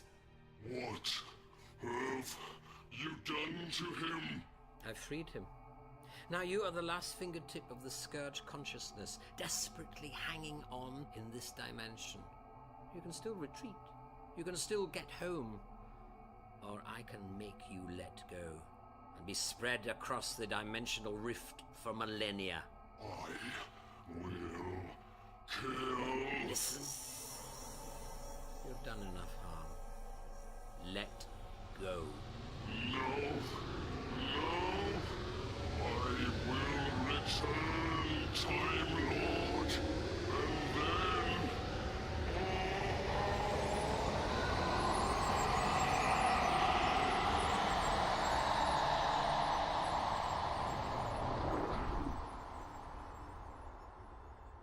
That's all we were afraid of. A poor old man who